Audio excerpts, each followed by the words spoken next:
Martial Peak, Chapter 56-17. I'm just looking around. Sir Yongkai, what's the meaning of this?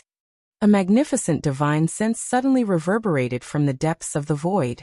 Though it sounded like the voice was questioning Yongkai, it didn't dare to be too reckless with its tone or words.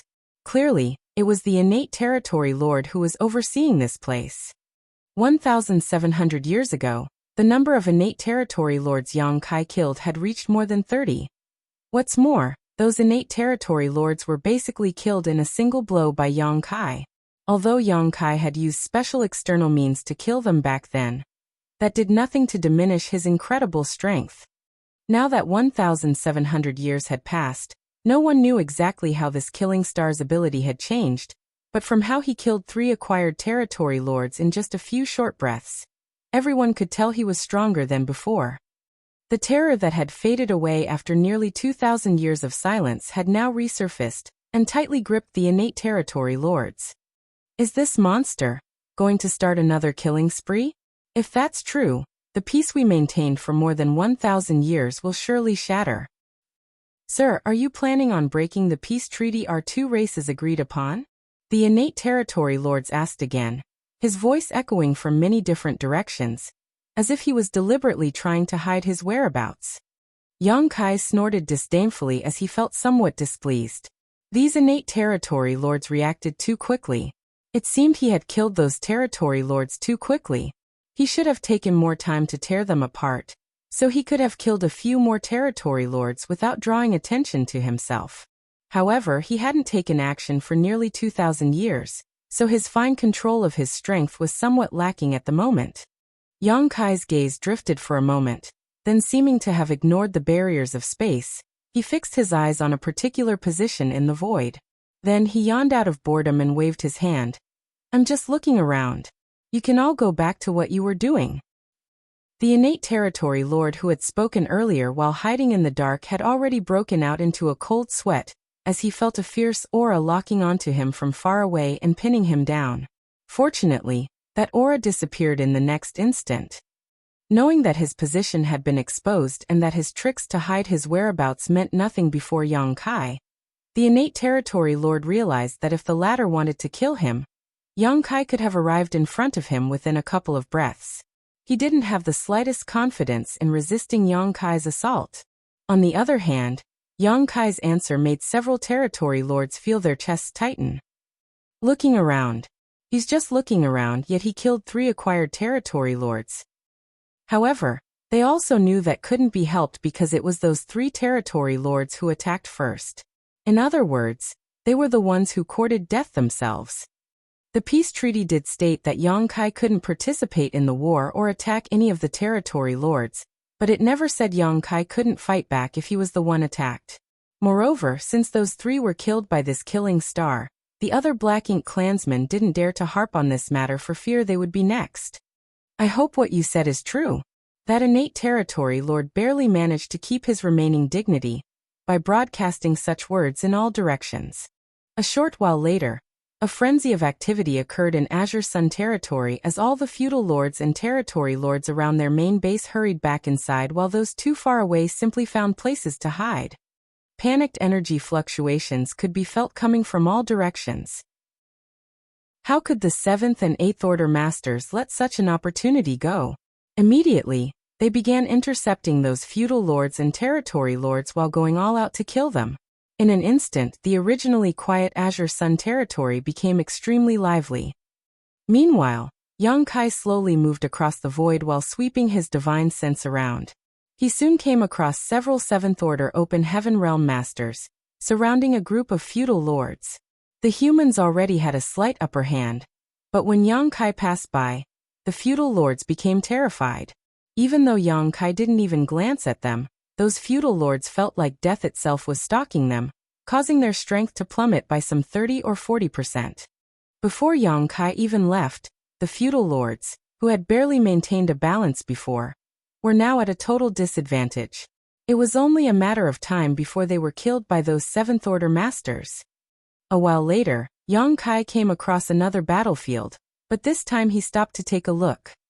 There were 3 8th-order human masters currently battling a single innate territory lord.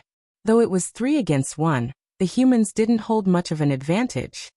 Besides the fact that an innate territory lord was already a very powerful foe, these 3 8th-order masters had clearly broken through to their current realm not long ago, so they didn't have much heritage.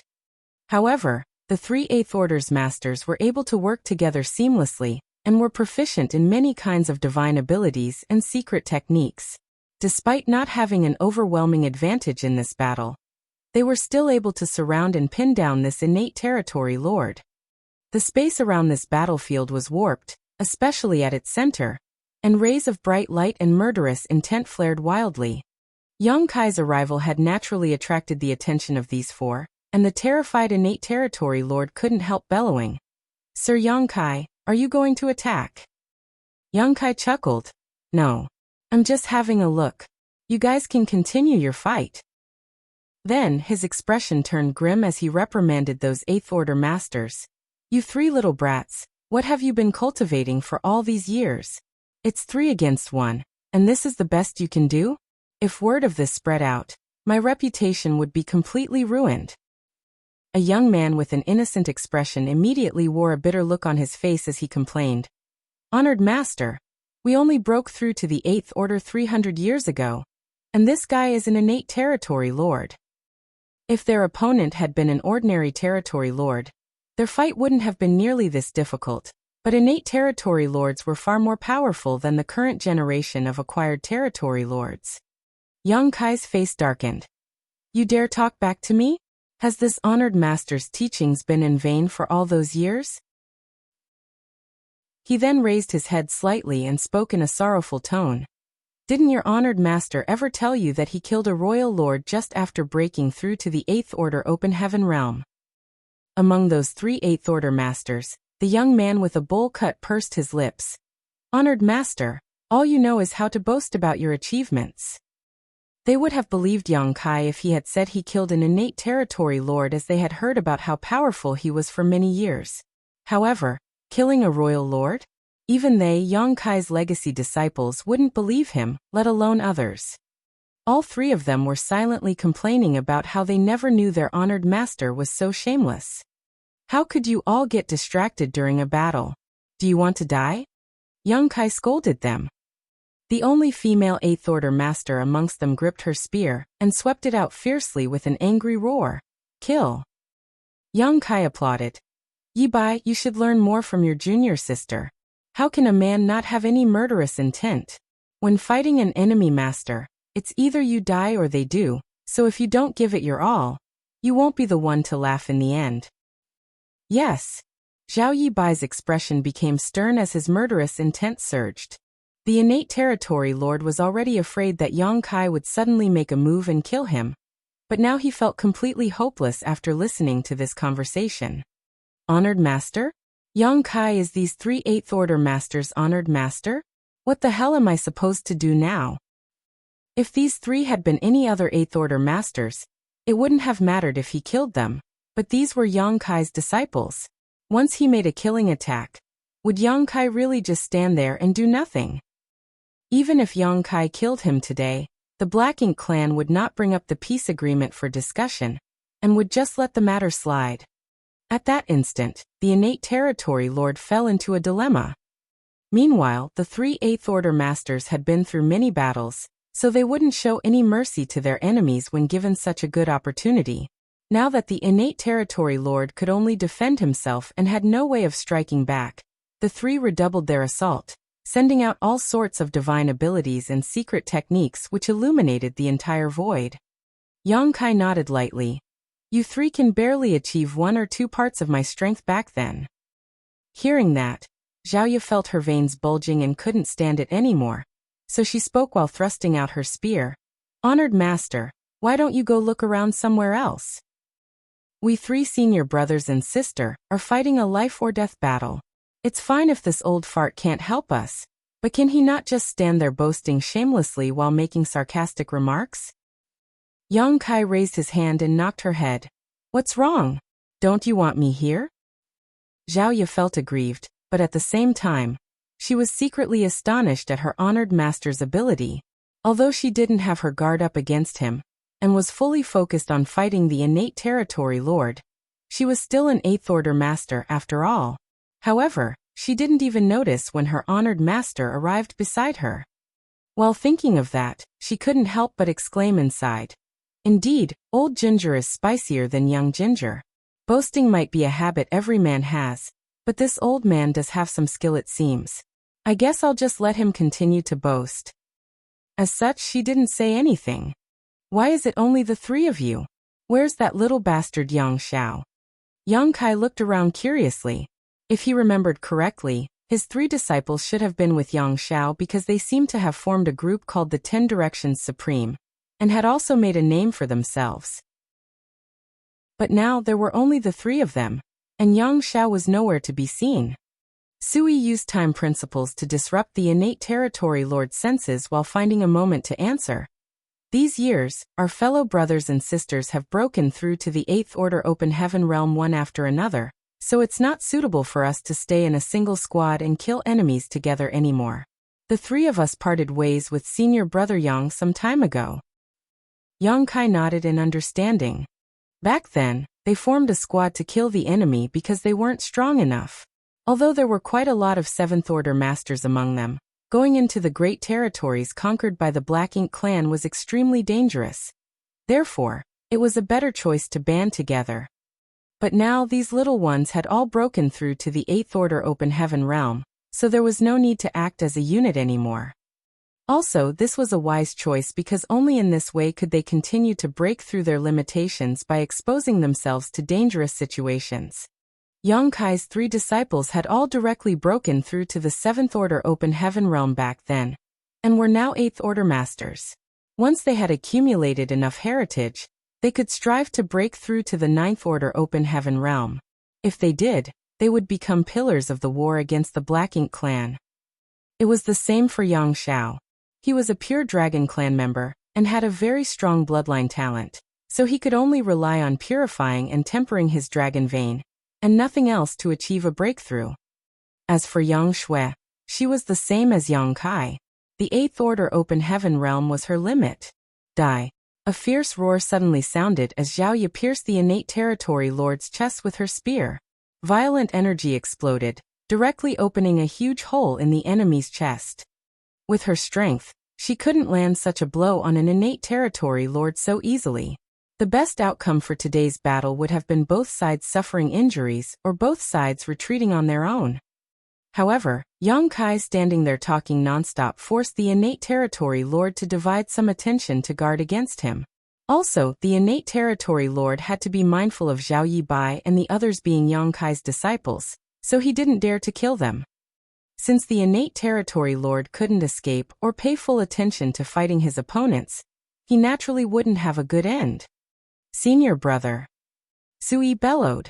The 3 brothers and sister had been together for many years and had gone through countless battles together, so they knew each other incredibly well by now.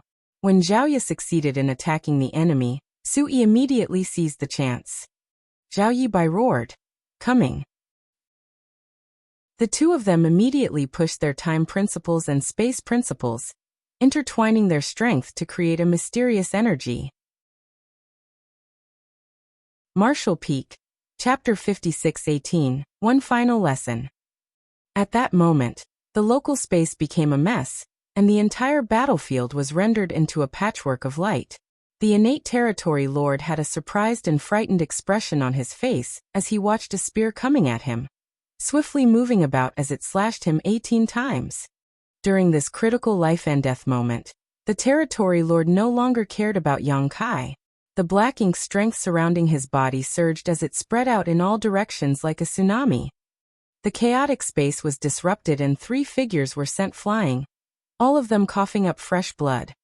At the same time, the territory lord had 18 new injuries and was covered in fresh black blood, making him look incredibly haggard. Not intending to remain a moment longer, he turned around and transformed into a black ink cloud before making his escape. "In your dreams," Zhao Yi Bai roared. The trio had exerted a lot of effort to heavily injure their enemy.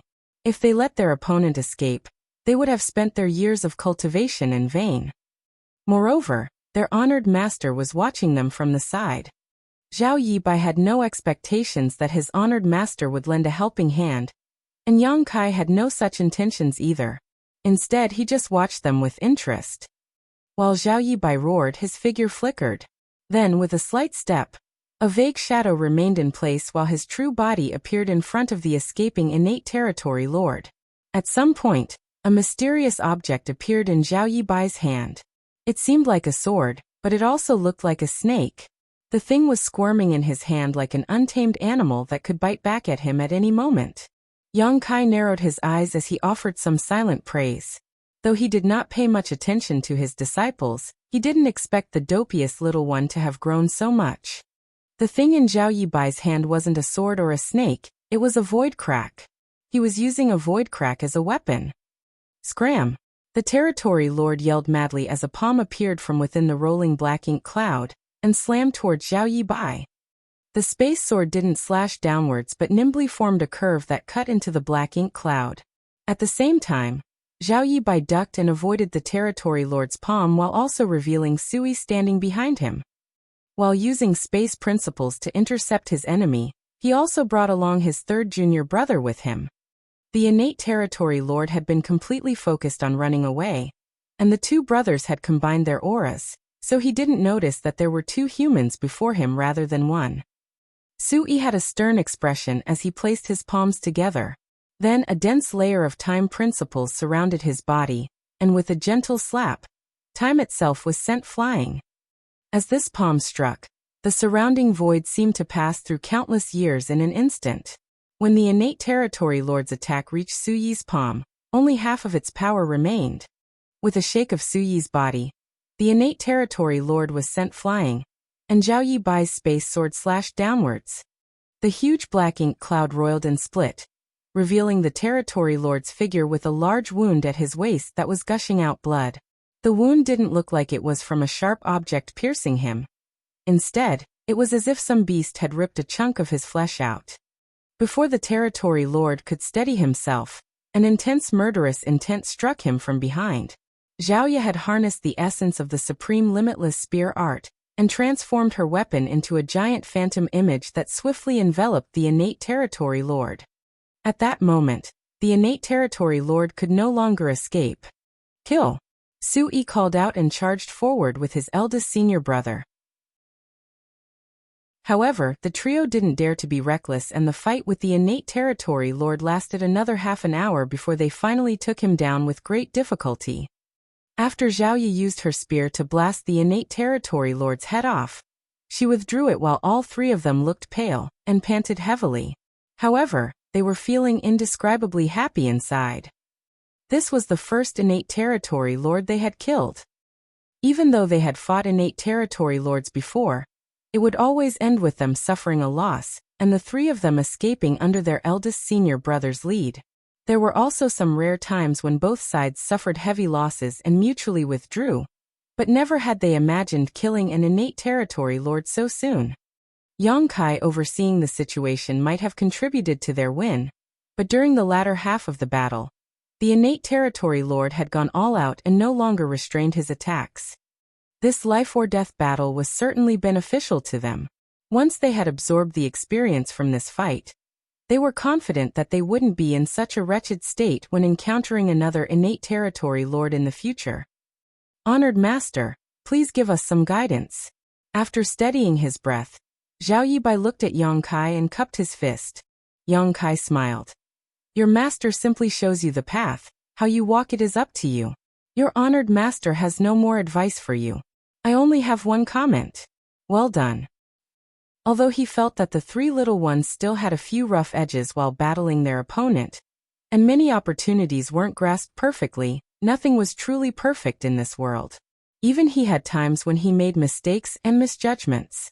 Moreover, the situation on the battlefield was constantly changing, and only by continuously overcoming their limitations could they grow strong.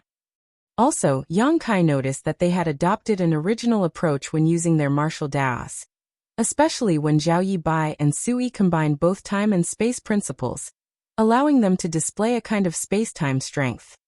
Yang Kai could summon the Sun and Moon Divine Wheel and use space-time strength because he was proficient in both the Tao of space and the Tao of time. It was like a person's left and right hands working together seamlessly and not too difficult to achieve. However, Zhao Yibai and Su Yi were two different individuals. When one person's left hand had to work with another person's right hand, it didn't only require perfect timing, but also absolute trust in each other. As Yang Kai thought of that, he couldn't help but sigh. It seemed like the young eagles had grown their feathers and were able to soar in the sky. He suddenly understood how Ouyang Lai and the others felt back then. Each age offered new talents, and those new talents would surpass the older ones. The veteran 8th Order Open Heaven Realm Masters might have had high hopes and felt like they had passed their prime when looking at the young and active him back then. After so many years, Honored Master has never taught you anything in detail, but since we've encountered each other today, I will give you one final lesson. Yang Kai wore a kind smile on his face. The three disciples looked serious as they felt inexplicably sad. Though their honored master didn't seem old, and could even be considered young when compared to other veteran 8th Order Open Heaven Realm Masters, they knew that the 8th Order Open Heaven Realm was their honored master's limit in this lifetime. That was undoubtedly a ruthless fate for a cultivator who used up all his life to pursue the peak of the martial Tao. Though their honored master's appearance would not age for tens of thousands of years at least, his ambition to pursue martial Tao would no longer be as strong as it once was. Zhao Ye's eyes reddened slightly as she remembered how Yang Kai had taken such gentle care of them when they were young. All these years they seemed to have never been filial to their honored master, so she secretly decided that if they could wipe out the Black Ink clan, they must stay beside their honored master and take care of him. However, while such thoughts flashed across her head, Yang Kai raised his fist to his lips and coughed twice before suddenly shouting, "This king's 3 legacy disciples are right here. An eye for an eye, a tooth for a tooth. If any of you territory lords have a grudge against me, feel free to target them. If you manage to kill them, that just proves your capability, and this king will not avenge them in the future." The 3 disciples slowly widened their eyes as their sadness instantly disappeared while looking at their honored master with stunned expressions. Yang Kai then winked at them. "The final lesson is that your honored master can't protect you for a lifetime, so you have to learn how to fend for yourselves." After saying that, Yang Kai didn't bother to see what their reactions were before taking a step and appearing 1,000,000 kilometers away from them. Then he laughed from afar and announced, "There will come a day when the eagle learns to fly and soars high in the sky." He seemed to be in an extremely pleasant mood. In just a few short moments, his aura disappeared from Azure Sun territory, obviously indicating that he had left through one of the territory gates. At that instant, many divine senses swept towards Zhao Yibai and the others from all directions, and the trio felt like countless pairs of eyes were now staring at them from the dark. "Run!" In a panic, Zhao Yibai grabbed his junior sister and brother before turning around and dashing towards one of the human race's forward outposts. "Master! How could there be such a terrible master in this life? I'm going to drop out of the master's sect." Sui felt like he was going mad. In this world, the number of those who knew they were Yang Kai's legacy disciples was not low, but it also wasn't high.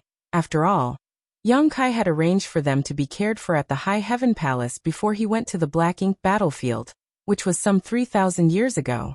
Back then, the 3 of them were still weak, so the others only thought of them as ordinary High Heaven Palace disciples. No one had ever expected them and Yang Kai to be disciples and master. Of course, they also wouldn't announce this fact to the wider world. They knew what their honored master had done to the Black Ink clan, so if the Black Ink clan found out about their relationship, they would definitely be targeted. That was also why the human higher-ups never said a word about them despite knowing the whole story. Never would they have imagined that Yang Kai would take the initiative to expose their master and disciple relationship today.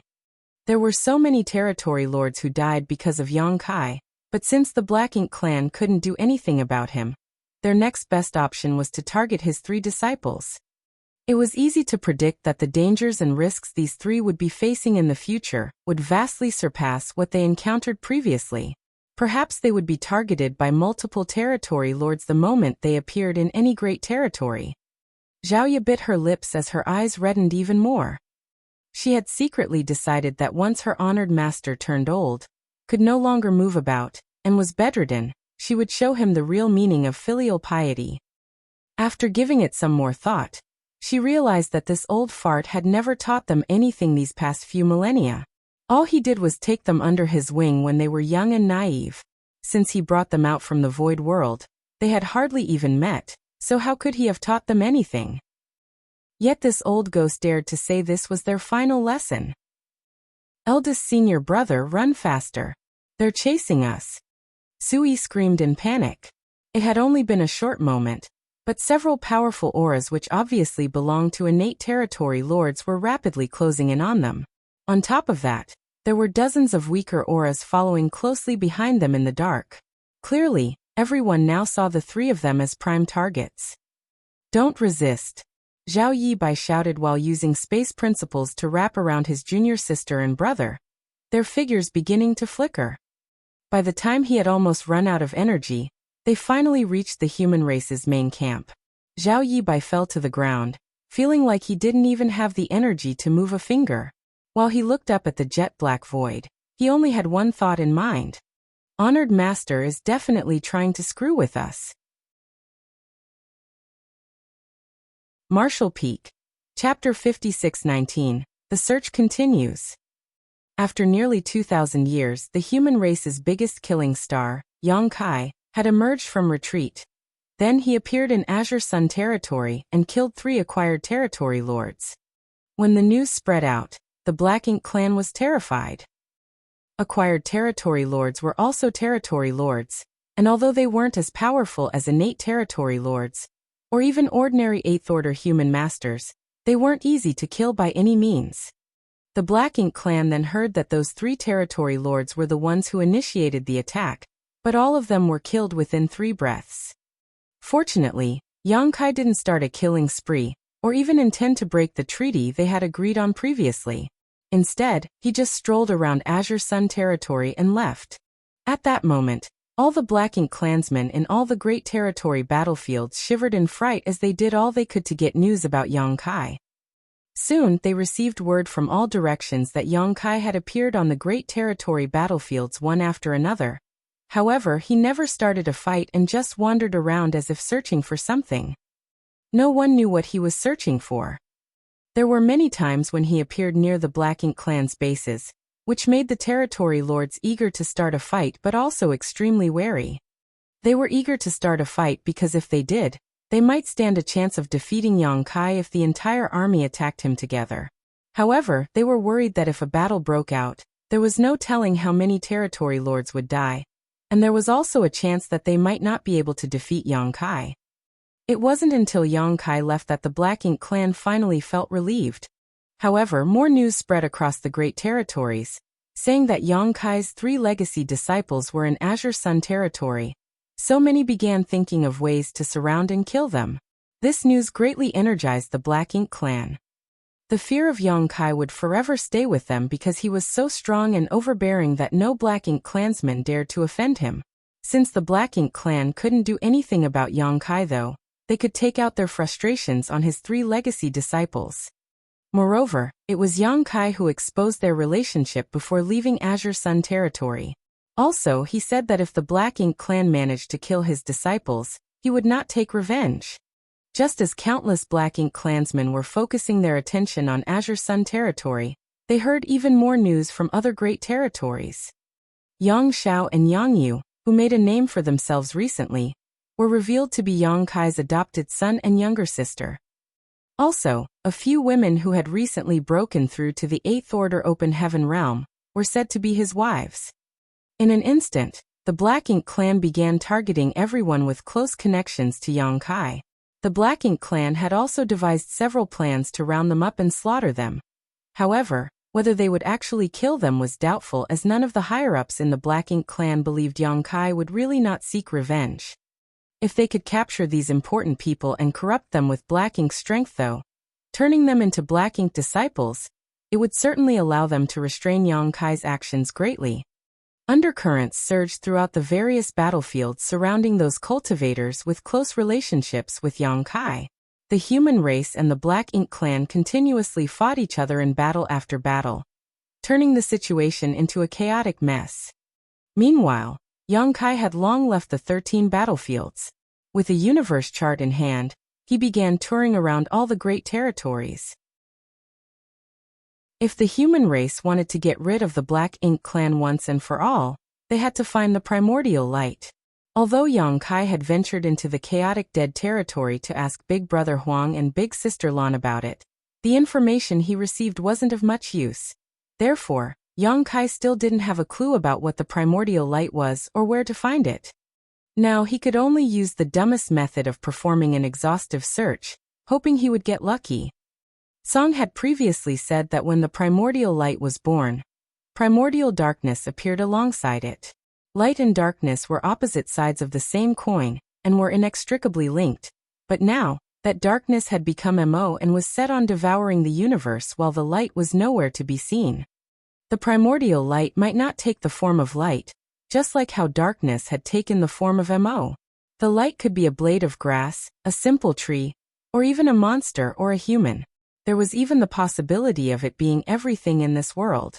Yongkai wasn't sure if he could find it, but he believed that where there was a will, there would be a way. Moreover, his cultivation was approaching his personal limit. Though it hadn't reached the peak of the Eighth Order Open Heaven realm yet, the heritage in his small universe was constantly increasing without the need to go through bitter secluded cultivation. After chasing his limits for all his life, Yongkai had reached the end of his martial Tao, but he didn't feel the slightest joy. That was because he knew that this wasn't the peak of the martial Tao. This knowledge was undoubtedly the greatest despair to a cultivator. Since he didn't need to cultivate and couldn't head to the battlefield to fight the enemy, Yongkai couldn't stay idle. If he were an ordinary man, he could stay with his family and be filial to his parents, or spend the rest of his life in peace. But he wasn't an ordinary man. It would be best if he could find the primordial light, but if he couldn't, he would take this journey as a trip to reorganize his mind and calm his spirit. His divine sense was constantly surging like the tide, leaving no stone unturned. In every great territory he visited, he would bring out his universe chart, and use his divine sense to draw a cross on its corresponding position. Now most of the great territories in the 3,000 worlds were conquered by the Black Ink clan, and the universe worlds that used to be flourishing and filled with vitality were now dead because they were depleted of world force and had their grand Daos destroyed. Numerous Black Ink clansmen could be seen moving about the void, and there were many Black Ink nests above the dead universe world. Back when the Black Ink clan had just started invading the 3,000 worlds, Yongkai had also visited many great territories, but back then he was rushing about refining the universe worlds in an attempt to save as many living beings as possible. That journey was frantic and brief. This time, his journey was more deliberate as he performed a thorough search of every corner of each great territory, including all the dead universe worlds and universe fragments. In comparison to back then, the great territories were now undoubtedly duller. Even the void was permeated with the extremely wicked and loathsome aura of Black Ink strength. The dead universe worlds were like decaying corpses. Black Ink strength had swept through the universe. No one could avoid their personal responsibility when faced with such a tragedy. During his journey, Yongkai met quite a few hunters. These hunters traveled around each great territory, destroying Black Ink nests and being chased after by the Black Ink clan, which they all considered exciting and terrifying experiences. While facing such dangers though, they also gained a lot. As Yongkai passed through each great territory, the number of crosses on his universe chart gradually increased, and soon almost covered the entire map. He didn't pay much attention to how many years he had been searching for until he suddenly came to an extremely quiet place. After cross-checking with his universe chart, he suddenly realized that this was actually the chaotic dead territory. Yongkai was very surprised as he had visited the chaotic dead territory thrice, but no matter when he came, this place had always been in complete chaos. Big Brother Huang and Big Sister Lan were extremely powerful, but couldn't control their own strength. Therefore, wherever they were, the violent might of Yang and Yin they possessed shattered the void. It was because of this that Yang Kai didn't succeed when asking them to descend the mountain and help the humans deal with the Black Ink clan. If they did so, many other great territories would become a part of the chaotic dead territory, which was something the humans couldn't accept. Although many great territories now were filled with dead universe worlds and were conquered by the Black Ink clan, restoring them in the future was still possible. However, if a great territory became a part of the chaotic dead territory, there would be no hope for restoration. When Yang Kai came again this time and noticed there was actually something different, he couldn't help but be curious. Therefore, he flew deeper into the void while calling out, "Big brother Huang, big sister Lan, your little brother is here to visit." Following a faint aura he sensed, Yang Kai soon found big brother Huang and big sister Lan, but when he saw them, he was taken aback. "What are you two doing?" Standing before Yang Kai was a single figure, or more precisely, the combined figures of big brother Huang and big sister Lan. The left half of the figure looked like big brother Huang, while the right side looked like big sister Lan. The figure's appearance seemed extremely strange, as if some sort of power had forcefully merged them together but failed. The strange combined figure looked at Yang Kai, and its two different colored eyes also showed different emotions. Then with a roll of their eyes, the combined body split into two. With a soft popping sound, big brother Huang and big sister Lan were separated entirely. The two of them looked a little exhausted and depressed. Big brother Huang massaged his temples, looking like he had a headache. "We're trying to fuse. When you were here the last time, didn't you say we might have a connection with the primordial light? We thought about it after you left and thought perhaps you were right, so we gave it a try. What's the result?" "The result is what you just saw." Big brother Huang spread his hands. "It's your fault. If you hadn't tried to gain control, I wouldn't have fought with you because I was afraid to get devoured," big sister Lan complained. Big brother Huang looked aggrieved. "How can that be my fault? You initiated it. How could I comply silently? As a proper little brother, you should carry out your big sister's will," big sister Lan chastised. "Nonsense." Big brother Huang jumped 1 meter high. "I'm the big brother, so you should listen to me." Then big sister Lan grabbed big brother Huang's collar and threatened angrily, "Say that again." Big brother Huang looked down at her and repeated arrogantly, "I'm the big." All right. Yang Kai grabbed them before placing them on either side of himself. "Stop arguing. You guys have been together for so many years. What's there to argue about?" They had been arguing about who was the big sister or big brother for eons, but they still hadn't reached a conclusion. Humph. Both of them coldly snorted before turning their heads to the side, as if they didn't want to talk to each other anymore. Yang Kai touched his chin and commented, "When this little brother saw your condition just now, I seem to have seen signs of integration. We can integrate with each other." Big brother Huang sighed and shook his head. After so many tries, he finally understood something. However, unless one of us is willing to be devoured by the other, we'll never truly become one. Big sister Lan added, "Also, even if one of us is willing to be devoured, the most likely possibility is that we'll simply destroy each other entirely." They were originally the manifestation of Yang and Yin, so their powers were opposed, the epitome of incompatibility, so how could they possibly integrate? If that's true, then why are you guys still trying? Yang Kai was confused. Big brother Huang shrugged. "We have nothing to do anyway. Also, she wouldn't let me devour her." Martial Peak. Chapter 56-20 Catalyst. That answer was impeccable. It was the same reason why Yang Kai went to look for the primordial light. He felt he had to do something, but there was literally nothing else for him to do. In short, he was bored. "But we did learn something." Big sister Lan suddenly spoke up. Yang Kai's expression turned serious. "What did you discover?" Instead of answering him, big sister Lan asked a question. "Do you know alchemy?" Not knowing what alchemy had to do with this situation, Yang Kai still answered honestly, "I know a little." He had some alchemic Tao essence inside his small universe. Though he wasn't as proficient in it as his 3 primary grand Taos, his accomplishments weren't low either. If he was willing, Yang Kai figured he could easily become an alchemy grandmaster. Moreover, he actively cultivated the alchemic Tao in his youth. Since there were many cultivators in his small universe, they were able to benefit from this, and some became quite talented in the alchemic Tao. Big Sister Lan continued, "Since you know alchemy, you should know that there are many times when herbs that have opposing natures are put together inside the same furnace. But not only do they not destroy each other, they enhance each other's medicinal efficiency." Nodding, Yang Kai replied, "Indeed. The alchemic Tao is profound and boundless, and what it focuses on is the ratio of herbs and how they counteract and enhance each other." After thinking about it, he questioned, "Are you saying, if you think of me and Big Brother Huang as counteracting herbs, what would you do to blend our medicinal efficacies?" Yang Kai's eyes lit up. "A catalyst."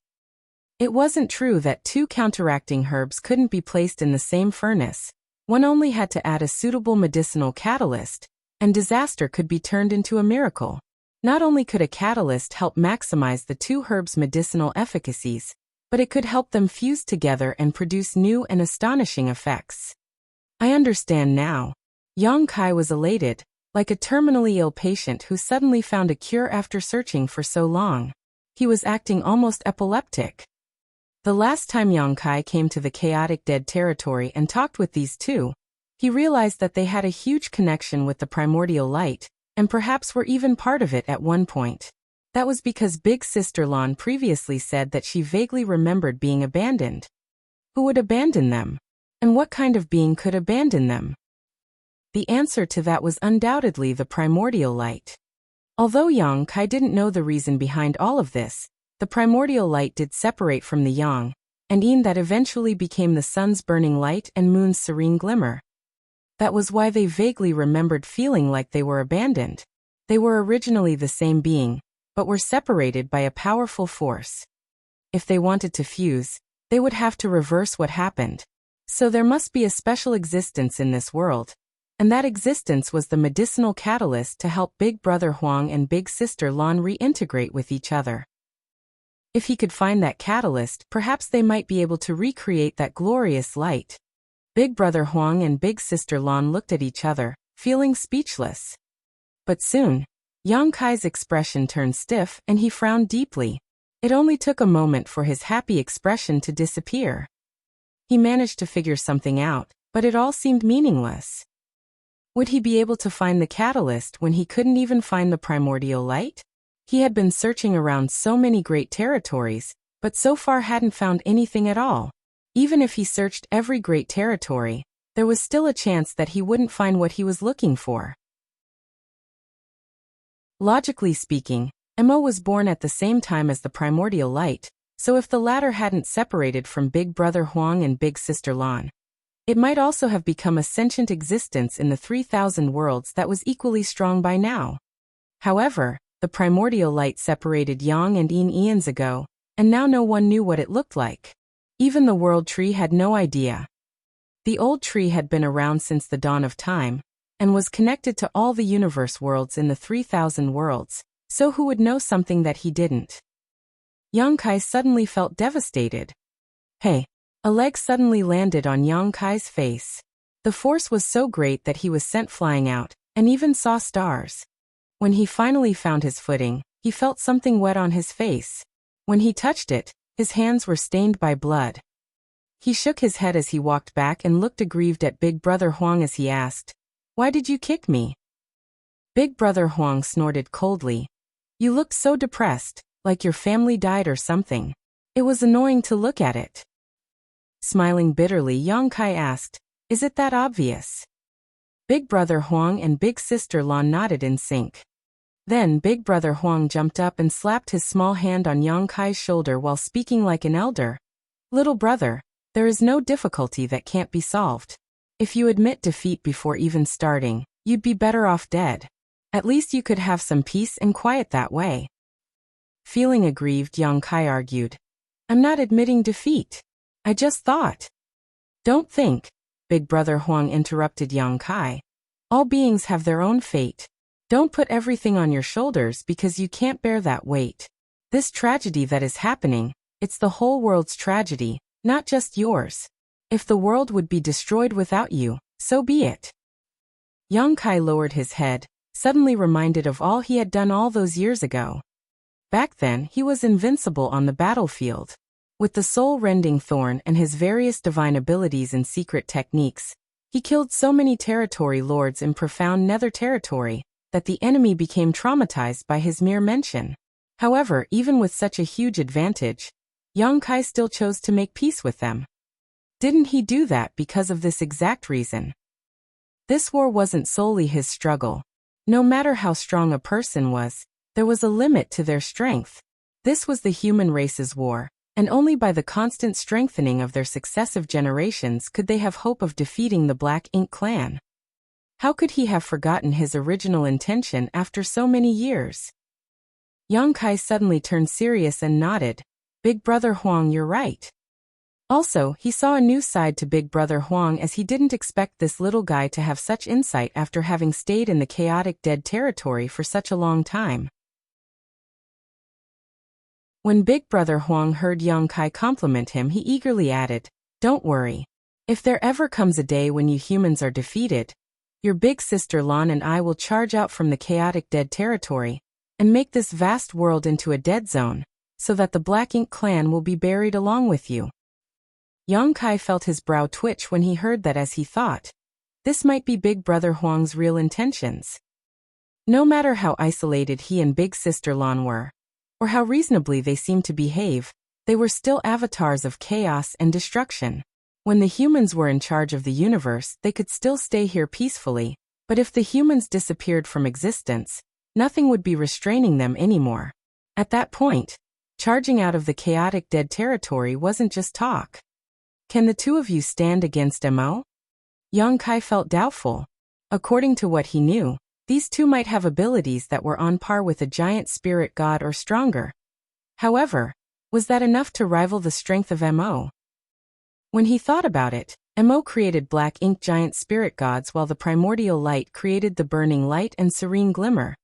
Therefore, the primordial light might have been in the creation realm as well. After pondering for a moment, Big Brother Huang replied, "We aren't his opponent, but nothing will happen if you don't act. Besides, we can't just sit here and wait for death." Yang Kai exhaled lightly before sighing. That's right. We can't just give in and wait for death to come. No one knew whether they could find the proper catalyst, but they had to try before knowing the answer. Slapping his cheeks, Yang Kai thought, "Cheer up, the future is full of difficulties, but you can't let that stop you from forging ahead." Suddenly he thought of something. Since these two represented chaos and destruction, how could they have peacefully stayed in the chaotic dead territory for so many years? Shouldn't they be freely roaming around the 3,000 worlds and releasing their strength? When Yang Kai unconsciously asked that question, Big Brother Huang and Big Sister Lan looked at each other and saw the confusion in each other's eyes. "You're right." Big Brother Huang was puzzled. "This is a good question. Why do we have to stay in the chaotic dead territory?" Frowning, Big Sister Lan said, "But we don't have the urge to wipe out the humans and destroy this world. What's more, I think staying here is quite good." Could this be the thoughts left by the primordial light? Yang Kai asked. The two couldn't answer him. At that moment, Big Brother Huang suddenly felt frustrated. "Hey! Why do you have so many questions? There aren't that many whys in the world." For so many years, they had been living their lives this way and didn't find it unusual, but this annoying little brother kept coming over and asking them so many questions that left them confused. "Is there anything else? If not, please leave." Big Brother Huang had no trace of politeness when he said that. Ugh! Yang Kai was speechless and thought about it before saying, "Please bestow me some yellow and blue crystals. Also, after so many years, the small stone race." Although Yang Kai had brought away a huge batch of yellow and blue crystals and a massive small stone race army from the chaotic dead territory, so many years of war with the Black Ink clan had consumed many of the yellow and blue crystals, while few small stone race were remaining. The small stone race soldiers still remaining were mostly the ones who had strength on par with the 7th Order and 8th Order Open Heaven Realm Masters, but thanks to their low sentience, they couldn't exert nearly as much power as the humans. "You're so annoying." Big Brother Huang felt a headache. You've already taken away everything the last time you were here, yet you're doing it again. Even though it had been nearly 2,000 years since Yang Kai's last visit, that wasn't actually a long time from the burning light and serene glimmer's perspective. But despite Big Brother Huang's complaints, he and Big Sister Lan had already prepared a huge pile of supplies for Yang Kai. It didn't matter if Yang Kai didn't mention it, but now that he did, they wouldn't be stingy with him. Therefore, Big Sister Lan waved her hand, and a giant mountain-sized pile of yellow and blue crystals floated over from deep inside the void. Then she shouted out an order, and several small stone race armies charged out from all directions in the chaotic dead territory. Yang Kai happily opened his small universe, and under Big Brother Huang's constant grumblings, he put away the huge pile of materials and small stone race armies. After that was done, burning light and serene glimmers, nearly 2,000 years of accumulation were gone. Such a huge pile of materials and reinforcements were enough to influence the final result of the war between the two races. Without mentioning anything else, if Yang Kai distributed the small stone clan armies he received to the various battlefields, they could deliver a huge blow to the Black Ink clan, as those small stone race armies had many that were on par with 8th Order Open Heaven Realm Masters. Once Yang Kai was done, he respectfully thanked the two. Since the two races still wanted to maintain their current situation of the war, Yang Kai wasn't in a rush to head back and distribute these small stone race armies. Also, he had to start his search for the medicinal catalyst. I think you should try visiting the Divine Spirit's ancestral land. Before he could go though, Big Sister Lan suddenly made this suggestion. Marshall Peak, Chapter 56-21 Thieves. According to ancient stories, the sun's burning light and moon's serene glimmer were the ancestors of all divine spirits. The various divine spirits only appeared after these two, followed by the primordial era and the glorious days when divine spirits ruled the universe. During that era, all sorts of different divine spirits were found throughout the 3,000 worlds. It was a pity that a brutal war that went on for millennia caused the extinction of many divine spirit clans. Today, only a handful of divine spirits remained, and many of those divine spirits that managed to survive were on the verge of disappearing. The undeniable fact was that divine spirits were incredibly powerful, and every mature divine spirit was equivalent to a 7th Order Open Heaven Realm Master at least. What's more, all they needed to do was constantly refine their bloodline, and their strength would increase until one day they stood on par with 9th Order old ancestors, if not higher. However, according to the information Yang Kai received from Big Brother Huang and Big Sister Lan, the rumor about them being the first ancestors was made up. Since they first gained sentience, the only matter that had concerned them was deciding who was the elder sibling. Moreover, Yang and Yin were counteracting forces, so how could they produce so many divine spirits? The only real joint creation of these two supreme beings was when Yang Kai used the great sun and moon marks to fuse their power to create purifying light, which was the most effective method the humans currently had to restrain Black Ink's strength. Before purifying light appeared, the only thing that could restrain Black Ink's strength was the power of divine spirits. Of course, the divine spirit's power wasn't as effective as purifying light, but it was still far better than what mere humans were capable of. Ancestral strength from the divine spirit ancestral land was particularly good at this, and could be thought of as a purer, stronger version of the divine spirit's power. At the end of the early ancient era, a Black Ink giant spirit god was suppressed and sealed in the demon sealing land by the dragon emperor and phoenix empress of that generation, with the help of the sacred treasures from 16 powerful divine spirit clans, and more than half of the ancestral strength of the ancestral land.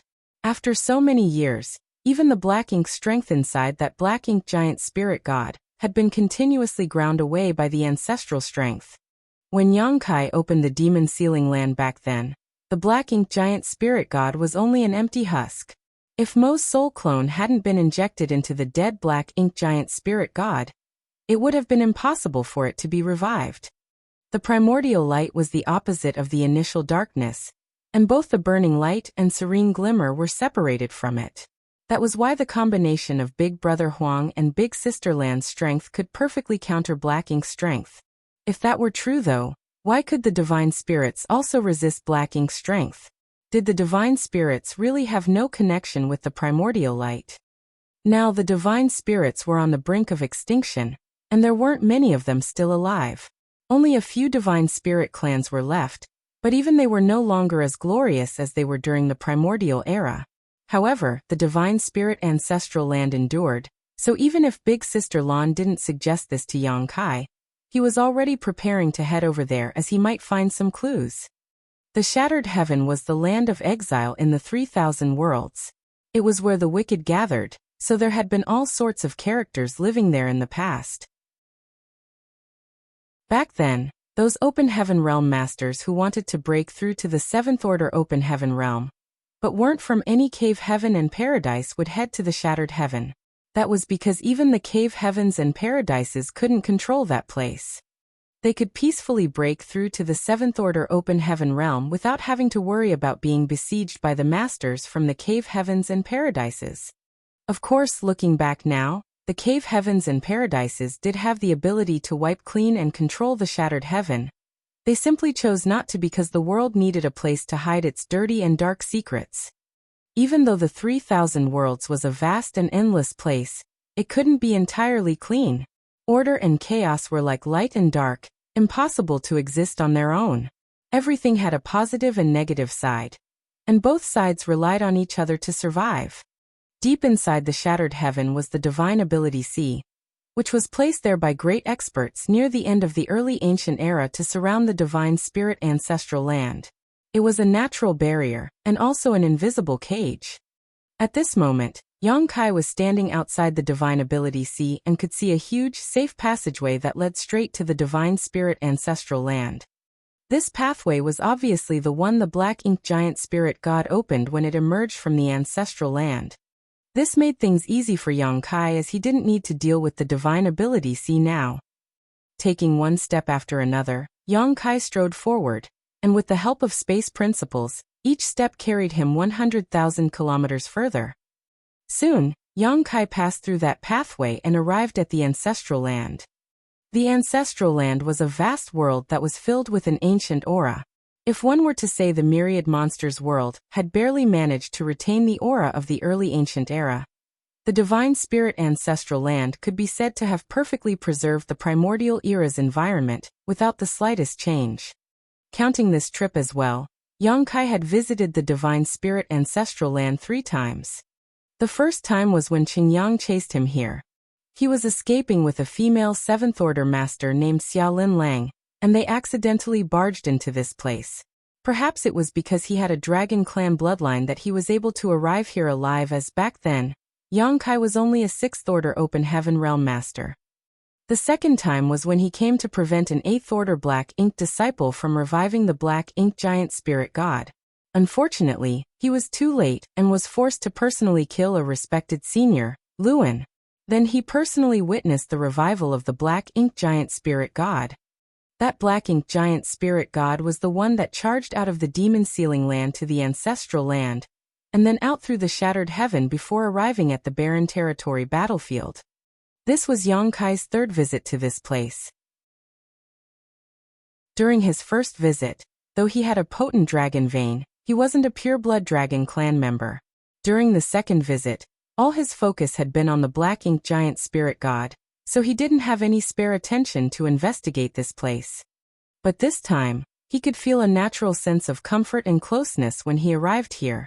It felt like he had returned home from a long journey, and ran back into his mother's arms. His dragon blood was surging inside him, and he couldn't help wanting to let out a dragon roar to vent his feelings. Although he was born a human, the current Yang Kai could be fundamentally considered a pure-blooded dragon, so he had a natural feeling of belonging with this land. However, Yang Kai soon frowned. It was because this place was occupied by many black ink nests of all sizes, most of them low rank, but 3 of them mid-rank. There were no high-rank ones, fortunately. All the high-rank black ink nests were placed at the no-return pass, and were guarded by the only remaining royal lord. Despite having already known that the ancestral land wouldn't remain unaffected by the war, Yang Kai still felt enraged when he witnessed this scene. It felt as though thieves had overrun his home, And not only did they steal his belongings, but they even took his home for themselves. How could Yang Kai endure this? These thieves wanted to take over the ancestral land, but it seemed like they weren't very successful because in any universe world outside, one low-rank Black Ink nest would be enough to cover it in Black Ink strength, turning it into the Black Ink clan's territory. But here, even though all the Black Ink nests were pumping out Black Ink strength, the area they managed to cover was quite limited. One low-rank Black Ink nest could only cover about a 100-kilometer radius with Black Ink strength, and the further away from the Black Ink nest, the thinner the Black Ink strength became. The mid-rank Black Ink nests were stronger, but even they could only cover about a 10,000-kilometer radius. While such distances were not small, compared to the billions upon billions of kilometers diameter of the ancestral land, it was actually quite insignificant. It seemed like there was an invisible force restraining the Black Ink strength from spreading. Obviously, it was the ancestral strength which could restrain and even dissolve Black Ink strength. Though it wasn't as effective as purifying light, with the vast ancestral land supporting the ancestral strength, it could uninterruptedly resist the corruption and spread of Black Ink strength without much difficulty even after a couple of millennia. Judging from the scene before him, Yang Kai became even more certain that the divine spirits had some link to the primordial light. It was because of the ancestral land's resistance that so many Black Ink nests had appeared here. Otherwise, why would the Black Ink clan arrange their Black Ink nest in such a way? A human? A shocked and puzzled voice sounded. Yang Kai lowered his head to look in the direction of the voice, and saw a feudal lord looking up at him from one of the low-rank Black Ink nests. Since Yang Kai didn't hide himself, the feudal lord immediately discovered him when he entered the range of the ancestral land. When their four eyes suddenly met, the feudal lord was certain that the other party was a human. He immediately grinned and revealed a vicious smile before bellowing, "Kill him!" Where did this human come from? How insolent of him to appear here. The Black Ink clan had been occupying this vast land for many years, but had never seen any humans come over. After all, this place was too far from the Great Territory battlefields while also very close to the Black Ink battlefield, so even hunters wouldn't easily venture this deep into their territory. In this place, the Black Ink clan didn't live a comfortable life, because some kind of mysterious energy was suppressing their Black Ink strength and preventing it from spreading. If they had a choice, the Black Ink clan here would rather fight on the battlefield than remain here. Previously, there were territory lords that had tried to destroy this vast land. But even when an innate territory lord used all his strength to bombard its surface, much of their strength would dissipate before it even struck the ground, which made it impossible to do any real damage. Unfortunately for them, their progress was still very slow despite their long years of effort. Now that a human had appeared here, it naturally stimulated the feudal lord's predatory instincts. He thought of capturing this human and turning him into a Black Ink disciple to be commanded at will. Once the feudal lord gave the order, numerous Black Ink clansmen from the surrounding 100-kilometer radius charged over, including some feudal lords. Those feudal lords didn't have their own Black Ink nest, and could only obey the feudal lord who gave out the order. Instantly, Black Ink strength surged, and a dense stream of figures flew at Yang Kai, swiftly surrounding him. That first feudal lord stood above his Black Ink nest and watched the scene with interest, but suddenly, he had a bad feeling and frowned as he noticed that the other party was behaving a little too calmly. Moreover, he couldn't sense this human's cultivation. Once that thought flashed across the feudal lord's mind, a burst of light suddenly appeared in the middle of the encirclement. Following that, every Black Ink clansman that went over froze in place like they were struck by lightning. Then the sound of spurting fresh blood sounded, and all at once, every Black Ink clansman, no matter their strength, fell to pieces literally. The feudal lord's pupils contracted as he turned around to retreat towards his Black Ink nest without hesitation. When the human attacked, the feudal lord immediately sensed his cultivation. An 8th order open heaven realm master. Although the feudal lord didn't know why this human came here, he knew this wasn't someone he could mess with. However, just as he turned around, an oppressive force appeared above him. This pressure was like a mountain, rendering him immobile. He barely managed to raise his head to see a palm coming down on him. followed by complete darkness. Then he didn't know what had happened next. Martial Peak. Chapter 56:22. Resist 3 moves and you're free. In the sky, Yang Kai slowly withdrew his palm. A large palm print had appeared on the ground, and not only did it crush the feudal lord, but also the black ink nest below him was smashed to pieces. That movement wasn't big, but it wasn't small either. Soon even more black ink clansmen were attracted by the noise. Inside the area covered by the black ink nests, numerous black ink clansmen were alerted by the movement, and came over to investigate. When they discovered Yang Kai's aura, they immediately became excited. Their lives in this vast land were too bitter and boring as there was nothing to do but resist the suppression of the strange force. It was unheard of for a human to barge in here. So how could the Black Ink clansmen's violent desires not be stimulated? Soon numerous Black Ink clansmen arrived from all directions. Yang Kai laughed out loud. Very good. If these Black Ink clansmen didn't take the initiative to attack, Yang Kai couldn't start a killing spree because of the agreement between the two races. Back in Azure Sun territory, it was also those 3 territory lords who struck first, justifying him to kill them. Facing the incoming Black Ink clansmen, Yang Kai charged forward. Instantly, Yang Kai was like a tiger in a herd of sheep, utterly unstoppable. Though he was surrounded by countless Black Ink clansmen with Black Ink strength surging everywhere, none of them was his match. In a blink of an eye, Yang Kai had moved thousands of kilometers away from his original spot, and unleashed a reign of terror in his wake, destroying low-rank Black Ink nests and leaving fresh corpses. Although Yang Kai didn't exert too much of his strength, he could still kill these Black Ink clansmen with a single punch or palm. He was almost at the peak of the 8th Order Open Heaven realm, and the strongest among these Black Ink clansmen were feudal lords, so how could they hope to stop him? To put it bluntly, Yang Kai could ruthlessly kill all these Black Ink clansmen with a single sweep of his dragon breath. The huge difference between their strength was not something these Black Ink clansmen could make up for with numbers alone. A loud roar suddenly came from the distance. Yang Kai, stop! Yang Kai was instantly frustrated. Did my identity get exposed so quickly? It wasn't because Yang Kai didn't take care to hide his strength, but that the Black Ink clan had been tracking him. Before this, he had been visiting one great territory after another in search of the primordial light. He didn't even leave out the universe worlds taken over by the Black Ink clan, and personally went over to investigate each and every one of them. It could be said that the Black Ink clan knew his whereabouts at all times because everywhere he went, the Black Ink clan in that territory would use their Black Ink nests to report it as soon as possible. This meant that it was only after Yang Kai entered the chaotic dead territory that the Black Ink clan lost track of him. The Black Ink clan seemed to know that he had been searching for something recently, but they had no idea what it was. Also, orders had been passed down from the no-return pass, saying that the Black Ink clan was not to interfere no matter what Yang Kai did. History had proven that if not provoked, Yang Kai would maintain the agreement, so the best option was to just let him be.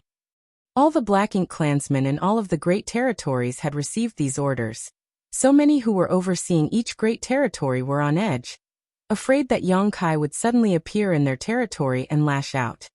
Of course, the ancestral land had received the order from the royal lord as well. Everything happened so suddenly that the feudal lords didn't have much time to think about it.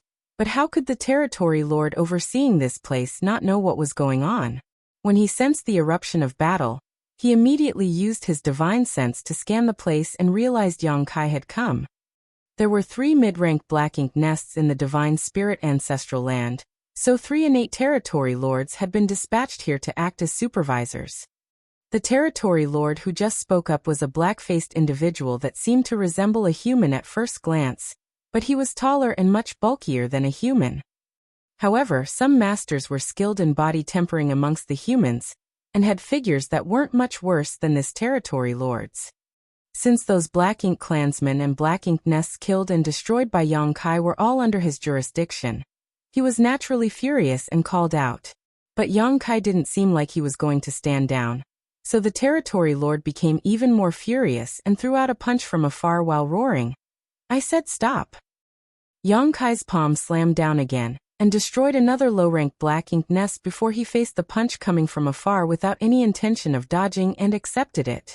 Instantly, his body trembled, and a shimmer of light appeared across his body. He wasn't the slightest bit injured by the attack.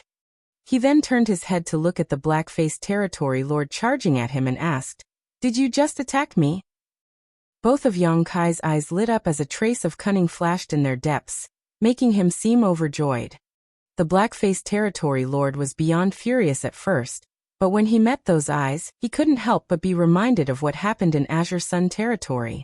He silently cursed himself for letting his anger take over and cause this situation. Hurriedly stopping, the territory lord stammered, "It wasn't me. I didn't." Since the Black Ink clan invaded the 3,000 worlds, this territory lord had been ordered to oversee the divine spirit ancestral land and used Black Ink's strength to corrupt this piece of land. So he had not battled a human race master in several millennia.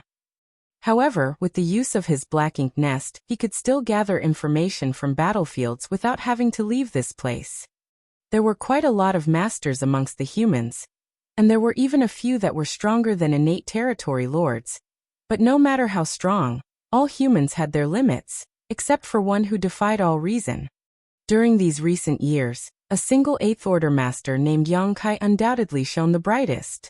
From what this territory lord heard from the No-Return Pass, Yang Kai had gone to the No-Return Pass alone, killed several territory lords, and destroyed many high-rank Black Ink nests before escaping from the pursuit of the royal lord.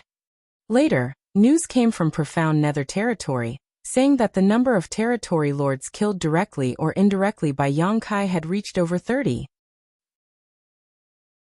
News that came from the Acacia territory said that 10 territory lords had worked together to besiege Yang Kai, but 7 of them died while in the end, Yang Kai and the over 10,000 human refugees mysteriously escaped.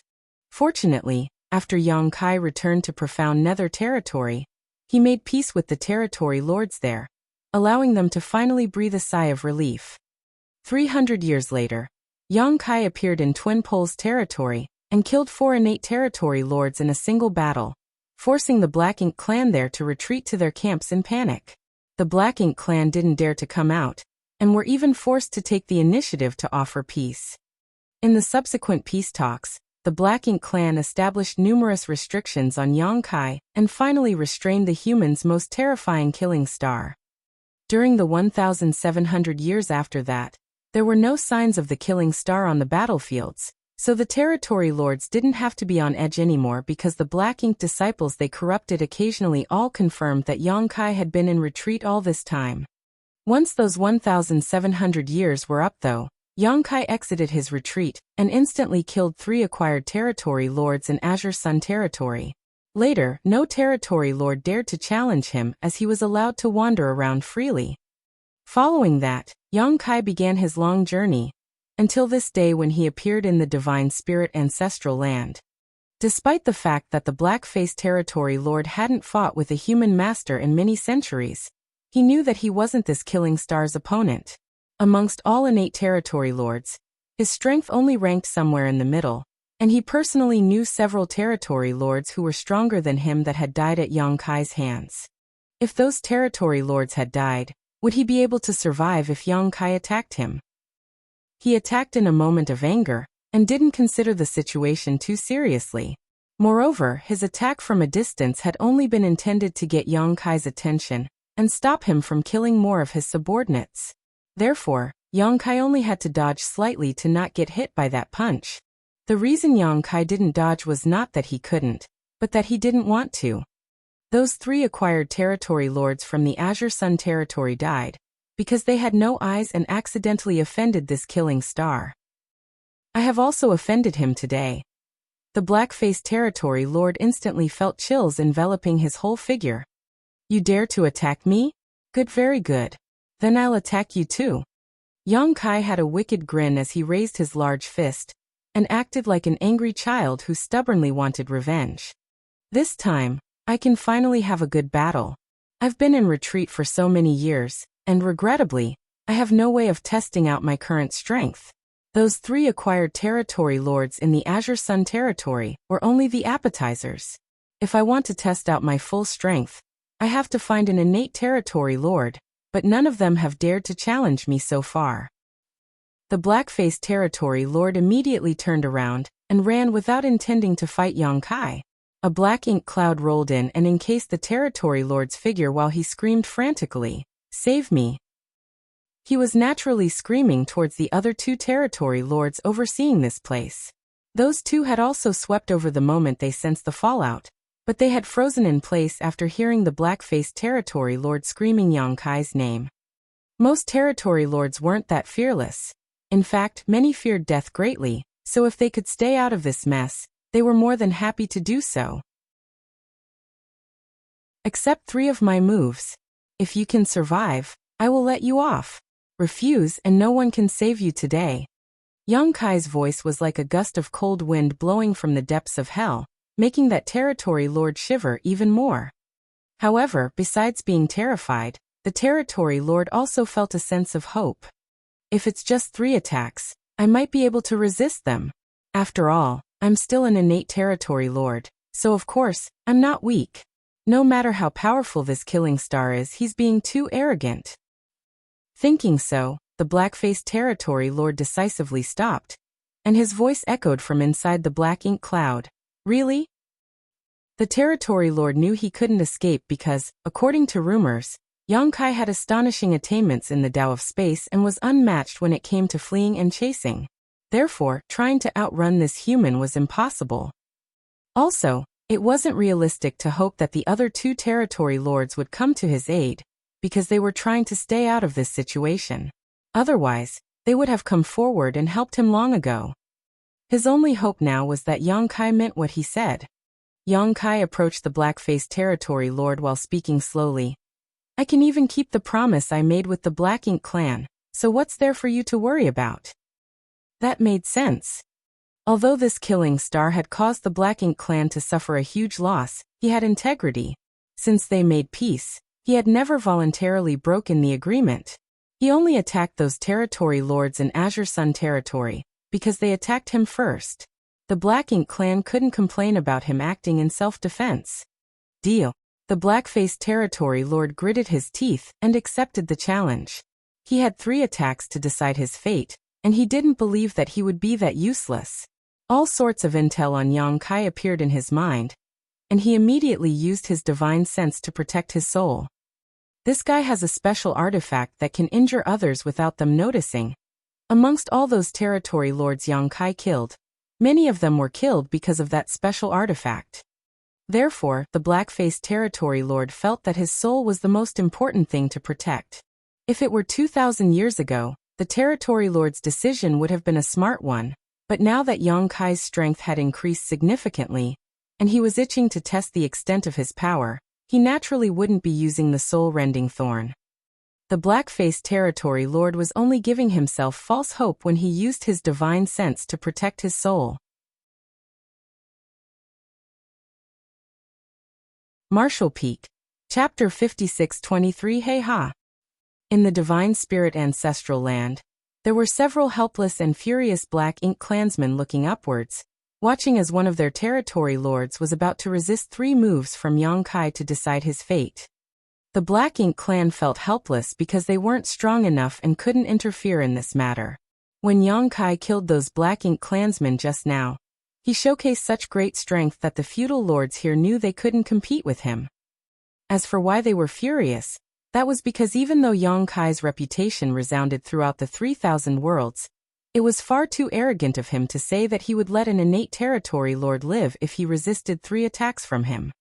No matter how strong Yang Kai was, wanting to kill an innate territory lord in 3 moves was too presumptuous. The other 2 territory lords were also watching nervously, while their divine senses flickered as they silently conversed with each other. According to their understanding of the black-faced territory lord, they estimated the probability of him still being alive after 3 attacks was quite high. Like the black-faced territory lord, they thought that since they were innate territory lords, they could withstand 3 attacks no matter how strong Yang Kai was. They confidently believed that they could return to their black ink nests to recuperate as long as they didn't die on the spot. However, despite their silent conversation, They didn't intend to interfere with this matter as they didn't want to draw fire to themselves. Even if they banded together now to face Yang Kai, the chances that they would all then die were extremely high. Immediately after the black-faced territory lord protected his soul, the black ink cloud around him expanded to a 1,000-kilometer radius. While the black ink cloud hid the territory lord's aura, it also moved towards Yang Kai. The territory lord wanted to seize the initiative to attack. As an innate territory lord, he had his own principles and pride. Therefore, he couldn't sit back and wait for his doom when facing such an aggressive enemy. He understood that in battle, the one who attacked first had the advantage. The dense black ink cloud spanning 1,000 kilometers in all directions was enough to confuse any enemy's senses. Moreover, this was a black ink cloud condensed by an innate territory lord. So if Yang Kai wanted to kill him, he would have to dive into the black ink cloud first. With a bold strike from the territory lord, the distance between them quickly decreased. Inside the black ink cloud, the black-faced territory lord was still guarding against Yang Kai's mysterious soul attack, but all he saw was Yang Kai stomping one foot forward hard before squatting slightly. Both his hands were clenched into fists that were placed on either side of his waist, with his left fist forward and right fist curled back. It was just an ordinary stance one took before making the most standard of punches. However, no matter how ordinary this stance was, it still had great power when it was executed by an 8th Order Open Heaven Realm Master. More importantly, the 8th Order Master before him right now was the publicly acknowledged strongest of them all. Instantly, the entire atmosphere in the ancestral land changed. It was like the world itself had transformed into an ancient ominous beast, making every inch of the space dangerous and filled with murderous intent. The black ink clansmen below instantly felt chills, as though there was a sword hanging above their heads, ready to drop at any moment. On the other hand, the two innate territory lords watching from afar stiffened as their expression turned stern. At that moment, they suddenly had a terrifying feeling as though a vicious beast was eyeing them, and any sudden movements would lead it to strike. And all of this was just from the residual power Yang Kai was giving off. They found it hard to imagine how much pressure the black-faced territory lord was currently facing, as he was the actual target of Yang Kai's wrath. They previously felt there was a high chance their black-faced companion would make it out of this duel alive, but they were quickly losing confidence in that prediction. As for the black-faced territory lord himself, he was currently feeling a sense of unparalleled crisis. Even though he was hiding inside a huge black ink cloud while constantly changing his position, that feeling didn't fade in the slightest. Refusing to just stand there waiting for death, he exerted more power, and used a secret technique to instantly triple his speed. It was at that moment that Yang Kai finally moved. His right fist slowly moved forward, seemingly pushing through unbearable resistance as he thrust it forward. As his fists continued to slowly extend out, space itself seemed to compress layer upon layer. When Yang Kai's fist finally fully extended, the entire world rumbled in response. The 1,000 kilometers wide black ink cloud that was charging at him abruptly stopped just 100,000 kilometers away from him. The originally fiercely roiling black ink cloud instantly froze and became perfectly still, as if a rushing river had suddenly turned to ice. Even the tiniest of waves were frozen in place. Hey! At that moment, Yang Kai let out a low growl. That growl was like a trigger as the ice exploded, and the 1,000-kilometer black ink cloud was instantly shattered into wisps of black mist that revealed the black-faced territory lord hidden inside. In fact, it wasn't the black ink cloud dissipating, but rather the space which encompassed it fragmenting. That was because the strength coming out of Yang Kai's fist was filled with incredibly dense space principles. Like the broken fragments of a smashed mirror, many pieces of the void brushed past the black-faced territory lord's body, leaving all sorts of deep cuts on him. He was just fortunate that he possessed incredible strength and durability, or else he would have been cut into pieces by the void cracks then and there. Even if he did keep his life though, he was as haggard as could be. Looking into Yang Kai's eyes across the gap between them, the black-faced territory lord was filled with terror and reluctance. Unleashing a fierce roar, he tried to break free of the space principle's entanglement, but like a mortal caught in a swamp, the more he struggled, the deeper he sank. Forget charging out to meet Yang Kai, just moving forward at all proved almost impossible. Yang Kai drew back his right fist with a calm expression. At the same time he thrust his left fist out. But this time, his left fist moved extremely fast, so fast that even the other two territory lords who were watching closely couldn't tell just how this punch was delivered. While they were still in a daze, the punch was already sent out. Their hearts were already stuck in their throats after witnessing how frightening the power of the previous fist was. They didn't know what this punch could do. However, from what they saw, this fist seemed extremely ordinary, as though Yang Kai hadn't even exerted half as much strength as before. What's more, the black-faced territory lord didn't appear to have suffered any further injury.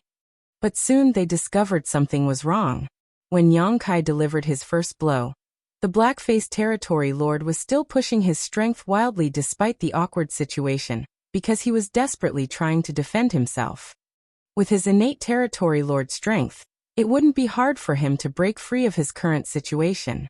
With just 1 or 2 breaths of time, he could escape from the shattered space. However, Yang Kai clearly wasn't going to give him that chance. During a battle between masters, life and death could be decided in the blink of an eye, let alone 1 or 2 breaths. After the second fist attack was delivered, the black-faced territory lord stiffened in place and stopped moving altogether. A multicolored river of light seemed to have appeared in a flash as time constantly warped in the local space. "Huh!" Yang Kai released a guttural shout. Success. Yang Kai stood up straight and unclenched his fists, placing one on his dantian as he exhaled lightly. The Tao of Time and the Tao of Space were the most powerful grand Taos he mastered, and were also the most mysterious and unpredictable. With his almost peak 8th order open heaven realm strength, using these 2 grand Taos had become even easier for him. Back at the Great Sea Celestial Phenomenon, Yang Kai had reaped many benefits but was unable to completely digest them. If the 3-attack challenge hadn't restricted that black-faced territory lord, he wouldn't have been in such a haggard state. Yang Kai was sure that in a battle with no constraints, he could kill this territory lord in 10 moves, but by goading his opponent into a duel of sorts, Yang Kai managed to release all his strength at his target without having to worry about other distractions. Though it seemed like a good plan, it was actually quite foolish. Moreover, this was the Divine Spirit ancestral land. Yang Kai was now a pureblood dragon clan member, and an extremely powerful ancient dragon. In this place, every divine spirit was protected and favored by the world itself. The previous 2 punches he delivered not only housed his own strength, but also received a boost from this land. Just like how Yang Kai could borrow the Star Boundary's power to defend against enemies stronger than himself, he could also borrow the ancestral strength in the ancestral land. Therefore, that black-faced territory lord could not withstand 2 attacks. Taking advantage of the terrain and the opponent's mental state was perfectly normal in battle. The black-faced territory lord only had himself to blame for being unlucky. As the space had been frozen and the time had been distorted, anyone who barged inside here would feel their minds become stagnant and their bodies become stiff. However, Yang Kai was an exception. Using space and time principles to capture an innate territory lord was still a difficult task, as all innate territory lords could easily escape the interference caused by these 2 strengths and restore their freedom in short order. However, the space-time strength Yang Kai used to warp both space and time all at once was far more difficult to resist and break free from. Therefore, despite being an innate territory lord, getting out of this trap would require much effort and time on his part. Yang Kai raised his finger and slowly pointed it at the territory lord's forehead. Embark. Before the black-faced territory lord finished his first word, Yang Kai's finger had already touched his forehead. The territory lord felt his head tremble violently, and when Yang Kai withdrew his finger, there was a blood-red hole in the territory lord's forehead. His eyes quickly dimmed and black ink strength leaked out of the hole, but was quickly trapped by the surrounding space-time strength, and was unable to disperse. Meanwhile, Yang Kai's expression looked calm, even somewhat bored, as he felt that this territory lord had lost before he could really experiment with his new strength. The 2 territory lords watching from afar were now feeling like someone had pulled their souls from their bodies. Their knowledge of Yang Kai came from the intel they received from elsewhere, so they only knew he had killed quite a lot of territory lords by relying on a special soul-type artifact. As such, there would always be slight spiritual energy fluctuation every time he attacked. But this time, they didn't sense Yang Kai using any kind of soul-type attack.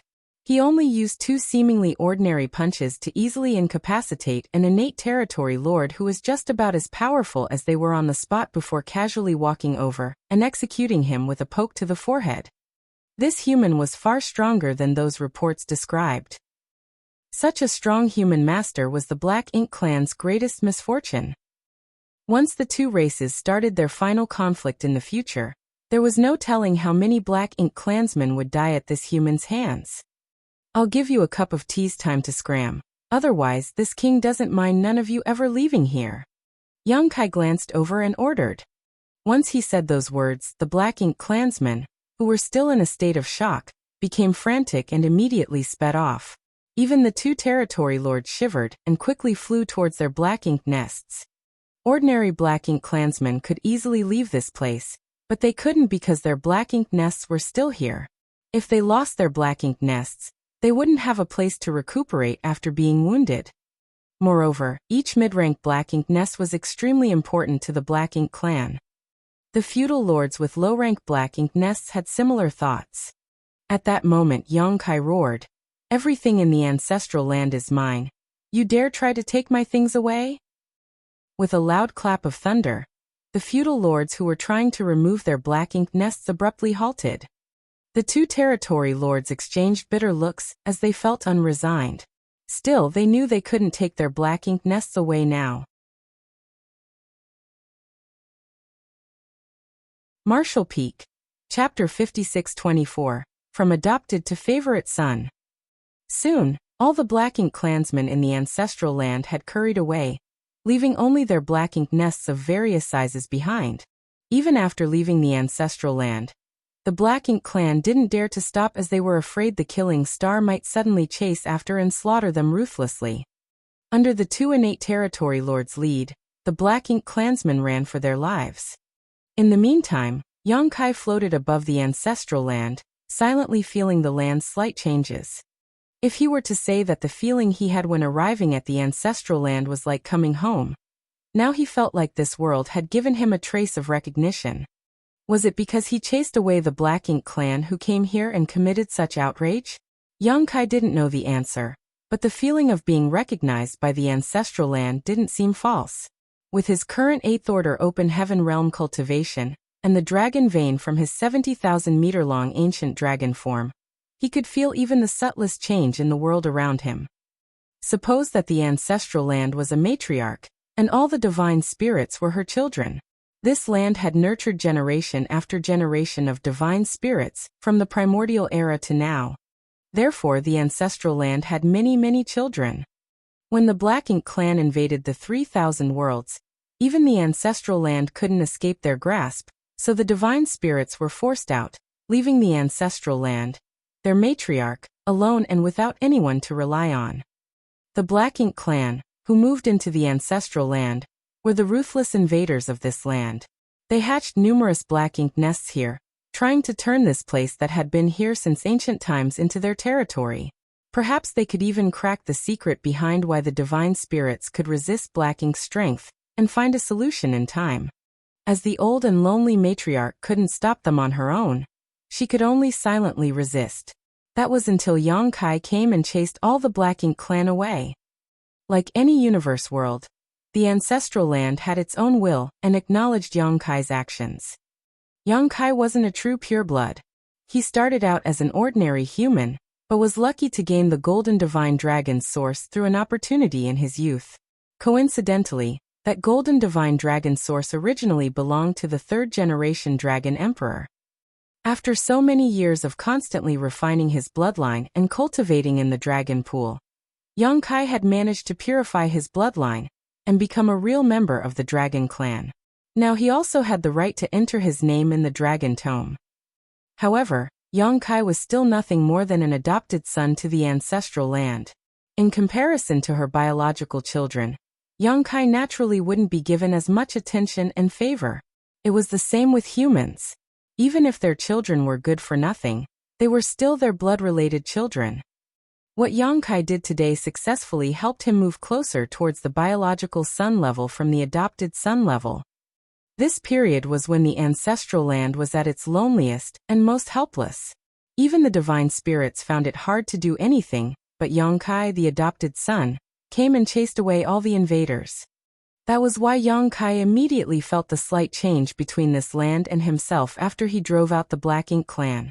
He felt as though this land was more affectionate to him, and there was even the feeling of the omnipresent ancestral strength entering his body. Such a feeling made Yongkai raise an eyebrow. The one who nurtured numerous divine spirits. I guess matriarch would be a fitting way to address it. I wonder if she really exists. If chasing away the Black Ink clan could cause such a change, what about removing all the Black Ink nests and dispelling all the Black Ink strength? Yongkai couldn't help but feel some anticipation, so he didn't hesitate as playing tricks with the world's will was unnecessary. It was better to simply be straightforward.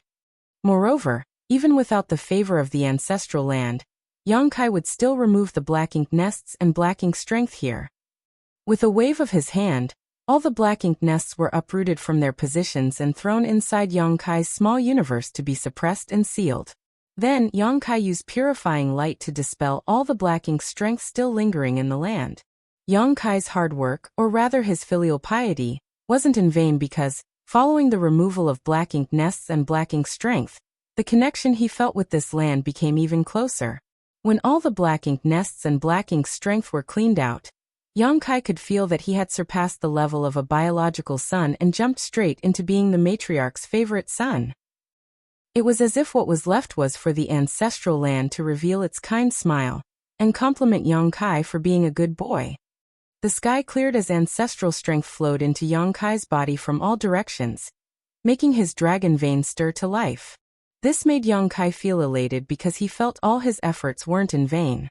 At first, he was thinking about finding an opportunity to visit the dragon pool someday to continue refining his dragon vein, but now it seemed like he didn't have to go through that trouble because it seemed that cultivating in the ancestral land would have a similar effect. The ancestral strength inside the ancestral land was the most primitive divine spirit power that any divine spirit could absorb and refine, just like how any cultivator could refine world energy.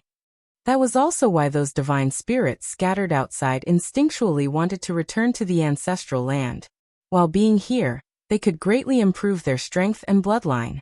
It was especially so for young divine spirits because living in the ancestral land could greatly shorten their growth period. Yongkai wasn't in a hurry to cultivate though, because the aim of his journey here wasn't to refine his dragon vein, but to find clues about the primordial light. Now that he was here, he still didn't have any idea about how to find those clues. Worse, looking around probably wouldn't be of much use because the clues about the primordial light couldn't be seen. After 1 month, Yongkai had almost circled the entire ancestral land, but still couldn't find anything. But that was reasonable because if there were any unique clues, it was impossible for those divine spirits living here not to know about them. Yongkai couldn't help but feel defeated, and wondered if his approach was all wrong. While strolling around, Yongkai suddenly came to a huge empty area. This was where the ancestral strength was the strongest, seeming to be the center of the entire ancestral land. It wasn't the geological center, but rather the core of its power. Also, this was the exact place where the third-generation Dragon Emperor and Phoenix Empress sealed that Black Ink giant spirit god. They had even sacrificed half of the ancestral land's territory, and used the sacred treasures from 16 of the divine spirit clans to form a grand array to transform this place into one giant seal. This place continuously extracted ancestral strength to grind away the Black Ink giant spirit god's Black Ink strength. Therefore, this place was considered the center of the ancestral land, making it the optimal location to suppress the Black Ink giant spirit god. Yongkai sat down cross-legged, thinking of whether it was plausible to put his hopes on the primordial light to defeat the Black Ink clan. According to what he knew, the burning light and serene glimmer certainly had a high possibility of being forces separated from the primordial light. The divine spirits might also have a connection to the primordial light, but Yang Kai had no clue about what that connection was. The primordial light no longer had the same appearance as before, and no one knew what was left of it after separating the burning light and serene glimmer. Yang Kai estimated that he had to find something like a medicinal catalyst to help Big Brother Huang and Big Sister Lan fuse together and rebuild the primordial light. Without even mentioning whether he could find a catalyst he had no clue about, even if he did somehow accomplish that, would he really be able to use that to fuse Big Brother Huang and Big Sister Lan back together? And if he was, would Big Brother Huang and Big Sister Lan still exist in this world? That thought had been on his mind since he left the chaotic dead territory. Big Brother Huang and Big Sister Lan had been nothing but good to him. Purifying light was something essential for the humans to defend against the Black Ink clan, and the small stone race soldiers nurtured by the two of them had provided the humans enormous help during many instances. In the humans' eyes, even though those two had been living in the chaotic dead territory all this time, and never descended the mountain to directly help them, they had still made massive, irreplaceable contributions to the war effort. If wiping out Mo required sacrificing Big Brother Huang and Big Sister Lan's lives, Yang Kai would never agree to it, no matter the reason. He never had a chance to think carefully about this matter before, or perhaps he had unconsciously been avoiding doing so, but now that he calmed down and began to ponder the issue, he suddenly felt as though had betrayed Big Brother Huang and Big Sister Lan. Could those two not have thought of what would become of them if Yang Kai ever found the fusion catalyst? Of course they had. When Yang Kai went over and saw them trying to fuse together, though it seemed like they were playing around, would they have even attempted such a monumental thing without considering the consequences? They had provided so much assistance to the human race, but never asked for anything in return, so how could Yang Kai just discard them after all they had done? If the only way for the human race to survive was to betray their greatest benefactors, repaying kindness with enmity, would they even be worthy of continuing to exist? Once Yang Kai changed the way he thought about this matter, the issues that had been plaguing him for so long melted away. Relying on external forces and the benevolence of others to end this tragedy was not but an act of desperation born from weakness. Even without the primordial light, was there really no other way to completely eradicate Mo? Song and the others could use the primordial heaven's source grand restriction to seal Mo, which meant that Mo wasn't omnipotent. The human race couldn't do anything about Mo now purely because they weren't strong enough. If the human race could transcend their current limits, they wouldn't even have to bother about all this complicated primordial light or darkness. In the end, the fundamental problem was strength. It wasn't enough to be in the 8th order or 9th order open heaven realm. Humans had to at least reach the creation realm, like Mo, to be able to defeat it. Song and the others couldn't reach that peak, but that didn't mean that he couldn't. New talents appeared in each generation, and though the great achievements of their forefathers were admirable and worthy of praise, that did not mean the descendants should stop striving to outdo them. Perhaps the ancestral land felt her favorite son's strong desire for power, or maybe realizing it could not escape unscathed from a disaster that threatened her whole family. The matriarch, who had always been fair to every divine spirit, finally revealed her doting side to Yang Kai. The entire ancestral land suddenly began shaking, and an unimaginable amount of ancestral strength from all directions flowed towards Yang Kai like a torrent and poured into his body. Yang Kai's figure trembled, but he was only surprised for a moment before calming down. He then opened his heart and mind to accept the world's gift. He was currently almost at the peak of the 8th order, but ancestral strength wasn't of any help to his open heaven realm cultivation. Instead, it was extremely beneficial to his strength as a divine spirit. Yang Kai could feel his dragon veins surging.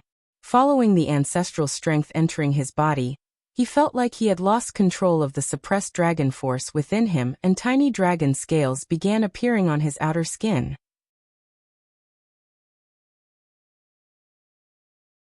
Martial Peak. Chapter 56-25 A Chance.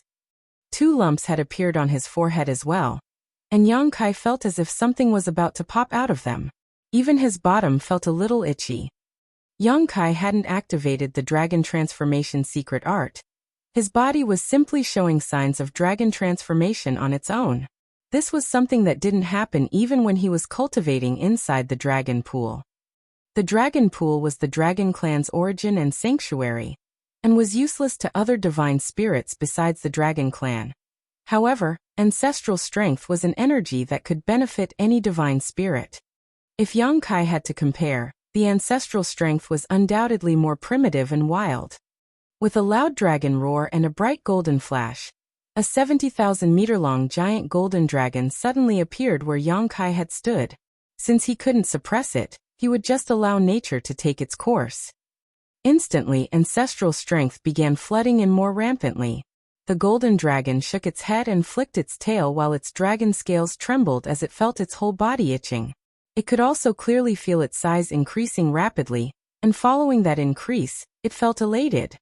Since Yongkai entered the dragon pool to cultivate and reached his 70,000-meter ancient dragon form, his dragon clan bloodline had been developing very slowly. It had been nearly 3,000 years since then, but his dragon form hadn't even grown another 1,000 meters. The main reason was that he had no time to purify his dragon vein. Also, besides cultivating inside the dragon pool, it was extremely hard for a dragon to continue growing after its dragon vein reached Yongkai's level. Previously, Fu Guang was healing his injuries inside the dragon pool, and after he came out, Yongkai was still in his retreat. Therefore, he didn't have the time to head over to the dragon pool. Now that ancestral strength was pouring into his body, Yongkai's dragon form was clearly growing, and at breakneck speed just like when he was cultivating in the dragon pool back then. Though this didn't help him in increasing the order of his open heaven realm cultivation, the increase of his dragon vein was also an increase in his strength. Yongkai instantly felt like this trip was worth it, and he finally stopped obsessing over finding the primordial light. While the wind was blowing and the ancestral strength was surging inside the ancestral land, 2 innate territory lords led the large group of Black Ink clansmen that had escaped back to the no-return pass. Sitting on a tall throne was the only royal lord of the Black Ink clan. His face was pale and colorless, which gave others a demonic, but also feminine feeling. He had his chin propped on his hand while listening to the 2 territory lords' fearful and trepidatious report. Huge bones formed the throne he was sitting on, and every one of them was glowing with colorful lights and flowing with various Tao strengths. These weren't any ordinary bones, but rather the bones of divine spirits. After so many years of battles, the divine spirits also suffered casualties. Some of those dead divine spirits would have their corpses collected and buried by their allies, but some would be taken away by the Black Ink clan, and have their bones extracted to add to the royal lord's throne. Building such a huge throne must have taken over 10,000 large bones, so one could guess how many divine spirits had died in battle during these years. Even many dragon and phoenix clan members died in battle, especially during the battle, when the no-return pass was breached. During the final battle in the barren territory, even the dragon and phoenix clan leaders had perished. Although the royal lord didn't release his aura, and was simply listening quietly, the 2 territory lords below felt like they were standing on pins and needles. Retreating without a fight was considered a dereliction of duty. They were responsible for guarding the ancestral land, but after one of their fellow innate territory lords was killed, they chose not to fight with Yongkai, and ran away. Instead, they even discarded their mid-rank Black Ink nests. Such crimes were enough for them to lose their heads. Of course, an innate territory lord was a precious asset to the current Black Ink clan, and many of them had died in battle over the years, so there was a huge decrease in their numbers.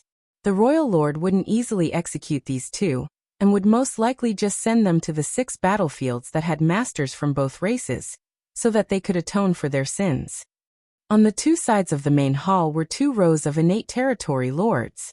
Though the Black Ink clan had quite a lot of acquired territory lords now, they were either battling the human race masters on the battlefields to fine-tune themselves, or devouring Black Ink's strength inside Black Ink nests as they cultivated their strength. The only ones free were the innate territory lords because their abilities were fixed right after birth. At this moment, most of those territory lords had sympathetic expressions on their faces. They had also heard of Yongkai's reputation during these years, so they knew that it was already lucky to be able to survive after an encounter with that killing star. Of course, It was also because that fellow was worried about the agreement between the two races and didn't dare to break it easily. Otherwise, these two territory lords might have already been killed. Once the two territory lords finished their report, they looked up at the throne, waiting nervously for their fate to be decided. After a long time, the royal lord asked, "What you mean to say is, Yongkai has entered the divine spirit ancestral land, yes?" "Indeed." A territory lord with two large wings on his back, which made him look like a huge bat, answered respectfully. "Why did he go there?" The royal lord asked as he was reminded of the appearance of the human who escaped from him around 2,000 years ago. That territory lord answered, shaking, "I don't know." The royal lord frowned. To think of it, he had encountered Yongkai twice. The first time was when Yongkai led the remnant army to attack the no-return pass. During that time, he used the Azure Void Pass old ancestor's corpse and the strength of the ox monster to forcefully kill many Black Ink clansmen to open a bloody road, and send the remnant humans to the barren territory. The other time was when Yongkai came back from the Black Ink battlefield alone. That time, he destroyed 7 high-rank Black Ink nests, killed numerous innate territory lords, and finally escaped all on his own. Back then, the royal lord flew into a rage because of that, but couldn't do anything about it. He soon heard the news about Yongkai from the frontline battlefields and knew that Yongkai had killed numerous territory lords. That fellow was now the biggest hidden trouble for the Black Ink clan. If the royal lord hadn't learned that Yongkai could never break through to the Ninth Order Open Heaven realm, he would have ordered his death no matter the cost. That was because Yongkai was already such a menace when he was an 8th Order master. So how terrifying would he be if he managed to reach Ninth Order? Perhaps by then, even the royal lords might not be his opponent. It was because the Black Ink clan knew that Yongkai was destined to be unable to reach the Ninth Order Open Heaven realm, that they slightly suppressed their intentions to kill him and maintain their peace agreement with the human race, though the bigger reason was that both sides needed time to accumulate strength. Once the Black Ink clan had nurtured enough royal lords, Yongkai would no longer be able to affect the overall situation despite being a menace. Of course, the Black Ink clan wouldn't give up a chance to kill Yongkai either. Therefore, when the royal lord heard that Yongkai had entered the ancestral land, which the Black Ink clan previously controlled, he thought that this might be an opportunity. During these recent years, Yongkai seemed to be searching for something which had brought him from one great territory to another. However, neither the Black Ink clan nor the humans knew what he was searching for. But no matter what it was, it would surely be bad news for the Black Ink clan. If they could besiege and kill Yongkai in the divine spirit ancestral land, his plans would all be in vain, and he would no longer restrict the Black Ink clan. At that moment, they could boldly break the treaty between the two races and restart the wars in every great territory. They had to reduce the human race's territory, so that they wouldn't have the ability to accumulate more strength. That way, the Black Ink clan could wipe them out someday. No matter how strong that 8th Order Open Heaven Realm Master was, he couldn't defeat a royal lord. Unfortunately, Yongkai was proficient in the Tao of Space, and was unmatched when it came to escaping. He would run away when he knew he couldn't win, which made others unable to do anything to him. That was how he escaped from the royal lord. When dealing with such a person, the royal lord understood the need for a heaven-sealing earth-locking technique to block all escape routes before going for the kill. Suddenly, the royal lord thought of something and looked down at the two territory lords before ordering, "Return there and see what he's up to." The two innate territory lords felt bitter hearing this order, but although they were frightened, they didn't dare to disobey the royal lord's command, so they could only master up their courage and head back the way they came. 1 month later, the two territory lords appeared outside the ancestral land. They had bitter expressions as they hesitated, secretly hoping that Yongkai had left. Otherwise, they didn't know how to explain their appearance if they bumped into him. They couldn't say that they were here to visit him, right? Even though they were nervous, they weren't too afraid because if Yongkai wanted to maintain the agreement between the two races, he wouldn't openly attack them. Therefore, this trip might be dangerous, but it wasn't life-threatening. Carefully approaching the ancestral land, the two territory lords soon sensed something strange. The divine spirit ancestral land seemed to have changed drastically from how it was when they were last here. An inexplicable energy was surging and permeating the entire world, and even the wind and clouds were churning. At first, they were carefully hiding their bodies and aura lest they be exposed, but after looking at the current state of the ancestral land, they became bolder. Then they released their divine senses to look around and gradually discovered what was happening. All that energy seemed to be moving in one direction. There was a vague golden light shining in that direction, and a huge being hibernating amidst the clouds. When they looked through the clouds, they could vaguely make out a figure of a curled-up dragon clan member. It was Yang Kai. With all the intel the Black Ink clan had gathered, the fact that Yang Kai could transform into a true dragon was no longer a secret. After all, there were many Black Ink disciples who were loyal to the Black Ink clan hiding in the dark now. Those two territory lords looked at each other and revealed ecstatic expressions. They suddenly realized why the royal lord wanted them to return here. Silently retreating, they hurried back to the no-return pass. This time, it didn't take them a whole month to reach the no-return pass. When they got back, they once again bowed down before the royal lord's throne of bones and reported everything they saw and heard to him. The royal lord sneered. As I had expected. When he first heard that Yang Kai went to the divine spirit ancestral land, he made several guesses. Now it seemed like he had gone there to cultivate. According to what he heard, it was said that the power inside the divine spirit ancestral land was very beneficial to divine spirits. Did you two expose yourselves? The royal lord asked. The Batwing territory lord shook his head. No. Yang Kai was entirely immersed in his cultivation and didn't sense anything. Very good. The royal lord nodded in satisfaction while tapping his fingers on the back of his throne while looking down at the two. Qing Fu Muyu, don't complain that this king didn't give you a chance to make up for your crimes. The two of you are to immediately enter the Black Ink nest together for source fusion. Once those words were said, all the territory lords became pale. The two territory lords, Qing Fu and Muyu, shivered as they looked up at the royal lord with terrified eyes. Muyu even screamed frighteningly, "Sir, please have mercy." It was as though the so-called source fusion was a death sentence. Even though Qing Fu didn't say anything, he had a depressed and desperate look on his face. However, the royal lord didn't show any change in expression. Instead, he looked at them calmly before declaring, "If you live, that is your good fortune. If you die, that is your fate. Go."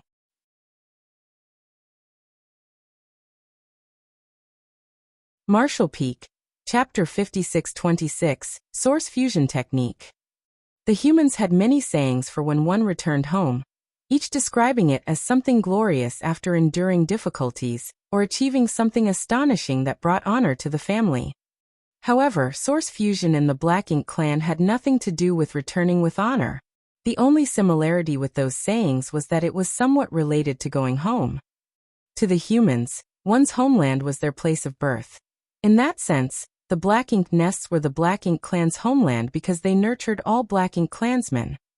To the Black Ink clan, source fusion was both punishment and glory. Moreover, only territory lords could perform source fusion. Technically speaking, source fusion was a type of secret technique that only the Black Ink clan could use. And to use it, they must have a high-rank Black Ink nest. A territory lord would enter the high-rank Black Ink nest and use the source fusion technique to fuse their body and essence with the Black Ink nest. Though any territory lord could easily perform the technique, it had never been used since ancient times. That was because when the territory lord fused their body with the Black Ink nest, there was a huge possibility that they would be devoured by the Black Ink nest and cease to exist. Despite the fact that there were quite a lot of territory lords in the Black Ink clan, they were all pillars of the various battlefields, so it wasn't easy to sacrifice any of them. Of course, with such a high risk, the reward naturally wouldn't be small. If the territory lord who performed the source fusion technique could withstand the Black Ink nest's devouring, and instead assimilate the Black Ink nest, they would achieve earth-shattering changes.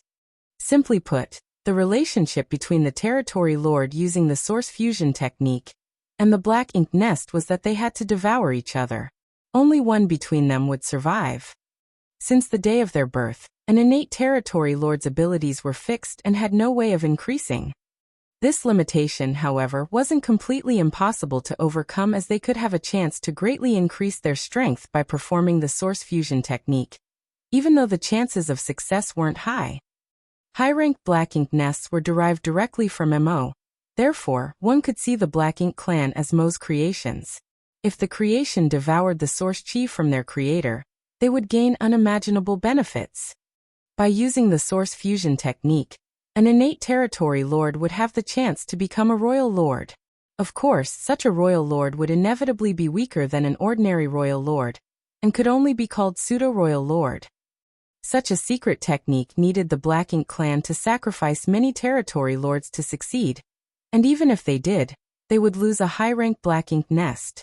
Each high-rank Black Ink nest was connected to dozens, if not over 100 mid-rank Black Ink nests, and thousands of low-rank Black Ink nests which birthed and served massive Black Ink clan armies. Back when Yongkai destroyed a few high-rank Black Ink nests in the No Return Pass, the Black Ink clan had been distressed about it for many years. Additionally, that incident thwarted several plans the Black Ink clan had for some great territories. In short, the Black Ink clan was loath to lose any high-rank Black Ink nests. These were the reasons why no territory lord had even performed this secret technique, and why the humans had no idea about it despite having waged war against the Black Ink clan for so many millennia. If it weren't for the importance of killing Yongkai, the royal lord would never have been willing to make such a sacrifice. However, that killing Star had now become a dangerous obstacle to the Black Ink clan's plans, so if they could remove him, the situation between the two races would change entirely. At the very least, the Black Ink clan would no longer have to obey the so-called peace deal between the two races. It would be best if one of these two territory lords could succeed, but it didn't matter if they didn't, because their failure would contribute to the next territory lord's chances of success. When it came to the source fusion technique, the more territory lords that failed to consume the high-rank nest, the greater the chances the following territory lords who performed the secret technique would have of succeeding. Therefore, as long as the Black Ink clan was willing to make enough sacrifices, they would eventually succeed. However, the Black Ink clan weren't sure what the odds of success were, because there had never been a territory lord who had used this technique. Even the royal lord only had a rough estimation that the initial chances of success were around 10%, and would increase by about that much for successive attempts. In other words, even if things went smoothly, they still had to sacrifice around a dozen territory lords before a pseudo-royal lord could be born. Of course, those estimations didn't account for the amount of territory lords, feudal lords, and ordinary Black Ink clansmen that the destruction of a high-rank Black Ink nest would implicate. Such a huge sacrifice for such a small reward was obviously not cost-effective for the Black Ink clan outside of extremely special circumstances. However, sending territory lords was no longer a viable method to deal with Yongkai, so a royal lord was required. Unfortunately, there was only one royal lord in the entire Black Ink clan currently, and he had to oversee the No Return Pass and couldn't leave at will. The royal lord clearly remembered the incident where a pure White Dragon clan member boldly barged into the No Return Pass, roughly 1,000 years ago. According to the intelligence they possessed, the Black Ink clan naturally knew that this divine dragon was stronger than any Ninth Order Open Heaven Realm master. Luckily for them, that white divine dragon didn't attack the No Return Pass, and seemed to just be passing by as he dashed off into the depths of the Black Ink battlefield. That dragon clan member disappeared and hadn't returned since then, and no one knew what he was up to. However, the mere existence of this kind of master made it impossible for the Black Ink clan to leave the No Return Pass undefended. A pseudo-royal lord was also a royal lord. Therefore, no matter what price they had to pay, the Black Ink clan had to kill Yongkai in the Divine Spirit ancestral land. Qing Fu and Mu Yu felt devastated as they left. Though they were reluctant to die in such a way, it was in the Black Ink clan's nature to obey those superior to them. Since the royal lord had given the order, they could only abide. After finding a high-rank Black Ink nest, the two innate territory lords looked at each other, and saw the despair in each other's eyes. They smiled bitterly at each other before flying into the Black Ink nest. When they arrived at the innermost part of the black ink nest, the two territory lords sat cross-legged and began performing the source fusion technique. At that instant, the fleshy walls of the black ink nest squirmed as the two territory lords' bodies gradually sank downwards as if they were in a swamp. Their figures disappeared in a few short breaths as the black ink nest completely devoured them. Only their auras remained, trying to resist the black ink nest from within. As time passed, the two territory lords' auras weakened before finally disappearing. Back inside the main hall, the royal lord and many territory lords were monitoring the situation. When they were certain that the two territory lords' auras had completely disappeared, many of the innate territory lords sighed. It seemed like the source fusion technique really wasn't something that could be easily used. But the sacrifice these two made was destined to not be wasted, as they soon heard the royal lord asking, "Is there any of you who is willing to perform source fusion with this black ink nest?" It was almost like asking if any of them would be willing to die. Having witnessed Qing Fu and Mu Yu's end, none of the innate territory lords below dared to volunteer to perform source fusion with the black ink nest. Therefore, it was complete silence after the royal lord asked his question. Finally, after a long time, a territory lord came forward and declared, "Sir, I am willing to try." Coming forward while everyone was silent made this territory lord stand out greatly, and many gazes of all sorts landed on him. The royal lord sitting above them revealed a gratified expression. Although many black ink clansmen were afraid of death because of the personality they were born with, there were still some who were willing to sacrifice themselves for the greater good of their race. Nodding, the royal lord said, "If that's what you wish, Di Wu, I'll give you a chance." "Yes." The territory lord called Di Wu cupped his fist and waited to receive further orders. "Is there anyone else?" The royal lord turned to look around, but didn't get any response, so he was a little frustrated and began calling out a few territory lords' names with no trace of politeness. The faces of those few territory lords instantly became ashen as they came forward with difficulty. Meanwhile, the other territory lords watched the scene and secretly analyzed the situation. Then, they realized that those territory lords had either lost to human race masters, or made blunders on the battlefield that harmed the Black Ink clan. It seemed like the names the royal lord called out weren't at random, which made a few territory lords feel relieved. Diwu stays behind while the rest of you go ahead. Black Ink Eternal. Though the few territory lords couldn't put their feelings into words, their expressions still became stern as they yelled, "Black Ink Eternal." After that, they turned around and set off. Moments later, the auras of the chosen innate territory lords disappeared one after another inside the high-rank Black Ink nest, obviously indicating that they had failed. Although it all failed, those auras were hung on for longer and longer, which meant that the source fusion technique was getting closer to success.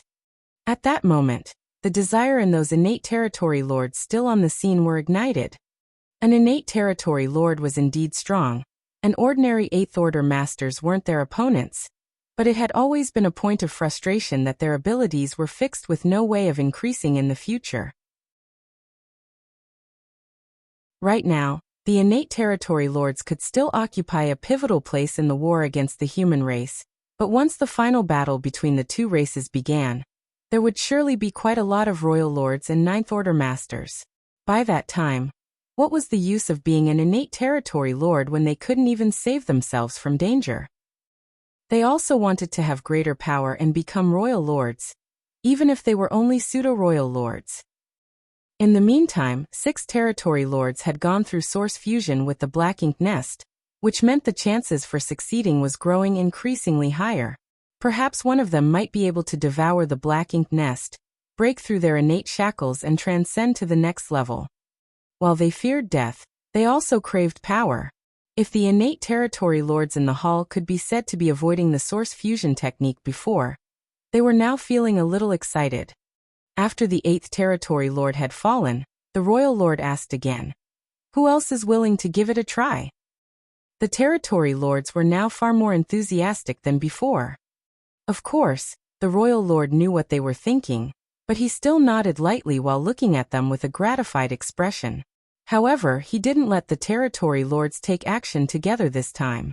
The ones before were to build a foundation, and now that it had been built, it was time to carefully collect his harvest.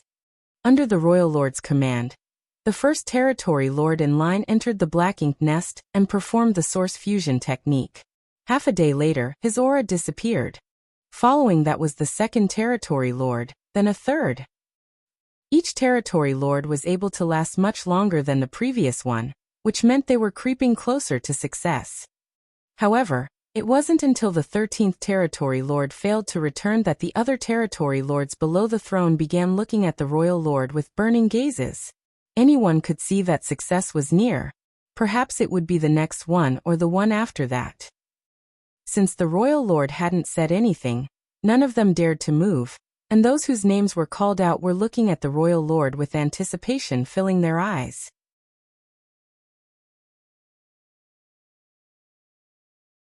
Martial Peak. Chapter 56-27, For Gates 8 Palaces Great Pagoda Array. On top of the throne of bones, the royal lord gently tapped his fingers, seemingly hesitant about something. After a long time, he finally opened his eyes and looked down at the territory lords. Diwu, you go. That order was directed at the first territory lord that had volunteered. Diwu was pleased and grateful for the royal lord's favor, so he cupped his fist and quickly said, I won't disappoint you, sir. Turning around determinedly, he strode out of the main hall.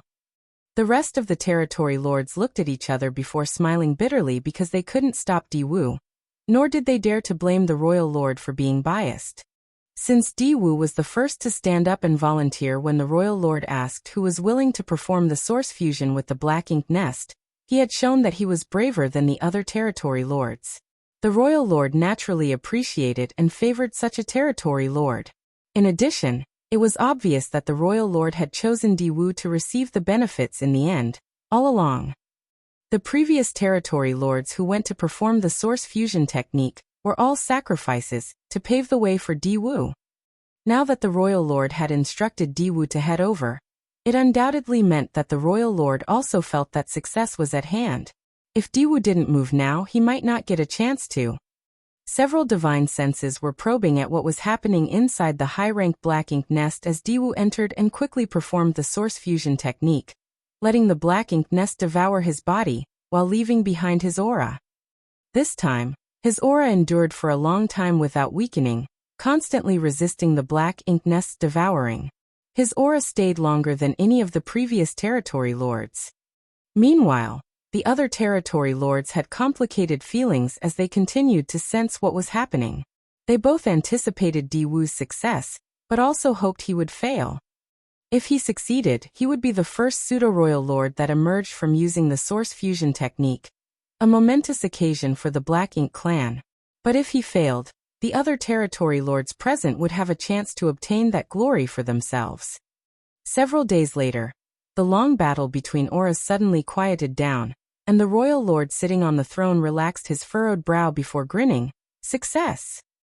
The territory lords below hurriedly offered congratulations. It was indeed a success. Diwu had undoubtedly devoured the high-rank Black Ink nest, and even absorbed part of the strength from the 13 territory lords before him. In short order, he would break through the innate territory lords' restrictions, and become a pseudo-royal lord. That time wouldn't be too long either. No one in the Black Ink clan was sure whether their decision to sacrifice a high-rank Black Ink nest and 13 innate territory lords in exchange for a single pseudo-royal lord was worth it. Still, if they could use this newly acquired strength to kill Yongkai, it would be a huge strategic win for them. Now that everything was prepared, it was time to start planning their attack. The royal lord released a burst with his divine sense, and several 7th-order Black Ink disciples soon came to the main hall before bowing down. While leaning forward to look at an old man among the Black Ink disciples, the royal lord asked, "How is your research progressing? Is your 4 Gates 8 Palaces Great Pagoda Array usable yet?"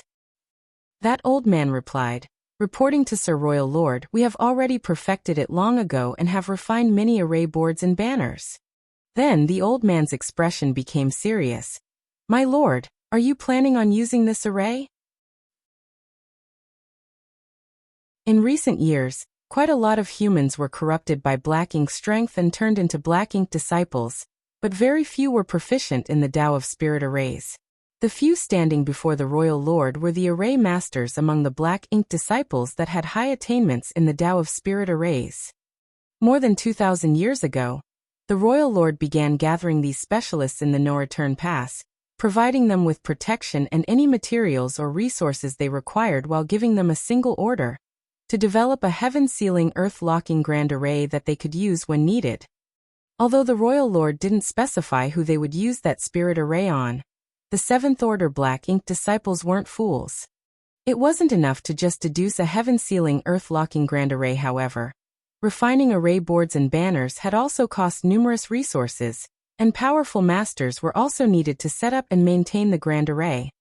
Considering the massive investment, the royal lord must want to use this grand array for a special purpose. That target must be a tricky enemy who was great at escaping. Among all the Eighth Order masters in the human race, there was only one who the Black Ink clan would take so seriously. However, such a huge array wasn't easy to arrange. The person they were trying to trap could easily escape if they alerted him, and he found out about the grand array before it was fully activated. That was why they hadn't used this grand array despite it already being ready to deploy. They didn't expect the royal lord would gather them here today. After listening to the old man's answer, the royal lord nodded calmly. Very good. Yang Kai has trapped himself inside the divine spirit ancestral land, and seems to be immersed in cultivating. This is a perfect chance to deal with him. The divine spirit ancestral land. That old man seemed surprised. Sir, are you going to use this grand array to seal that place? Can it be done? The royal lord looked at that old man with a serious expression. How could that old man dare to say no? Judging by the royal lord's behavior, he might perish on the spot if he said no. So the old man quickly replied, yes. If Yang Kai is indeed immersed in cultivation, there is a high chance for success. But the divine spirit ancestral land is an incredibly vast place, and this old master doesn't have enough strength to seal it entirely. I must trouble sir to allocate some territory lords to cooperate with me. How many do you need? 8. No, 10 territory lords. The royal lord replied flatly. I will give you 20 innate territory lords. This plan can only succeed and not fail. When the old man heard this, he was taken aback. It was no small deal using 20 innate territory lords to deal with one human, but it also showed how cautious the Black Ink clan was of that human. He had also heard of Yang Kai's reputation, but no matter how strong Yang Kai was, he would not be able to escape after being trapped inside this grand array. Therefore the old man accepted the order. Yes, sir. Afterwards, the royal lord called out 20 territory lords and gave them an order. You will accompany them and offer whatever assistance they require to set up the grand array. However, don't act recklessly before Diwu arrives. Once Diwu arrives, he will take charge. All the territory lords accepted their orders. Yes, sir. Go. With a wave of the royal lord's hand, the 20 territory lords and several Seventh Order array masters immediately left the main hall and flew away. Looking outside the main hall, the royal lord appeared gloomy. Although he couldn't personally kill Yang Kai to vent his rage, this small displeasure was nothing before the Black Ink clan's plans for total conquest. In fact, if they hadn't lost more than a dozen territory lords to the source fusion technique already, he wouldn't have only sent 20 territory lords but 30. When dealing with someone like Yang Kai, there were only two options before them: leaving him alone, or attacking him with overwhelming force to ensure he died. Once this battle was over, the Black Ink clan would no longer have any worries, and that agreement between the two races would become meaningless. The Black Ink clan masters immediately left the no-return pass, but soon after, a Black Ink clan army consisting of 1,000,000 troops followed behind under the leadership of many feudal lords. They were also heading for the divine spirit ancestral land, but weren't in a rush to get there, so the territory lords departed before them. After all, no one knew how long Yang Kai would remain in the divine spirit ancestral land. It would be a total waste of effort if they arrived too late and Yang Kai had already left. As they were moving quickly, It only took the group of masters 20 days to pass through the Divine Ability Sea and arrive at the outskirts of the Divine Spirit ancestral land. Even though they had the advantage in numbers, they didn't dare to expose their whereabouts and auras lest Yong-kai notice them. Next, they let a territory lord who was skilled in concealment go forward to scout the place. Soon, that territory lord returned and told the others what he discovered. Strange things were happening inside the Divine Spirit ancestral land. The wind and clouds constantly churned, causing a huge commotion, but Yong-kai was obviously still immersed in his cultivation and unaware of his surroundings. That news made the other territory lords feel relieved. In the meantime, that seventh-order old man laughed mockingly. That fool is courting death by creating such a huge commotion while cultivating. But the commotion gives us cover while we prepare. Enough nonsense. Hurry up and tell us what we have to do, one of the territory lords asked impatiently. Black Ink disciples never had much of a status among the Black Ink clan. Therefore, the group consisting of only innate territory lords naturally would look down on them. However, the territory lords didn't act outrageously because they still needed these Black Ink disciples to arrange the grand array. That was because the Black Ink clan had little to no aptitude in the Tao of Spirit arrays. Yes, sir. That seventh-order old man nodded and bowed before instructing them politely, "Please come with me." While saying so, he took the lead and flew away. He had already told the territory lords the basics of the grand array, and even gave them a jade slip each to let them better understand it. These territory lords might be powerful, but it was difficult for them to understand anything about spirit arrays. That was why these territory lords still didn't know much about the Four Gates 8 Palaces Great Pagoda Array, despite having 20 days to study it already. If possible, that old man would rather work with the other 6 7th-order Black Ink disciples to set up the grand array, not these innate territory lords. However, he needed these powerful territory lords to enhance the spirit array's power, so he was stumped. For now, his only choice was to teach them while hoping these territory lords wouldn't be too ill-tempered. Under the 7th-order old man's guidance and directions, the territory lords stood in prearranged positions while holding an array banner each.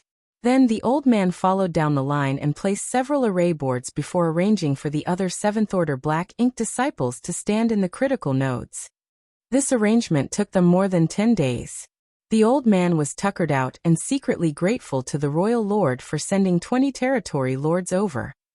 At first, he thought they would only need a few territory lords for this spirit array, but after arriving here, he discovered that he had greatly underestimated how vast the Divine Spirit ancestral land was. In the end, they used 12 innate territory lords and every 7th-order Black Ink disciple to seal this place up. Luckily for them, Yong-kai, who was cultivating in the ancestral land, had no idea of the changes being made outside, and was still immersed in his cultivation. Once everything was ready, the old man secretly breathed a sigh of relief. He went over and stood at one of the critical nodes of the grand array, and with a serious expression, pulled out an array banner, and channeled his strength into it. Instantly world force surged. Around the void, the grand array's nodes and array boards hummed simultaneously, while the anxious territory lords also inserted their strength into their array banners.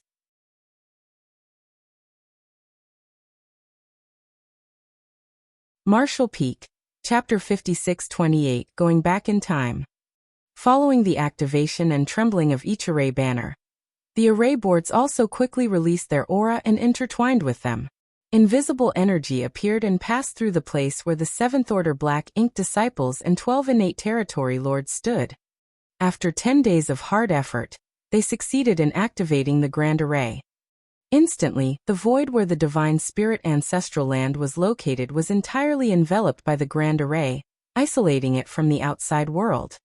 It was only then that the old man responsible for setting up the spirit array finally felt relieved. He was terrified of the possibility that Yong-kai might realize the grand array was being assembled before it was done. If that happened, they wouldn't be able to trap him. Now that the grand array had been activated though, no matter how proficient Yong-kai was in the Tao of space and escaping, he would have no way to flee. The only way out was to destroy the grand array, but now that it enveloped the entire ancestral land, that would be no easy task. The old man's expression became stern as he used the array banner in his hand to inform everyone. The Grand Array's successful formation has caused a substantial change in the surrounding void, so Yang Kai must have already noticed it. Sirs, please be on guard. If others were trapped inside the 4 gates 8 places Great Pagoda Array, they might not sense any changes. Moreover, they went with a more stable plan and used 12 innate territory lords to activate this Grand Array and seal the entire ancestral land to guard against any unexpected events. However, Yang Kai was different. He was proficient in the Tao of space, and this was a heaven-sealing earth-locking Grand Array that would isolate the inside from the outside. Such a huge commotion wouldn't be able to escape Yang Kai's senses. The territory lords felt anxious after hearing the old man's warning and raised their guard up while using their divine sense to scout their surroundings, afraid that Yang Kai might suddenly appear and attack them. After waiting for an entire day though, they didn't notice any suspicious movements. They waited another day, but it was still very quiet. The territory lords used their array banners to converse with each other secretly, and were dumbfounded by what Yang Kai might be planning. One of the territory lords couldn't help asking, "Are you sure that guy is still here?" It wasn't their fault for doubting, because if Yang Kai was here, how could he remain so idle? According to how domineering he usually treated the Black Ink clan, he would definitely have caused a huge scene if he noticed he was sealed inside this place. Even if he didn't cause a commotion, he would at least show his face and not be as quiet as he was now. There were several territory lords with the same doubts. Soon, another territory lord's voice came from the array banners. "He should be here. When I scouted this place earlier, I felt a strange change in the ancestral land, which is clearly his doing." "Did you actually see him?" "I didn't." Since the territory lord didn't dare to expose his whereabouts, he was very careful when scouting ahead and didn't dare to investigate too deeply. What if he accidentally alerted Yang Kai while scouting, causing him to get suspicious and leave? He wouldn't be able to handle the consequences. "Let's just wait. Maybe he's lurking around in the dark." The group of territory lords calmed down and continued to wait. But several more days passed, and there were still no signs of Yang Kai. By now, all the territory lords had grown anxious. All the signs pointed to the possibility that Yang Kai might no longer be inside the divine spirit ancestral land. If that was really the case, all their efforts would be for naught. Another silent conversation was exchanged, and they decided to send someone out to investigate. They had been afraid of Yang Kai sensing their presence before, but now that the Grand Array was active, they had already revealed themselves. Therefore, it didn't matter if they went over to investigate the situation. However, they couldn't reach a conclusion on who would be going. All of them were aware of Yang Kai's reputation, and any territory lord who encountered him back then had a high chance of dying once he struck out. Now they even used a heaven-sealing earth-locking Grand Array, which was clearly meant for him, so how could Yang Kai show mercy when they encountered each other? Therefore, all the territory lords passed the responsibility among them, as no one was willing to enter the ancestral land. Luckily for them, the Black Ink clan army from the No-Return Pass, that had departed after them, had now arrived. So the territory lords picked out a feudal lord and ordered him to lead 3,000 soldiers into the ancestral land. That unlucky feudal lord felt bitter, but couldn't do anything but follow his orders. Moving forward carefully, the troops soon arrived in the sky above the ancestral land, but before landing, the feudal lord sensed a suppressive force coming at him from all directions. He had never felt this kind of sensation, and under this suppression, he found that he couldn't circulate his Black Ink strength as smoothly as before. Even his feudal lord aura had slightly decreased. Such a change surprised him, and he quickly stopped moving before looking around. He noticed the 3,000 Black Ink clan soldiers he brought with him also wore uncomfortable expressions. Is this the suppression of the ancestral strength? The feudal lord's expression turned gloomy as he wondered. Of course, he knew that the divine spirit ancestral land had ancestral strength. After all, the Black Ink clan had occupied this place for thousands of years, and had sent back comprehensive reports describing the ancestral strength in the ancestral land that had a certain amount of resistance to Black Ink strength. Therefore, the Black Ink clansmen with lower strength would feel more uncomfortable being in this place. However, the feudal lord didn't expect the suppression to be this intense. He was barely at the outskirts now, and hadn't even entered the ancestral land. What would happen if he dove deeper inside? Though he was worried, he didn't dare to disobey the orders given to him by the territory lords, so he could only muster up his courage and lead the Black Ink clan soldiers to continue forward. As the feudal lord expected, the closer they got to the ancestral land, the more obvious the suppression of their strength was. His feudal lord aura was constantly weakening as if there was a mysterious force suppressing the strength inside him. When he finally arrived at the ancestral land, his expression had already turned extremely stern. He summoned his strength but realized that his current output was only on par with that of a high-ranked Black Ink clansman. That omnipresent, extremely dense ancestral strength had actually suppressed his strength by an entire realm. If this was his condition, the other 3,000 Black Ink clansmen would naturally be in an even worse state. The lower the strength, the more obvious the suppression. There were already some Black Ink clansmen who couldn't stand the pain and release suppressed roars. Meanwhile, the feudal lord was terrified and immediately knew that there was something off about this piece of land. He suppressed the discomfort he was feeling, and began looking around. Then he led his army away after not finding anything. It wasn't until they left the divine spirit ancestral land that the feeling of suppression gradually faded. The feudal lord reported what happened to the territory lords, making all of them frown. Is the divine spirit ancestral land suppression really so powerful? How did Qing Fu and Muyu stand living in this place back then? Unfortunately, those two had undergone source fusion with a Black Ink nest. Otherwise, the other territory lords would have asked them to come over, because they would certainly learn more about this situation. They're dead, but there are a few feudal lords that escaped alive at that time. So we'll know the answer after asking them, one of the territory lords said. It was a plan. Among the millions of soldiers that followed them here, there were a few feudal lords who had previously guarded the ancestral land. Those feudal lords were called over, and asked about the previous situation here.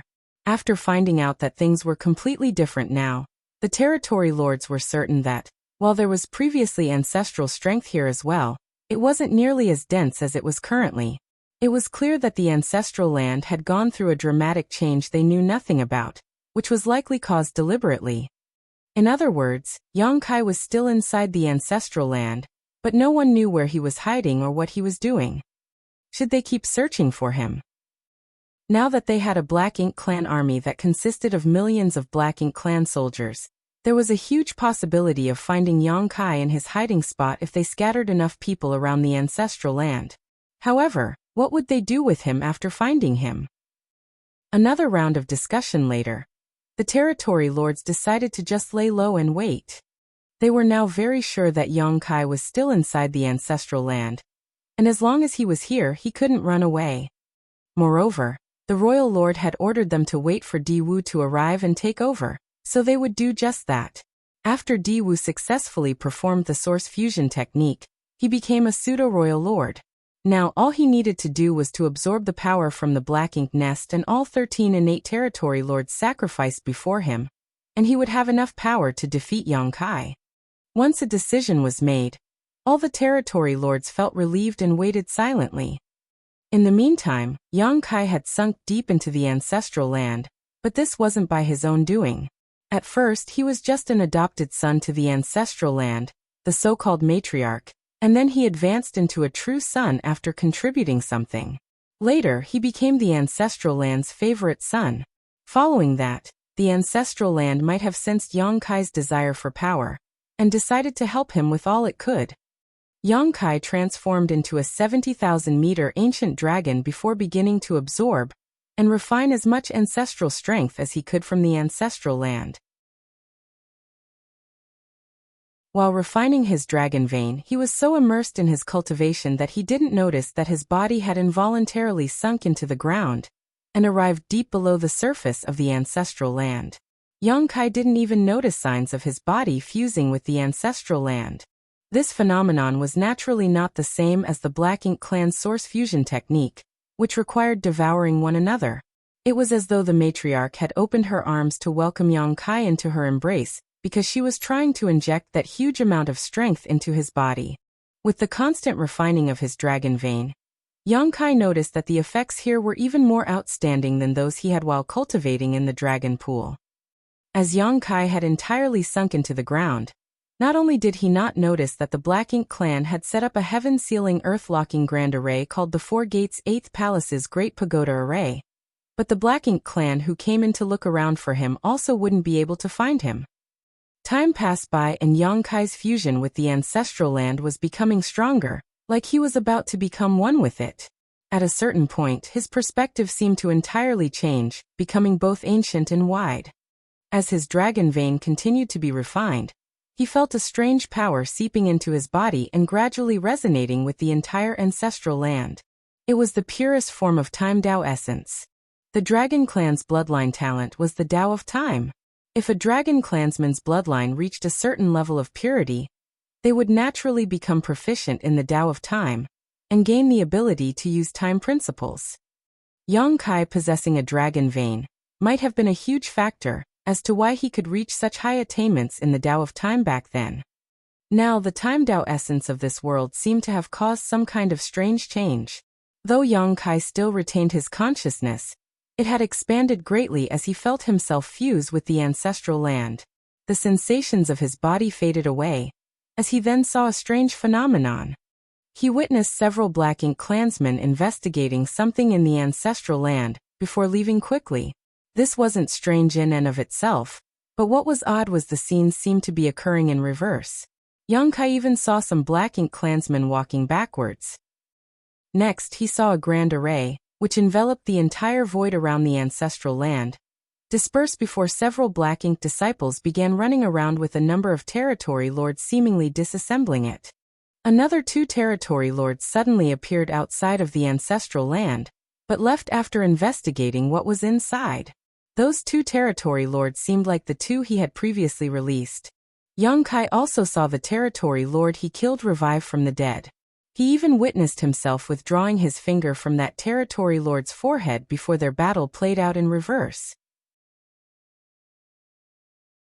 All these scenes rapidly appeared and disappeared, but Yang Kai's emotions remained as tranquil as an ancient wall. It was like he was a bystander who was observing what had happened in the ancestral land. Even watching himself kill that territory lord didn't draw any kind of reaction from him.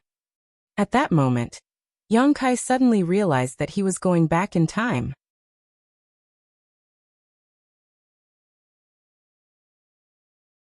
Martial Peak, Chapter 5629, No Way to Escape. The Tao of Time was profound and mysterious. Since ancient times, there were very few cultivators who cultivated this grand Tao. Cultivators of the Tao of Time were even fewer than cultivators of the Tao of Space.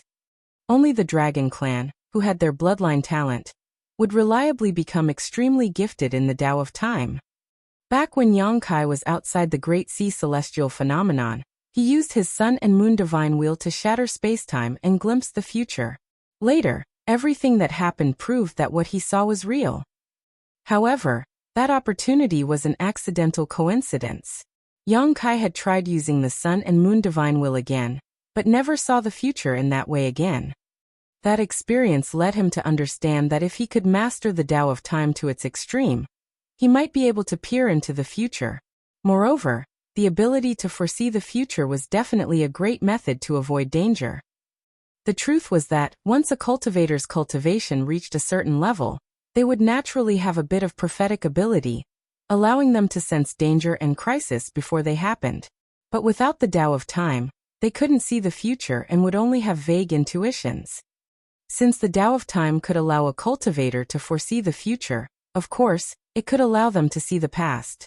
Time flowed from the beginning of the universe, through ancient times to the present, and continued flowing towards the end of all things. Therefore, if one glanced at where the river was flowing, they could see the future, while looking back would allow one to see the past.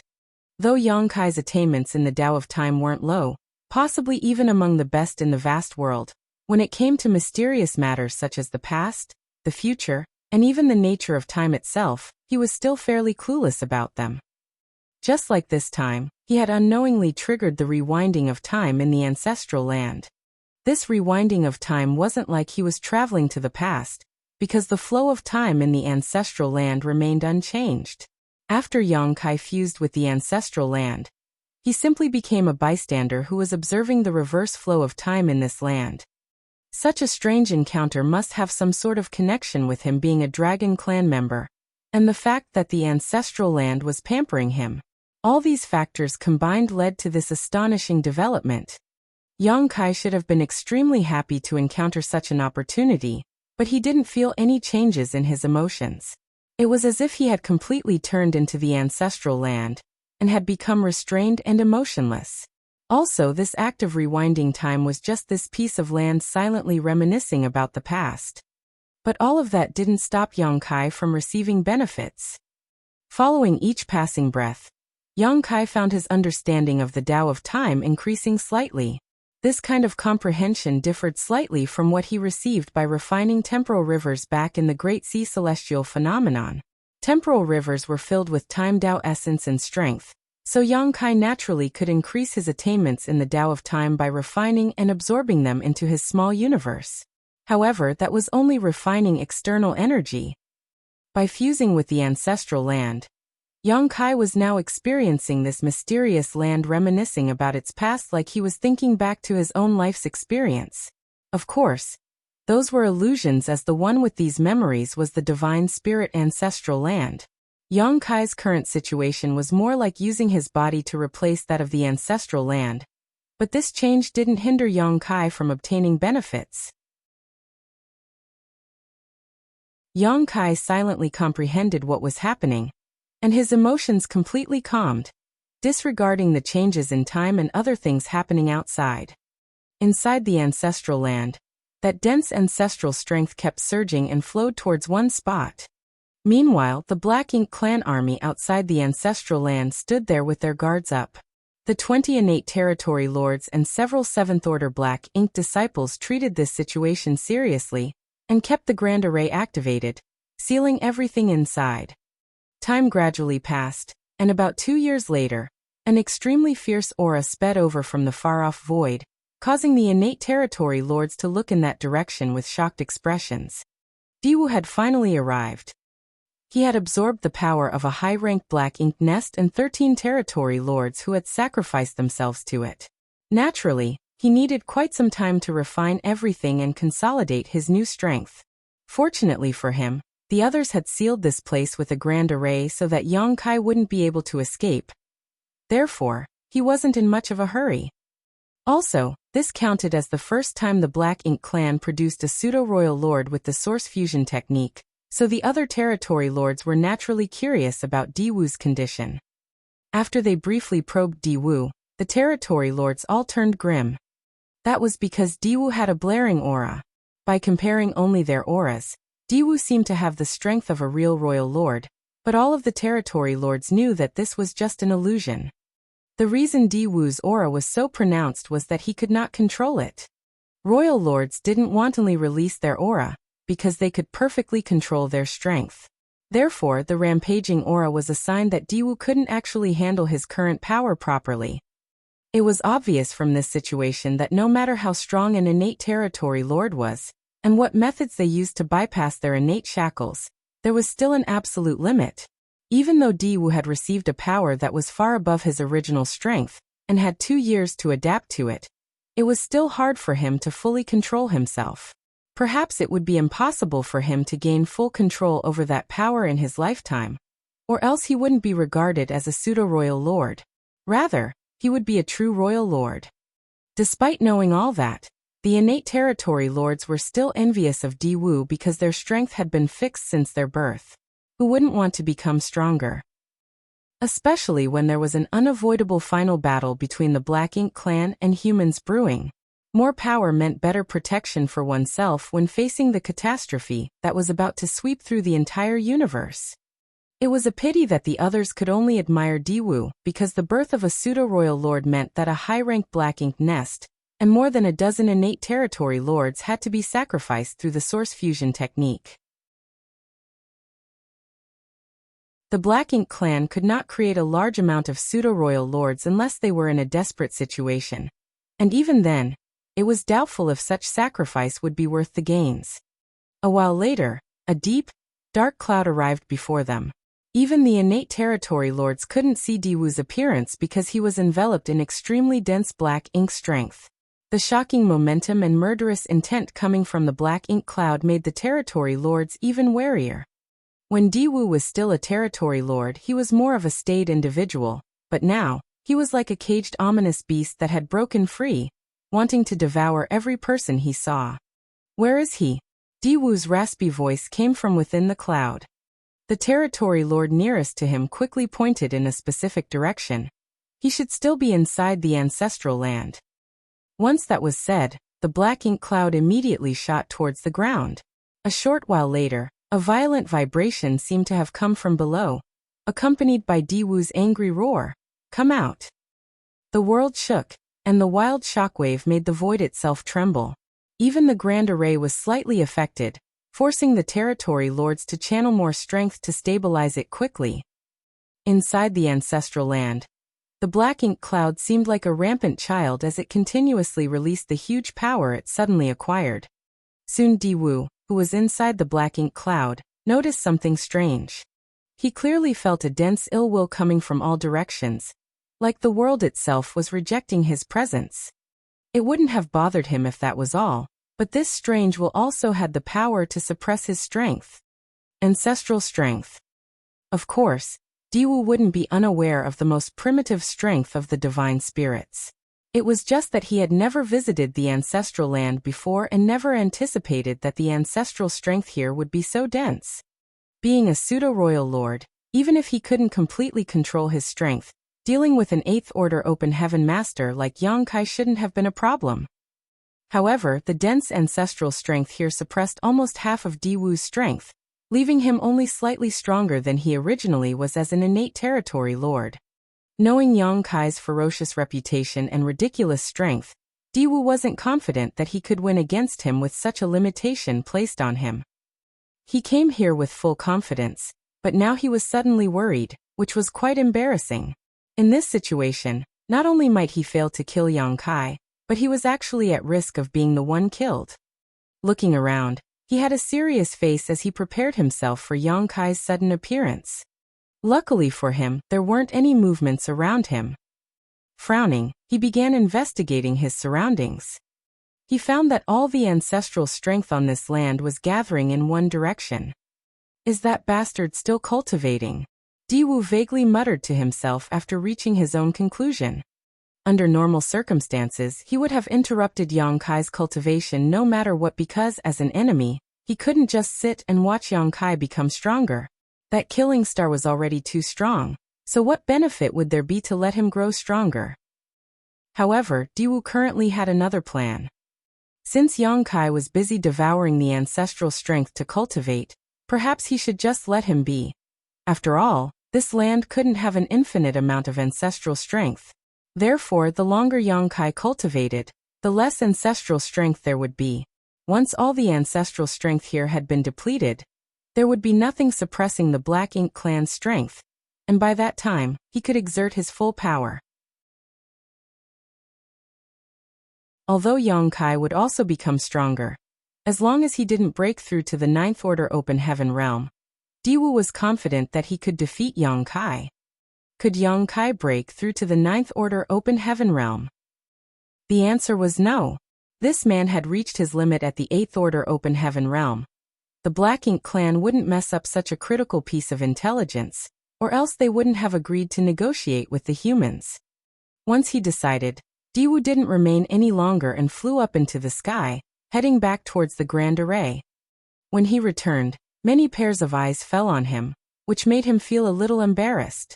Luckily, he was hiding inside a thick black ink cloud, so the other territory lords couldn't see his face. I haven't mastered my current strength, so I'll let him live a while longer, and head over to kill him once I've become better familiarized with myself. It was clearly an excuse, and the territory lords all knew what Diwu was thinking. They secretly snickered, but didn't dare to show anything on the surface. "Sir Diwu, you're the one in charge. We will keep a close watch on Yang Kai's movements. Diwu nodded lightly. Inform me immediately if there are any changes. After saying that, he shot to the side and silently began familiarizing himself with his strength.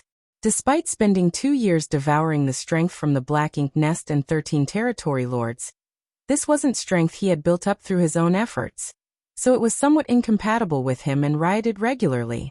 That was also one of the reasons he could not stop releasing his aura. If he let Yang Kai continue to cultivate, he could also gradually polish the strength that didn't belong to him, and make himself stronger.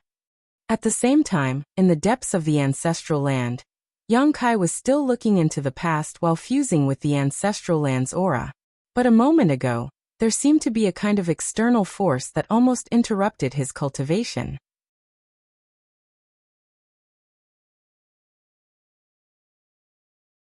Marshall Peak, Chapter 5630, Bright Light. Fortunately, the interruption ended as swiftly as it arrived. In the meantime, the ancestral land's time had rewound to almost thousands of years ago, and Yang Kai saw incidents that happened then. Once again, he saw himself moving around the ancestral land. That scene was when he first arrived at the ancestral land.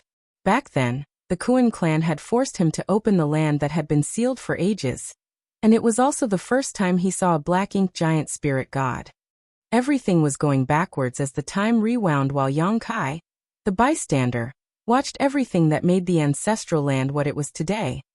At the same time, the omnipresent ancestral strength was still continuously flowing into his dragon form, causing his dragon vein to constantly grow stronger. His original dragon form was 70,000 meters long, and his dragon clan bloodline was extremely pure.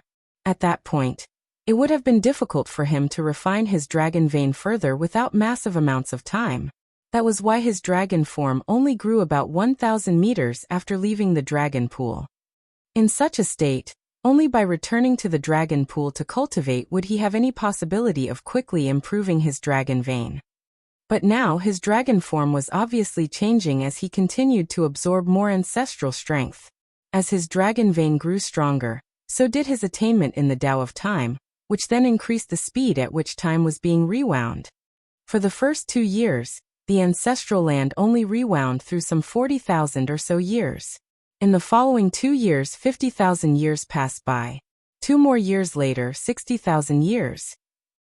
Yang Kai had now witnessed historical moments that happened in the ancestral land over multiple millennia, and soon even reached the incident during the late ancient era, where the 3rd-generation Dragon Emperor and the Phoenix Empress made a blood sacrifice to seal the black ink giant spirit god. After watching that incident, Yang Kai became even more silent. This review of time was now significantly longer than when he was cultivating in the Great Sea Celestial Phenomenon, as he had only spent some 4,000 years there. This journey back through the ancestral lands past had lasted millions of years already, and he might need to spend a similar amount of time to return to the present. Outside the ancestral land, the Black Ink clan's 4 gates 8 palaces Great Pagoda Array was still operating. Since no external forces were attacking this grand array, the territory lords only had to keep it active, which didn't require much strength at all, so they didn't feel tired. However, they didn't dare to slack off. It had now been several decades since they first set up this grand array, but they hadn't seen any traces of Yang Kai. Only the continuous surging of ancestral strength below indicated that Yang Kai was still cultivating. At the same time, Diwu had been familiarizing himself with his strength. After the time he ignorantly barged into the ancestral land and caused a commotion, he didn't dare to step foot into the divine spirit ancestral land again. He couldn't use his full strength under the suppression of the rich ancestral strength, and was afraid of encountering Yang Kai under such conditions. Therefore, he could only stall for time, hoping that the ancestral land would someday be depleted of ancestral strength. During these dozens of years, though he didn't personally head back inside, he had ordered the territory lords to head inside the ancestral land to check the situation. However, the reports he received were disturbing. Even though several dozen years had passed, the ancestral strength was showing no signs of being depleted. It was as if this mysterious energy was completely inexhaustible. The royal lord had sent people over from the no-return pass to check on them a few times. Diwu didn't dare lie, so he reported everything that happened honestly. The royal lord wasn't upset with him though, and only instructed him to wait for the perfect opportunity. When the time came, he had to kill Yang Kai in the ancestral land. In that sense, the royal lord wasn't worried about waiting. After getting the royal lord's reply, Diwu felt more assured and was filled with determination as he waited. 100 years passed, but the situation inside the ancestral land remained unchanged. By now, Yang Kai had rewound through untold ages. Currently, he was witnessing an abundance of divine spirits in the ancestral land. There were even some species that Yang Kai had never seen or heard of before.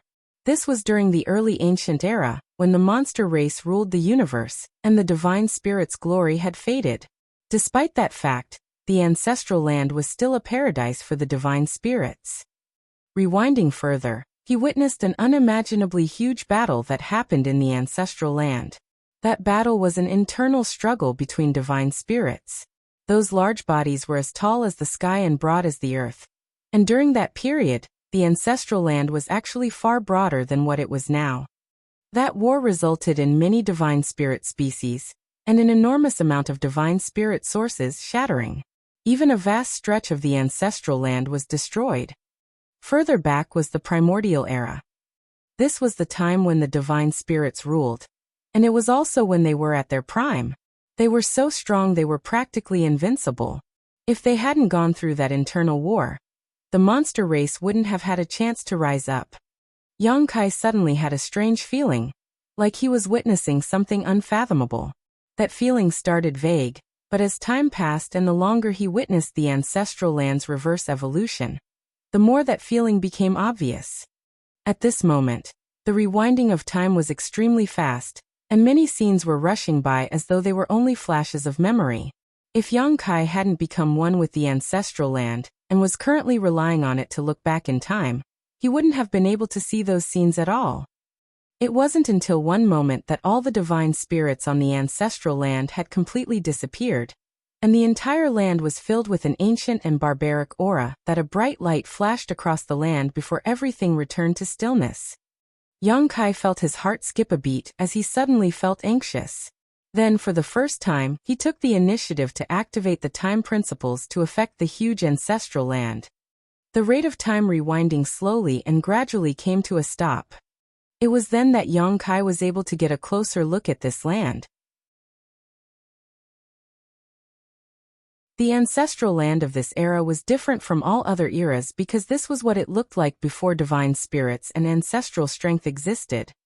In this era, the ancestral land was only a vast, empty expanse. Such an ordinary world could be found everywhere in the 3,000 worlds of this time. Yang Kai didn't see the bright light from before and knew he had gone too far back in time. After that realization, he couldn't help but feel anxious as he vaguely felt he had missed something of critical importance. It was meaningless to continue looking back in time as the ancestral land was now just an ordinary continent. Yang Kai wouldn't be able to get any new information if he just let things proceed. How this continent became the divine spirit ancestral land was the most important piece of information. And that bright light that flashed past just now. Yang Kai immediately surged his time principles, making the ancestral land lock onto that specific time, and dig into the memories branded deep inside it. Slowly, time began to flow again, but this time, it wasn't flowing backwards but forwards from the point at which Yang Kai had stopped. The vast and barren land was quiet, and without any vitality except the lush green forests. Suddenly, a bright light appeared in the sky and illuminated everything. The light was so bright that it lit up every part of the continent that would be the ancestral land. When Yang Kai was rewinding the time, he caught a glimpse of the primordial light, but it flashed by so fast that even he couldn't be sure he could capture its true appearance. That was why he decided to use time principles to take a closer look. Never had he seen such a bright and powerful light. It was as if all the colors in existence had combined into this ball of light, but didn't fuse. Every color was radiating its own glow. This scene made Yang Kai subconsciously think of the primordial light he had been searching for. Yang Kai suddenly had the urge to laugh. He had spent hundreds of years visiting one great territory after another, trying to find any trace of the primordial light only to come up empty. Then he came to the ancestral land and decided to abandon his search. However, he didn't expect that he would be able to see the primordial light while looking into the ancestral land's past. How could he have stumbled upon such fortune? After thinking about it, Yang Kai thought this was a preordained result. Since the primordial light had a close connection to the burning light, serene glimmer, and all divine spirits, of course, Yang Kai would see something related to it in the ancestral land's past. This was also why Yang Kai came to the divine spirit ancestral land in the first place. But he didn't expect that the connection would be so direct, and that he would manage to see the primordial light's actual form while rewinding time. This was certainly the most important moment for this world, so Yang Kai focused all his attention and carefully observed what happened, not daring to miss the slightest detail. He had a feeling that he might be able to solve many mysteries surrounding the primordial light today. However, an external force suddenly attacked at that moment, surprising Yang Kai and almost severing him from this strange situation. Yang Kai was shocked and quickly calmed himself down before focusing his attention on controlling time principles to make time flow forward faster.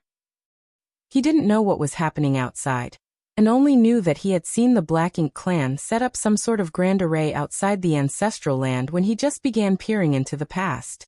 Therefore, he suspected that the external attacking force might have something to do with the Black Ink clan. If he didn't speed things up, there was a huge possibility that he would be completely interrupted and forced out of this mysterious state, which was naturally something he couldn't accept. It had been extremely difficult for him to come this far, so she couldn't stop at the cusp of success, only to return empty-handed. He quickly felt rage rising up inside him, but the destabilization of his mood seemed to disrupt his state of mind even further, so he quickly calmed himself and discarded all distracting thoughts. Soon, he saw the bright light sweeping down from the void. Thousands of colors flickered within the light, making for a beautiful sight. That light was flawless, just as one would expect from the first light in this world. However, Yang Kai soon noticed that the primordial light was extremely unstable. The countless colors within the light were in conflict with each other, and even the light's true form showed signs of collapsing. After observing it for a while, Yang Kai realized that this was the primordial light after it had separated out the powers of the Yang and Yin. It already had some deficiencies, so it was no longer in its perfect state. Before coming here, the primordial light had lost the power of the Yang and Yin. After countless years of confusion and silence, those two most fundamental energies would transform into the burning light and serene glimmer. Since those two had conflicting powers, they then unconsciously created the chaotic dead territory. How could the primordial light maintain stability when it had lost its two most fundamental energies? In a blink of an eye, the primordial light ruthlessly crashed down onto the most primitive continent from billions of kilometers away. At that instant, the light enveloped every inch of the ancestral land, and the thousands of different colors splashed out across the world.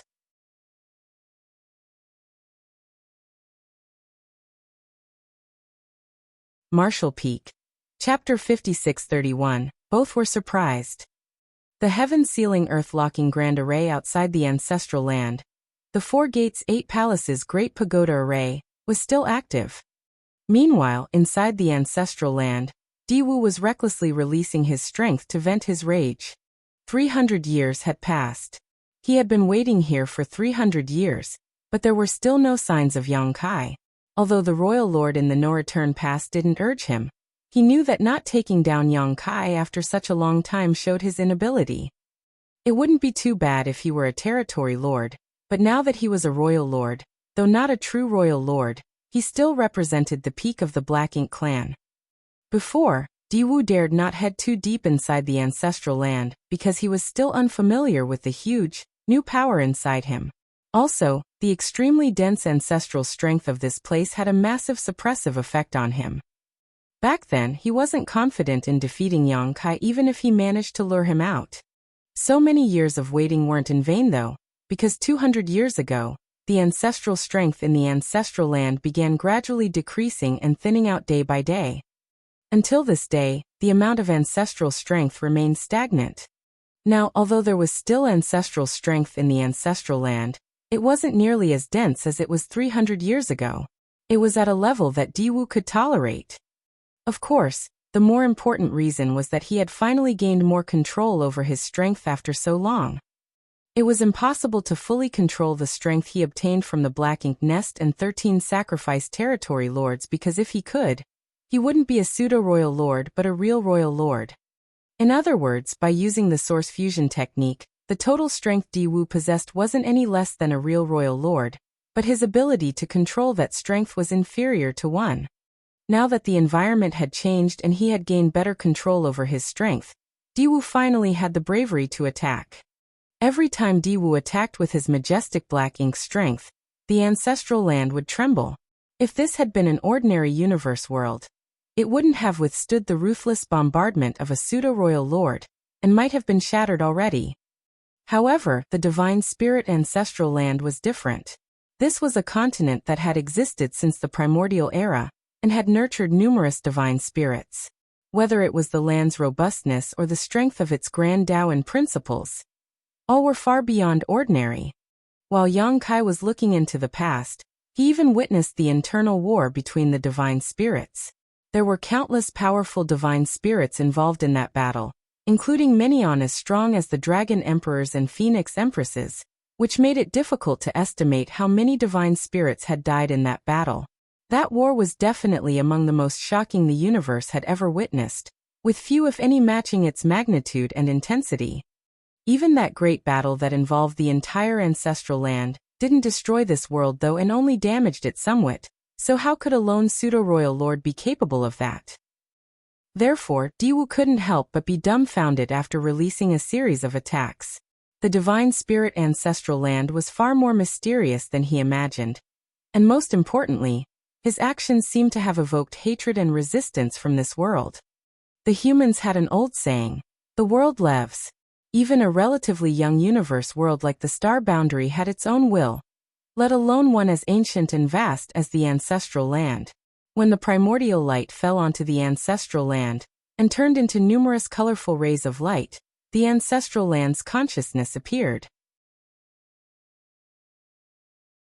As a result, this world's will was far stronger and purer than other universe worlds. If this wasn't the case, the ancestral land wouldn't have shown such favoritism to Yang Kai. All of this was because the ancestral land could feel the golden divine dragon source inside Yang Kai was one of those colorful rays. Of course, Diwu's efforts weren't totally in vain, as he had almost shaken Yang Kai from his strange state. If he had succeeded, Yang Kai would have been frustrated to the point that he spat blood. After using so much time to witness the ancestral land's history and evolution, he had reached a moment of critical importance, so failing at this point would be too much to bear. Luckily for him, he quickly calmed down his emotions after noticing the strange sensation. "Come out!" Diwu's roar spread throughout the entire ancestral land, especially in the direction the ancestral strength was moving in. He could roughly guess where Yang Kai was hiding, but since he couldn't break the ancestral land apart, he didn't have a way to get Yang Kai to come out. He had been waiting here for long enough and wasn't willing to continue idling, so he decided that no matter what, he must make Yang Kai come out of hiding and kill him. Suddenly, a resounding dragon roar came from below the surface. It sounded furious, and Diwu could clearly feel a powerful aura rising from below. Diwu wasn't surprised but happy because to him, making Yang Kai come out was the most difficult task. As for killing Yang Kai, Diwu thought that it wouldn't take too much effort to kill him, so he immediately prepared. Right after he had readied himself, that strong aura closed in. Following that, a huge golden dragon head suddenly appeared from the ground. That dragon head had 2 horns with thick dragon scales all over its body. Its dragon beard was swaying under its widely open mouth that looked like it could bite away a mountain. The dragon's mouth bit down fiercely at Diwu as though it was about to swallow him whole. Time principles surged, and even with his newfound strength, Diwu couldn't help but fall into a daze. Luckily for him, he instantly woke up and quickly retreated. The dragon chased after him with eyes that were filled with fiery rage, seemingly wanting to burn him to ashes. In that moment of running and chasing, the pseudo-royal lord and dragon leapt 1,000 kilometers into the sky, and it was only then that Diwu caught a glimpse of what this dragon looked like. It was a huge dragon form that seemed to be 100,000 meters long. Though the dragon head was right before him, the dragon tail seemed to stretch out forever, and the dragon pressure was so strong that it was like a furious wind that shook the world around it. Diwu felt his heart sink. Is this guy Yongkai? He couldn't help but doubt whether the intelligence had been mistaken because the being before him wasn't an ordinary dragon, or even a powerful ancient dragon, but quite possibly a divine dragon. According to the information the Black Ink clan had obtained, while Yongkai possessed a potent dragon clan bloodline, he was still far from becoming a divine dragon. Yongkai's dragon form was supposed to be just 70,000 meters long. But the dragon before him was unquestionably 100,000 meters in length. A 100,000 meter long dragon was a divine dragon, a master superior to ordinary royal lords and Ninth Order Open Heaven Realm masters. Not to mention Diwu, who was a mere pseudo-royal lord. Even the royal lord back at the No Return Pass would have to act cautiously if he encountered a divine dragon. However, there was only one white divine dragon left among the dragon clan. And that divine dragon had flown into the depths of the Black Ink battlefield over 1,000 years ago, disappearing without a trace. How could there be a second divine dragon here now? Along with everything he saw these past 300 years, Diwu immediately concluded that the divine dragon in front of him was indeed Yongkai. And these years of cultivation allowed him to gain significant growth. This is bad. My pseudo-royal lord strength is enough to crush an 8th Order master. But if Yongkai has become a divine dragon, I'm the one in danger of dying today. While Diwu was panicking, Yongkai was also shocked, and half of the rage in his eyes faded. A royal lord? How could there be a royal lord here? Previously, an external force almost interrupted his hard work of many years, so Yongkai was naturally furious. After witnessing the primordial light landing on the ancestral land, and what happened shortly after, he furiously charged out from the depths of the ancestral land. It seemed like he had been too lenient and determined to adhere to the agreement between the two races. The Black Ink clan might have forgotten what it felt like to fear him. So Yongkai had decided to teach them a lesson about the consequences of enraging him. Under normal circumstances, Yongkai wouldn't be so reckless and would instead examine the situation before devising a plan. But his strange experience made his consciousness spend millions of years in the past, so his subconscious took over and did everything instinctively under the influence of his rage. When he felt the aura of the Black Ink clansman in front of him though, he finally regained his senses. The Black Ink clan wouldn't challenge him if they weren't confident that they could kill him. So the royal lord before him was undoubtedly the Black Ink clan's trump card. Has the one at the No Return Pass come all the way here? Wait. This royal lord isn't the one from the No Return Pass. Yongkai had encountered the royal lord from the No Return Pass a few times, so he knew what he looked like. However, the Black Ink clansman before him was someone he had never seen before. The Black Ink clan actually has a second royal lord. Yongkai was shocked. If the Black Ink clan had a second royal lord, wouldn't that mean they could have a third or a fourth?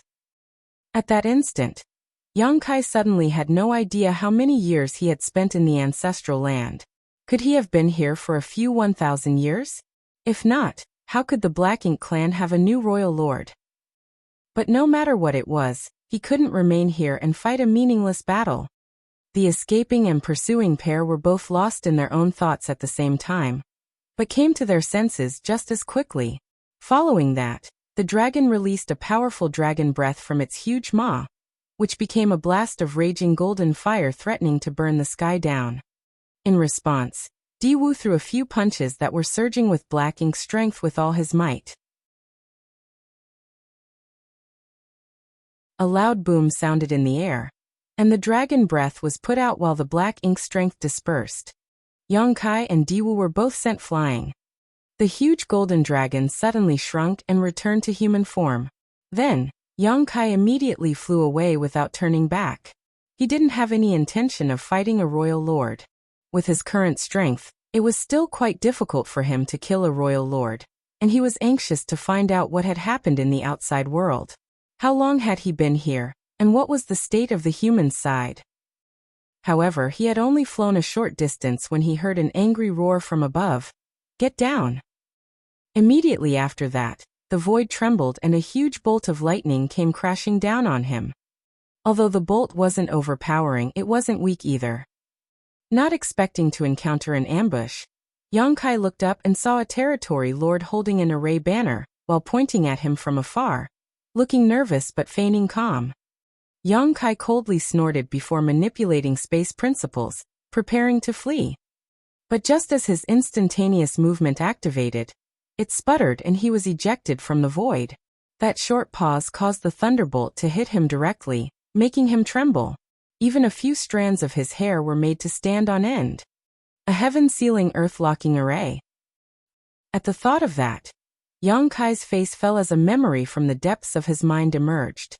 He vaguely recalled that when he was looking back in time, he saw a group of territory lords setting up some sort of grand array outside the ancestral land. Now it seemed like they had sealed the ancestral land. No wonder the Black Ink clan dared to attack me. It's because of this.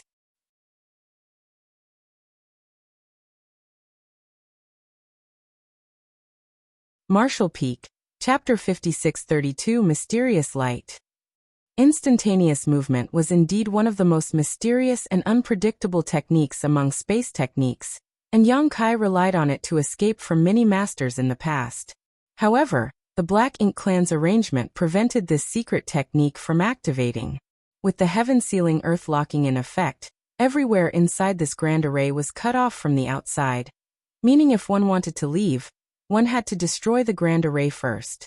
It wouldn't be easy to break such a grand array though. Not only was a royal lord targeting him, but Yang Kai was sure that this grand array had other functions besides being heaven-sealing earth locking. The thunderbolt that hit him just now was obviously created by this grand array, because Black Ink clansmen didn't have such an ability. Having charged out in a fury but being met with such an awkward situation, Yang Kai couldn't care about being angry anymore. Adding on to the fact that his consciousness had witnessed millions of years of the ancestral land's history, he was still a little muddle-headed and knew this wasn't the time to get entangled in a battle with the Black Ink clan. At the very least, he had to figure out his current situation first. Thinking so, Yang Kai didn't hesitate, and his figure flickered before instantly disappearing. He didn't use instantaneous movement to leave. Instead, he escaped into the depths of the ancestral land and concealed his aura. The ancestral land was incredibly firm, and even Di Wu, a pseudo-royal lord, couldn't cause any real damage to it despite attacking with full force. However, Yang Kai didn't feel any resistance from the land when escaping to its depths. That was because this land had shown its pampering attitude towards Yang Kai. This was just like how he was a Star Boundary's great emperor, and could instantly travel to any corner of it with just a thought as long as he was within its borders. Although he wasn't the great emperor chosen by the ancestral land's world's will, he was not far from it. Next, Yang Kai's divine sense flowed out like the tide and quickly examined the ancestral land and its surrounding void, which was indeed enveloped by an unknown grand array that had sealed this place and separated it from the outside world. Yang Kai's face fell. It was bold of the Black Ink clan to come after him, but judging by the arrangements they had made, they did have the capital to do so. With a royal lord overseeing the heaven-sealing earth-locking grand array, and who knows how many innate territory lords hiding in the dark, the Black Ink clan could take the risk to fight for victory. How many years has it been since I came to the ancestral land? Calming down, Yang Kai began estimating the days and soon felt relieved. Thankfully, it had only been 300 years. When he saw an unfamiliar royal lord, Yang Kai worried he had spent thousands or even tens of thousands of years in the ancestral land, but it seemed only 300 had passed.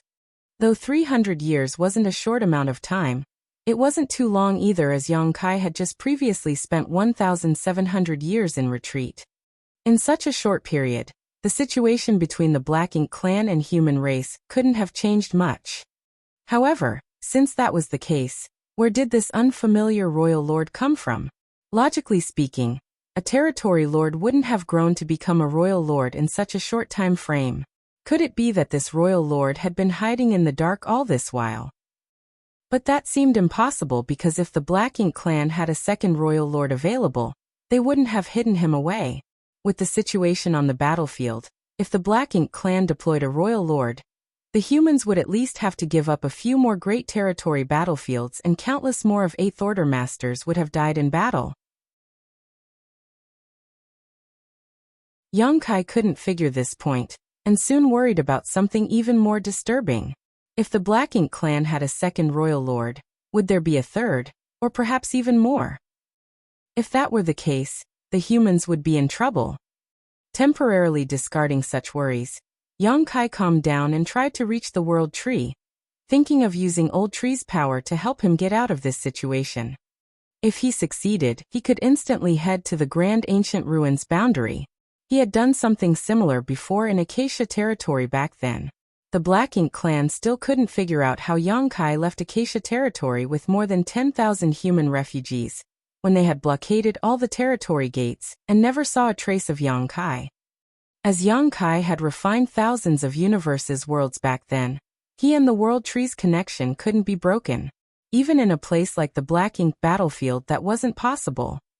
In fact, even now, there was still a connection between them.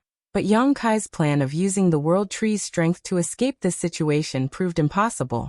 Unless he could break the seal of the heaven-sealing earth-locking Grand Array, he wouldn't be able to head to the Grand Ancient Ruins boundary. Though Yongkai had somewhat expected this, he still felt frustrated.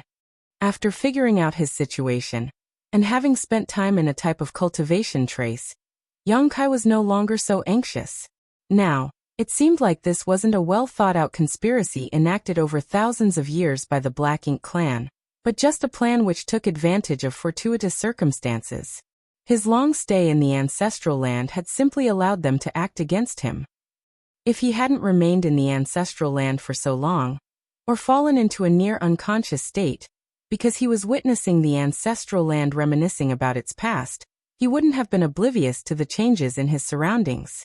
It wasn't that Yongkai wasn't cautious enough, there were just some unexpected things in this world that could not be avoided. Moreover, he was only trapped here, which couldn't be compared to the benefits he received while witnessing the ancestral land's evolution. That multicolored light entity. Even when he recalled that moment, Yongkai couldn't hide his shock. The world couldn't have such a magnificent light anymore. Naturally, the primordial light that was born at the beginning of the universe was the most magnificent of all lights. Towards the end of the rewound time, Yongkai saw the primordial light crash onto the ancestral land and explode. A myriad of colorful lights dispersed and melted into this ancient and barren world, turning it from ordinary to extraordinary.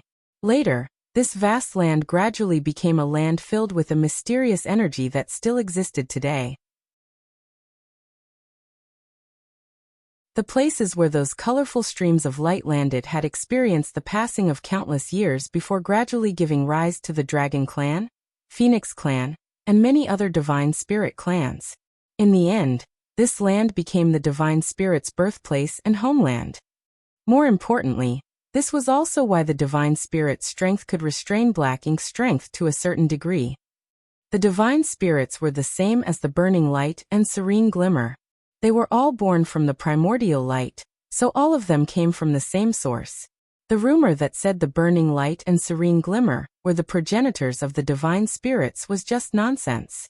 The more accurate description would be that the Burning Light and Serene Glimmer were the big brother and big sister of all Divine Spirits, because they were the ones that were first separated from the primordial light.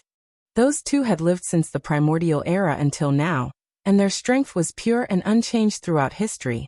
On the other hand, the Divine Spirits had gone through generations after generations of inheritance, so the characteristics of their strength had diverged from the primordial light over the eons, and had a less obvious effect on Black Ink's strength compared to the purifying light.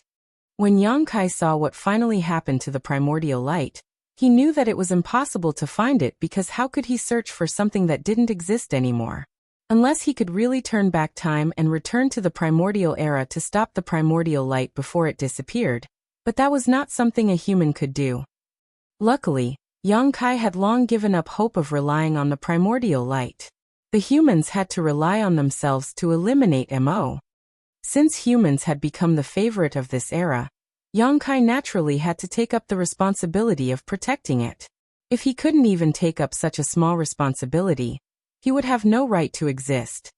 As for the primordial light, Yang Kai had a general understanding of its history and end, but there was one thing he cared about.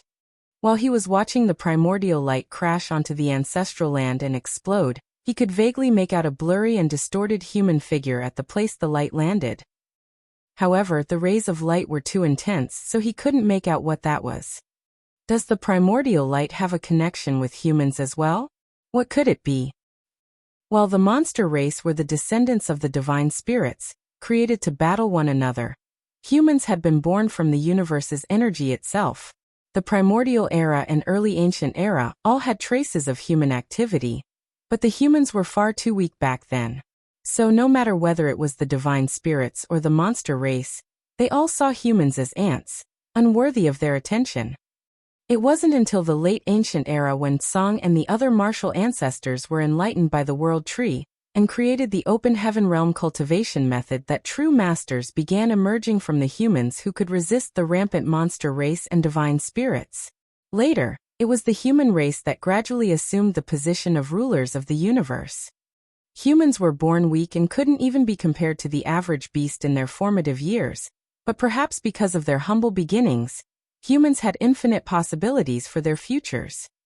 Yang Kai soon stopped thinking about this matter, because he had decided not to insist on finding the primordial light, and it was meaningless to think about these things at the moment.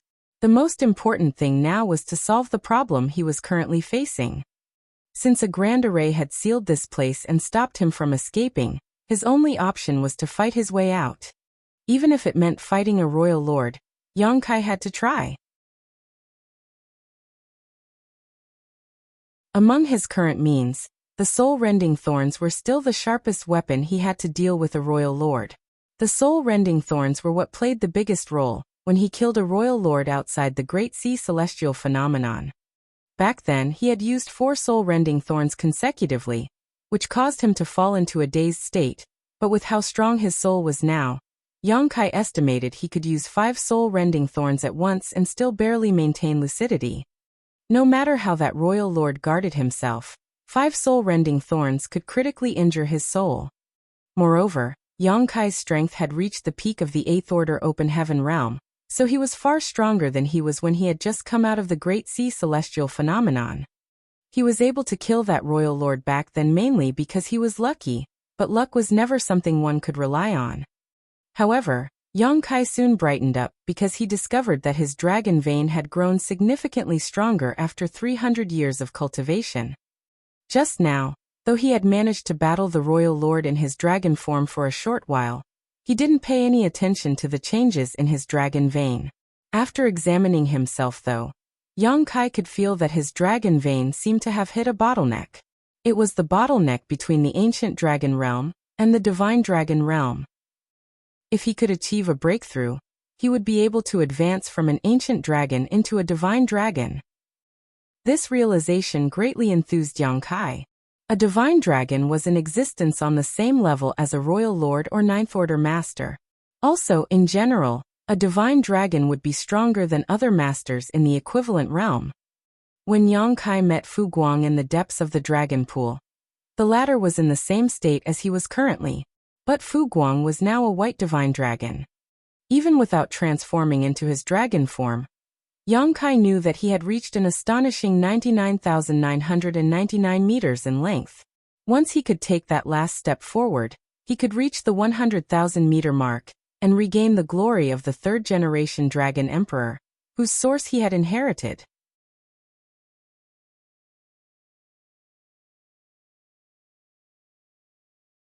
Martial Peak. Chapter 5633, Changes in Himself. If so, he wouldn't be embarrassing the 3rd generation dragon emperor, who had passed away. Yang Kai's gold divine dragon source came from the 3rd generation dragon emperor, and the 3rd generation dragon emperor didn't only have a 100,000 meter dragon form. 100,000 meters was only the minimum required length to reach the divine dragon realm, while only the strongest among divine dragons would have the right to be crowned a dragon emperor and command the dragon clan. During the third-generation dragon emperor's era, there wasn't just one divine dragon in the dragon clan, so being able to stand out among all the divine dragons meant that the third-generation dragon emperor was indeed unmatched. But even such a strong master had paid the ultimate price along with the Phoenix Empress of that era just to suppress and seal the black ink giant spirit god, which clearly showed how powerful a black ink giant spirit god was. In regards to the speed of cultivation among dragons, Yang Kai was ridiculously fast. Looking at today's dragon clan, he could be said to be the second strongest dragon after Fu Guang. He had expected his dragon vein to be refined because ancestral strength constantly flowed into his dragon form while he had been hiding deep below the ancestral land these 300 years. It would be stranger if his dragon vein had not been further refined. At this moment, Yang Kai could clearly feel that the ancestral strength in the ancestral land had thinned out a lot because of him. The refining of his dragon vein had caused his dragon form to grow from 70,000 meters to 99,999 meters. As for the increased length of his dragon form, though it didn't bring any benefits to his open heaven cultivation, his strength had undoubtedly increased. At the very least, the intrepidness of his physique and ability to withstand punishment had increased appreciably, which would be of great importance when battling the Royal Lord later. However, the benefits didn't stop there. The dragon clan's bloodline talent was the Tao of Time, so the more refined their dragon vein was, the higher their attainments in the Tao of Time rose. That was one of the benefits gained from inheriting a divine spirit bloodline. The dragon clan didn't need to have strong comprehensive skills. As long as their bloodline reached a certain purity, they would naturally comprehend things that ordinary people couldn't. Yang Kai could clearly feel that his attainments in the Tao of Time had greatly increased. Since coming out of the Great Sea celestial phenomenon, his Tao of Time could be said to have reached the 7th level, standing above all others within sight. All these years of constantly absorbing the things he gained from the Great Sea celestial phenomenon, he had gone much further in this stage. Now, following the growth of his dragon vein, Yang Kai's attainment in the Tao of Time had entirely surpassed the 7th level and reached the 8th level, summiting the peak. It was now on the same level as his Tao of Space. All this while, Yang Kai's attainments in the Tao of Space had always led his attainments in the Tao of Time. This wasn't only because he had been cultivating the Tao of Space for longer, but also because he had a natural aptitude in the Tao of Space. If he hadn't obtained an extremely pure dragon clan bloodline, there was a huge possibility that he wouldn't have any attainments in the Tao of Time at all. Now that his attainments in these two grand Taos had become even, they had a huge effect on him. The first was that time in his small universe now flowed even faster. If the previous speed of time in his small universe was between 6 and 7 times faster than in the outside world, it was now 10 times faster. The faster flow of time in his small universe meant that his heritage would increase faster as well. Of course, this didn't hold much meaning to Yang Kai anymore, because he would soon reach his innate limit in the open heaven martial Tao. Once he reached that peak, his heritage and realm wouldn't improve no matter how much strength he accumulated. However, if he could break through the 8th Order Open Heaven Realm's restrictions, this change would become very meaningful.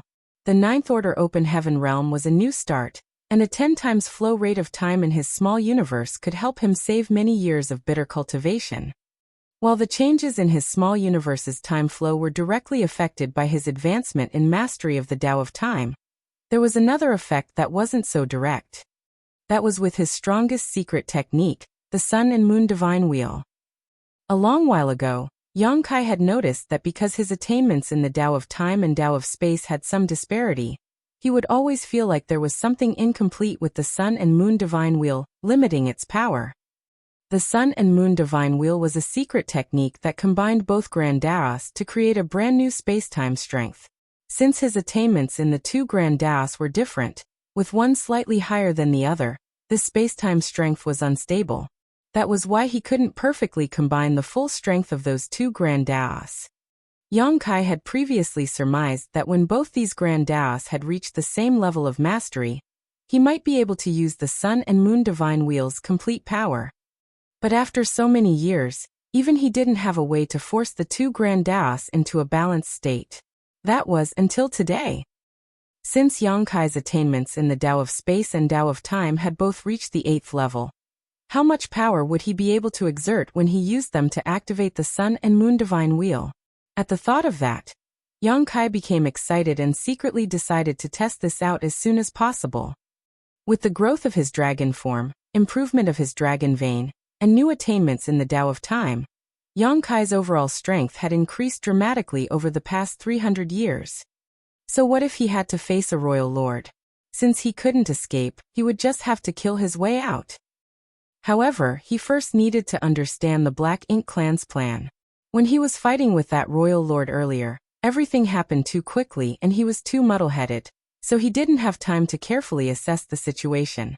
The only thing he knew was that there was a heaven-sealing earth-locking grand array outside the ancestral land, a royal lord waiting for a chance to strike, and an unknown number of innate territory lords lurking in the shadows, observing the situation. At the same time, in the sky above the ancestral land, the arrogant expression on Di Wu's face was gone, replaced with one of uncertainty. After becoming a pseudo-royal lord and gaining tremendous strength, he was confident that he could succeed in killing Yang Kai, but how could he have anticipated that a single clash with Yang Kai would terrify him so greatly? Yang Kai was just a half-step away from becoming a divine dragon, and in his fluster earlier, Di Wu nearly turned around and ran. Luckily for him, Yang Kai ran even quicker, or else he might have humiliated himself. Now that Di Wu carefully thought back on the previous exchange, though Yang Kai's aura was indeed powerful, it had not yet reached the stage of a divine dragon. Di Wu had previously felt the aura of the white divine dragon back at the no-return pass, and clearly remembered that it was far more imposing and majestic than the aura Yang Kai exuded. Although that guy has grown significantly while cultivating in the ancestral land, he has still yet to break through that final barrier, so he should still be an ancient dragon. Having realized that, Di Wu felt relieved. If Yang Kai really had become a divine dragon, Di Wu would have no choice but to flee. Di Wu was a pseudo-royal lord, while Yang Kai could be regarded as a pseudo-divine dragon, so the two were on par, with neither side being the genuine article. In fact, being a pseudo-royal lord meant that he was the stronger of the two because he possessed the raw strength of a royal lord. Even if he couldn't control that strength properly, he still had it, as opposed to Yang Kai whose total strength was still lacking by comparison. Now that Yang Kai had gone into hiding though, things had become difficult for him because, if he couldn't damage the ancestral land with his strength, he wouldn't be able to find Yang Kai. In short, although the Black Ink clan had cut off Yang Kai's hope of escape with the heaven-sealing earth-locking grand array, as long as Yang Kai didn't reveal himself, there was no way for them to kill him. This was what troubled Di Wu the most. Before coming here, he didn't expect the situation in the ancestral land would turn out like this.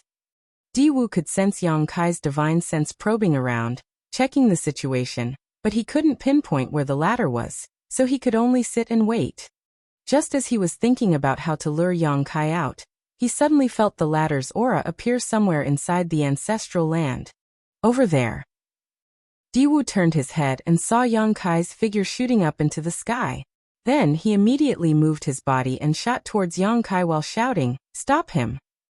They couldn't let Yang Kai hide within the depths of the ancestral land again. As Di Wu shouted his order, a thick bolt of lightning shot down from above. The innate territory lords responsible for maintaining the Grand Array had activated one of its functions, a killing array. Numerous lightning bolts appeared in the sky, resembling a thunder dragon flying through the sky, and instantly stopping before Yang Kai. Yang Kai's figure flickered across the sky as he easily dodged the attack, but the thunder dragon chased him as if it had a mind of its own. At the same time, more bolts of lightning rained down from above. Yang Kai managed to dodge many of these attacks before finally arriving at the edge of the Grand Array. With the Azure Dragon spear in hand, he unleashed a powerful thrust. Space shattered, and even the Grand Array shook, revealing the figure of an innate territory lord in one of the array nodes. He was the one who first summoned lightning bolts just now. When the two pairs of eyes met, the innate territory lord shivered as he was filled with terror. Among all the humans, There were a few masters that the Black Ink clan was wary of, but there was only one that inspired fear in all. This couldn't be helped as too many innate territory lords had died at Yongkai's hands. Even if 3 innate territory lords ran into him, their deaths were almost assured if they couldn't quickly receive assistance from more territory lords.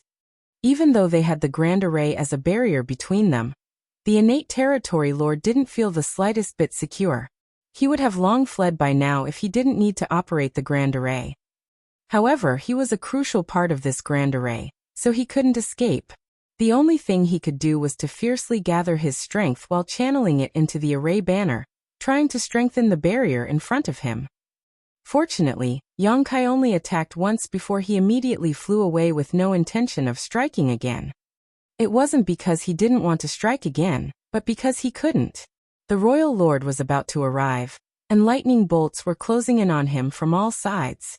Any delay could land him in a critical situation.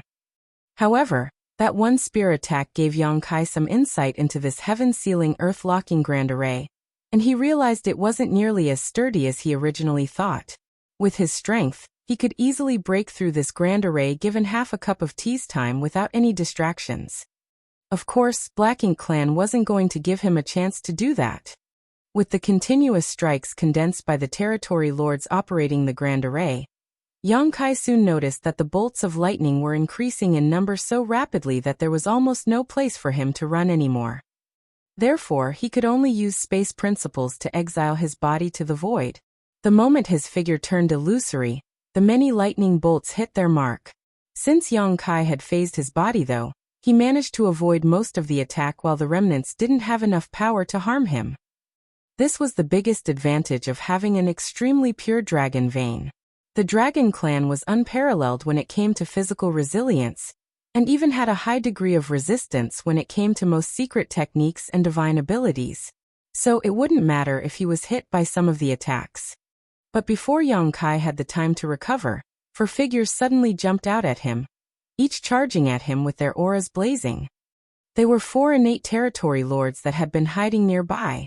These 4 innate territory lords had linked their auras in a battle formation which Yongkai was very familiar with. Frowning, Yongkai muttered, "For symbols formation." The 3 fortunes for symbols, 5 elements, 6 paths, 7 stars, 8 desolations, and 9 palaces were the most standard battle formations of the human race, which were used by its soldiers on the Black Ink battlefield in particularly dangerous or dire circumstances. For example, when their warships were destroyed.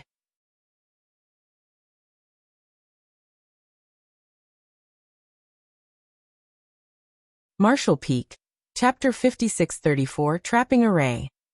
A warship was the largest reliance a human squad had when fighting against the Black Ink Clan. Whether it was back at the Black Ink battlefield or on the current Great Territory battlefields, when both races fought, the humans were outnumbered. The only reason the humans could persevere was that the average strength of their soldiers was greater than that of the Black Ink clans, and they had warships. Each warship was essentially a mobile fortress with numerous artifacts that could greatly enhance the offensive and defensive capabilities of its crew. If the humans didn't have warships, they would have been wiped out long ago. Without mentioning anything else, it was difficult for humans to resist the corruption of Black Ink's strength when they were either too weak or injured. However, a warship could offer such humans safety and protection. After so many years, the humans had used countless resources to build and maintain their warships. It could be said that the number of resources used on warships was larger than the amount cultivators used to cultivate. Every time there was a large-scale battle, warships were damaged and destroyed. Once a warship was destroyed though, the human soldiers would have to face the Black Ink clan's attack and the corruption of Black Ink's strength without this additional layer of protection. When that happened, the survivors would often use battle formations to greatly increase their chances of surviving. 3 humans could create a formation called the 3 Fortunes formation. Add 1 more person, and it would be the 4 Symbols formation. 5 people would form the 5 Elements formation, and so on and so forth until one reached the 9 Palaces formation. Under normal circumstances, the more humans in a battle formation, the stronger it would be. When Yongkai was on the Black Ink battlefield, He led the many Seventh Order Open Heaven Realm Masters of Dawn Squad to form the 8 Desolations formation several times to kill their enemies, producing outstanding results. However, such battle formations could not be formed on a whim, as they needed a long period of joint practice. Additionally, the people forming a battle formation had to be familiar with and trust each other because once it was formed, not just their auras, but their very lives would become linked. If one suffered, all suffered, and if one prospered, all prospered. If there wasn't enough trust between partners, it would be impossible to even form a battle formation, much less bring out its full strength. On the Great Territory battlefields, there were significantly fewer 8th Order Open Heaven Realm Masters than Territory Lords, but the reason the humans could stubbornly resist the Black Ink clan's continuous onslaught was that they made good use of battle formations. The Black Ink clan generally wouldn't use such formations because they didn't trust each other like how the human cultivators would. Rather than wasting their time and effort in forming battle formations, they preferred fighting alone because they could more freely use their strengths. Yang Kai had never encountered a situation where the Black Ink clan used a battle formation, and never expected to see it happen today. More importantly, it was 4 innate territory lords that formed this formation, which illustrated the Black Ink clan's determination to kill him. In the face of the huge pressure of confronting Yang Kai, these 4 territory lords had set aside all their reservations and banded together to defeat this formidable enemy. These 4 territory lords with linked auras charged forward, and though Yang Kai could see at a glance that their battle formation wasn't tightly bonded, he didn't want to be entangled with them for too long. With a sweep of his spear, Yang Kai thrust out more than a dozen times in the direction of those territory lords to slow down their approach. Then he quickly flew downwards before immediately shooting away. Those 4 territory lords immediately changed directions and chased after him. The royal lord also quickly changed directions, trying to cut Yang Kai off. Despite there not being much difference in their speed, Yang Kai was proficient in space techniques, so it wasn't easy for the royal lord to block him. After flying around the ancestral land several times, the Black Ink clansmen sadly found that although they had taken advantage of the time Yang Kai was cultivating to seal him here, there was nothing they could do about him if he didn't fight them head-on. On the contrary, Yang Kai had managed to discover the Black Ink clan's strength with his constant probing. This made Diwu furious. At that moment, a voice entered Diwu's ear. It was from the 7th Order Black Ink disciple responsible for setting up the Grand Array.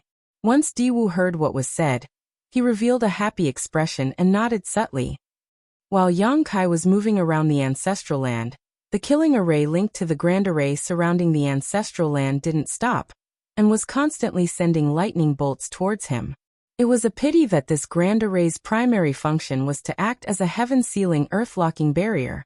Though it had a killing array embedded inside, it wasn't very powerful, so Yang Kai could easily dodge its attacks. With Yang Kai's current strength, only a Grand Array set by a great Grandmaster in the Tao of Spirit Arrays could completely incapacitate him. A Spirit Array set up by a few 7th Order Black Ink disciples with mediocre achievements in the Tao of Spirit Arrays naturally wasn't as profound. As the chase continued, the ancestral land suddenly became covered in mist.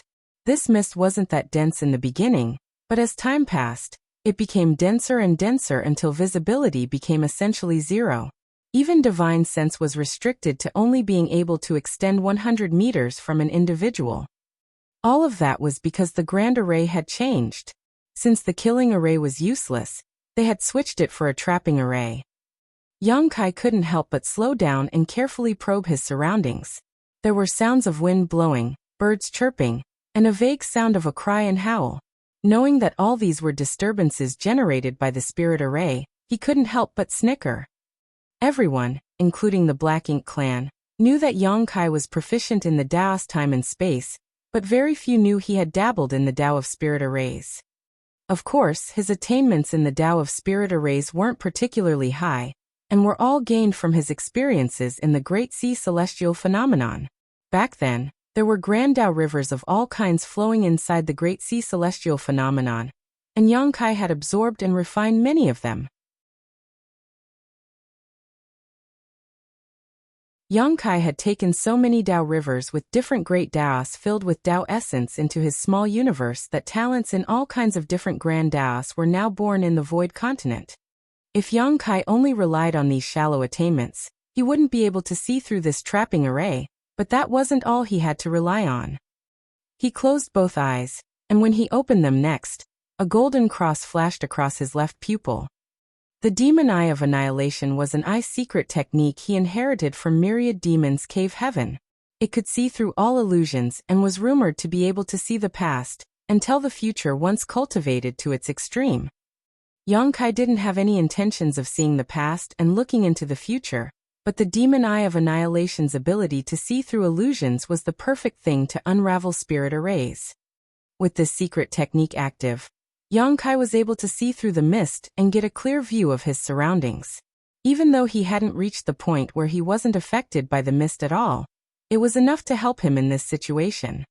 If the Black Ink clan had placed their hopes on this trapping array to restrict his movements, they had made the wrong choice. Yang Kai wasn't in a hurry to reveal his secrets though, so he wore a gloomy look on his face and slowed down his actions so that he could test the Black Ink clan and learn more about their situation. Soon he saw the royal lord had stopped near the border of the grand array, seemingly ordering some kind of attack while looking in his direction with murderous intent filling his face. But Yang Kai noticed the royal lord didn't intend to charge right at him, which surprised him as he didn't know what the other party was worried about. Diwu was indeed worried. Despite knowing that Yang Kai wasn't a true divine dragon, when they exchanged moves earlier, he had fully experienced how strong Yang Kai was. Adding on to the invisible suppression from the ancestral land, Diwu wasn't confident he could kill Yang Kai without being injured. To a Black Ink clansman, being injured was a troublesome thing. They could endure minor injuries, but they would have to hibernate inside a Black Ink nest if they got seriously wounded. Diwu couldn't accept the idea of having to hibernate and recuperate after his first battle as a pseudo-royal lord. Moreover, Yang Kai had a strange method to attack one's soul, and he had yet to use it, so Diwu thought that he had to wear down Yang Kai's strength and means before he could deal the finishing blow. Otherwise, if he were attacked with that technique, he couldn't be sure whether he could make it out of this conflict alive. In the meantime, Yang Kai saw 4 figures quickly arrive beside Diwu. They were the 4 that formed the 4 symbols formation. Soon after that, another 4 innate territory lords appeared. This scene shocked Yang Kai. He didn't notice the other 4 territory lords before and couldn't help but secretly exclaim at how determined the Black Ink clan was. When he was circling the ancestral land earlier, trying to investigate the Grand Array, he saw at least 10 innate territory lords maintaining its operation from the outside. Adding on the 8 territory lords before him, and perhaps a few that were still hiding, didn't that mean the Black Ink clan had sent a royal lord and more than 20 territory lords to deal with him? When faced with such a lineup, even a 9th Order Open Heaven Realm Master would find it difficult to handle, let alone an 8th Order Master like himself. Yang Kai soon learned that wasn't all though, for the Black Ink clan had also apparently deployed a massive Black Ink clan army as well. Moments later, the Black Ink clan army mustered their courage to charge into the mist under the Black Ink clan master's orders. It was obvious that they were planning to exhaust Yang Kai using these cannon fodder. What's more, there might still be other arrangements on the Black Ink clan side that Yang Kai was unaware of as of yet. Inside the mist, Yang Kai pretended to be disoriented as he walked around in circles, acting like a headless fly. When he tried to escape the mist by flying into the sky, he couldn't. Also, he failed when he tried to dive down and hide inside the ancestral land. This spirit array was actually quite good, which showed that those few 7th Order Black Ink disciples did have some talent in the Tao of spirit arrays, or else the royal lord wouldn't have looked so highly upon them. Just as Yang Kai was looking dazed and dizzy, the Black Ink clan army that had charged into the mist surrounded him. Immediately afterwards, the feudal lords followed the instructions of the 7th Order Black Ink disciple operating the spirit array and swarmed towards Yang Kai. A battle immediately broke out. A long spear swept back and forward, sending out spear strikes like a dense rain. Immediately after, black blood spurted everywhere as bodies exploded into pieces. With Yang Kai's current strength, How could that army of Black Ink clan cannon fodder defeat him when the strongest among them were just feudal lords? To put it bluntly, with sufficient time, Yongkai alone could wipe out these 10 million Black Ink clan troops. Group after group of Black Ink clansmen were killed, and the speed at which lives were lost was unimaginably fast. On the ground, the fresh black blood had gathered into a pool, which then became a river, and soon began to look like an ocean, one filled with the broken corpses of Black Ink clansmen. Yongkai killed methodically, without feeling any kind of joy or frustration. Since the royal lord was willing to sacrifice these Black Ink clansmen, Yongkai was more than willing to oblige. The more Black Ink clansmen he killed here, the fewer the humans had to face on the battlefields. 10,000, 20,000, 50,000, 100, 000. Yongkai's spear never stopped. In the beginning, Yongkai moved around to more efficiently slaughter his enemies, but as time wore on, he could no longer be bothered exerting himself like that, and simply stood in place while allowing the Black Ink clan army to come to him. The scene resembled water splashing onto a rock that was blocking a river, which was an astonishing sight to see. So many had died so quickly that the Black Ink clan army would have broken and routed, if not for the territory lords and royal lord overseeing them, forcing them to continue.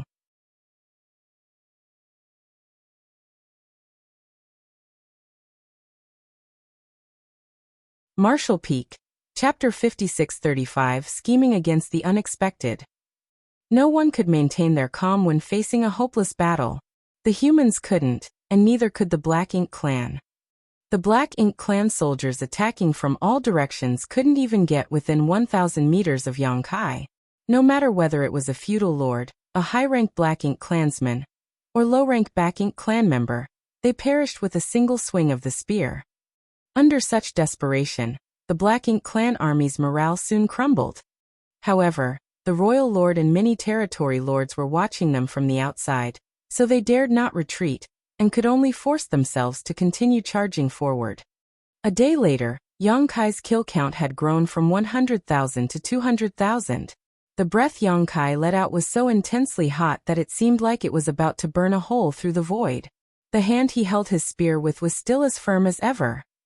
A few days later, 200,000 became 500,000. Half of the million Black Ink clansmen that came to the ancestral land had died, causing the battlefield to reek of blood. Under Diwu and the other territory lords' gazes, Yongkai's speed finally began slowing down. He was sweating profusely, and his complexion seemed a little pale. Diwu was satisfied with what he saw. If he could exchange 1 million Black Ink clan soldiers for Yongkai's life, he would do it without a frown. Moreover, if he succeeded and returned to the no-return pass, rather than punish him, the royal lord would certainly reward him. 1 million lower Black Ink clansmen was nothing because as long as they had Black Ink nests and resources, they could easily produce more such soldiers. On the other hand, how many innate territory lords had died at the hands of Yongkai over the years? Innate territory lords came from the primordial heaven's source grand restriction, so each one killed meant there was one permanently lost. Therefore, 1 million Black Ink clansmen couldn't compare to even one innate territory lord. Since Diwu had great understanding of the human's open heaven realm, he knew that a human's strength came from his or her small universe. The stronger the heritage of the small universe, the stronger the human was. But the strength inside a human's small universe wasn't inexhaustible. Yongkai had been fighting alone non-stop for days and had killed over 500,000 Black Ink clansmen, so he must have consumed a lot of energy. It's time. As Diwu thought so, he didn't hesitate and flew straight into the mist. Then he followed a 7th-order Black Ink disciple's directions and silently advanced towards his target. Meanwhile, the 8 territory lords noticed the situation and mustered their courage to follow behind Diwu. Although Yongkai was killing the Black Ink clan soldiers, he still noticed these external movements and couldn't help but frown. It seemed like things weren't moving according to his plan. He was feigning lethargy right now. To him, the best outcome here would be to lure a few territory lords over so that he could kill them first and weaken the Black Ink clan's overall strength. But the royal lord didn't act as Yongkai expected, and instead led 8 territory lords against him all at once. At that moment, Yang Kai felt a huge sense of danger as he quickly revised his plans. This trapping array couldn't hold him, as he could see through it quite easily, but there was no use in simply overcoming the trapping array, because the ancestral land was still sealed by the heaven-sealing earth-locking grand array. Since he couldn't escape, would he have to play the game of cat and mouse with the Black Ink clan masters again? Of course, he wasn't willing to waste his time doing so. What's more, he understood that it was better to kill a single territory lord than a million Black Ink clan soldiers. In an instant, Yang Kai calmed down. Since the territory lords dared to come over, he had to let them know the consequences of their actions. If he missed this opportunity, he might not get another one. Having determined his next course of action, Yang Kai pretended to be even weaker. The 8 territory lords had split into 2 teams and hid within the Black Ink clan army, concealing their auras while nearing Yang Kai. 4 of them were mixed within the army, while 4 remained on the outskirts. Meanwhile, the royal lord was hiding even further away, silently watching Yang Kai's every move as if he were a predator hiding in the dark, waiting to pounce. As the distance between them decreased, the 4 territory lords nearest to Yang Kai began secretly linking their auras. Yang Kai knew it was time for him to act, because once those 4 territory lords linked together, they could easily form a battle formation. By then, it would be much harder for Yang Kai to kill them. As the thought came to his mind, Yang Kai's murderous intent flared up. Instantly, whether it was Di Wu or the 8 territory lords, all of them could clearly sense the sudden change in Yang Kai. He was radiating a dangerous aura, and the paleness on his face had vanished. That sudden change caught them off guard. Di Wu immediately stared in the direction Yang Kai was standing, and although there was a dense layer of fog between them, he could see a pair of black eyes looking right at him. In the next instant, an endless darkness enveloped him. Almost instantly, Di Wu felt like he had fallen into an abyss that contained not even the tiniest bit of light. He seemed to be alone in the universe, and even his senses failed to detect anything around him.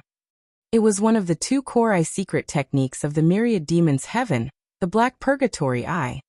If Yang Kai had enough proficiency in this secret technique, he could engulf Di Wu in such deep darkness that he could never escape and could be easily killed. Of course, Yang Kai's proficiency in this secret technique wasn't nearly high enough for him to do that. Moreover, there was a huge gap between their raw strengths, so it only took a moment before the darkness around Di Wu to quickly disappear and the latter to regain his senses. The moment light returned, however, Di Wu trembled and let out a pained roar. His voice sounded so agonizing that it frightened all who heard it. Also, his Black Ink strength was being released uncontrollably and all the Black Ink clan soldiers struck by it perished, wiping out the Black Ink clan army within a 10-kilometer radius around him. Di Wu felt like a needle had pierced into his head, making him feel immense pain as his body and mind shivered. It was as though that invisible needle was constantly tearing into his soul. At that moment, he felt like his thoughts froze and he became unable to think clearly. He finally understood how the other Black Ink clansmen felt when Yang Kai attacked them with his mysterious soul secret technique, and also why those innate territory lords would get killed right after encountering Yang Kai.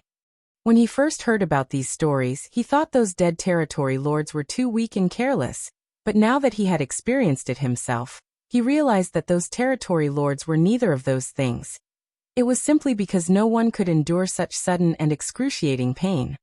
Di Wu shouldn't have suffered such intense pain because since the Black Ink clan found out about Yang Kai's strange soul secret technique, all territory lords who encountered Yang Kai would quickly use their strength to protect their soul.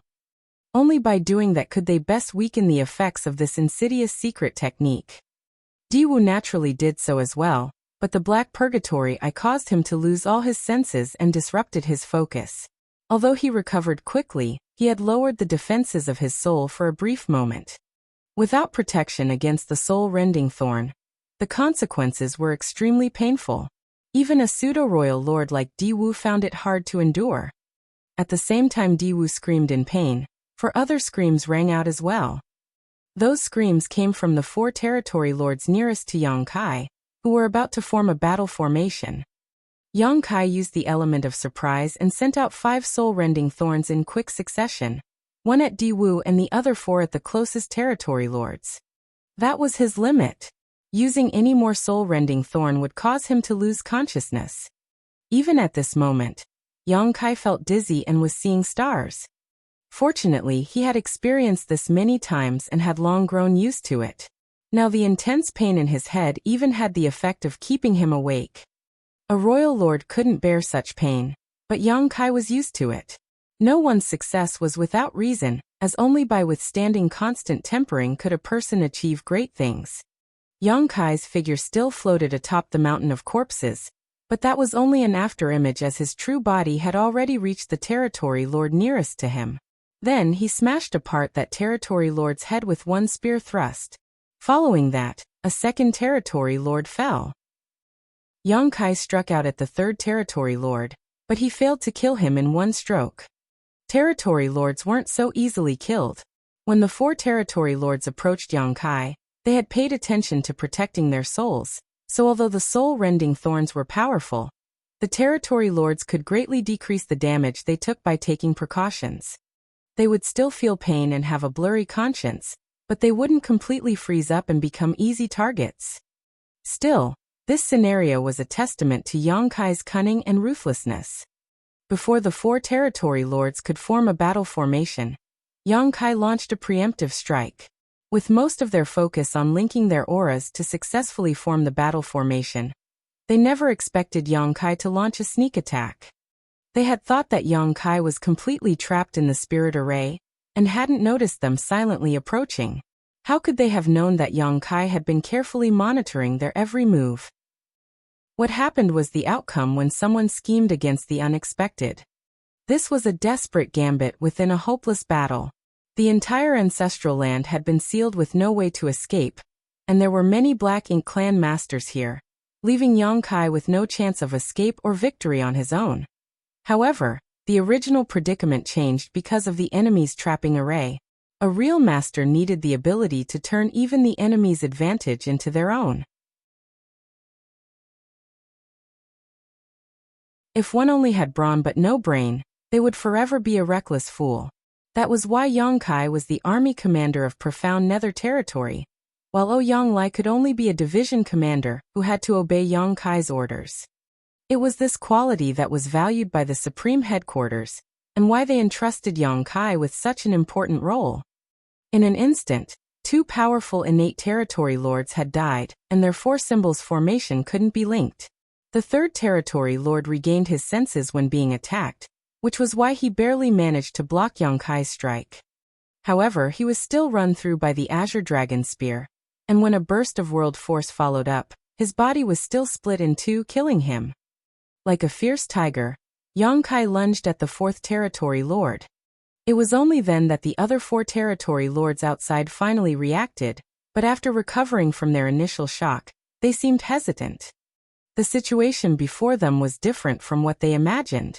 Having heard of Yang Kai's fierce reputation, those 4 territory lords didn't immediately know how to react. Luckily for them, Diwu had finally gathered his wits, and when he noticed the obvious signs of territory lords dying, he was shocked and furious while roaring, "Kill him!"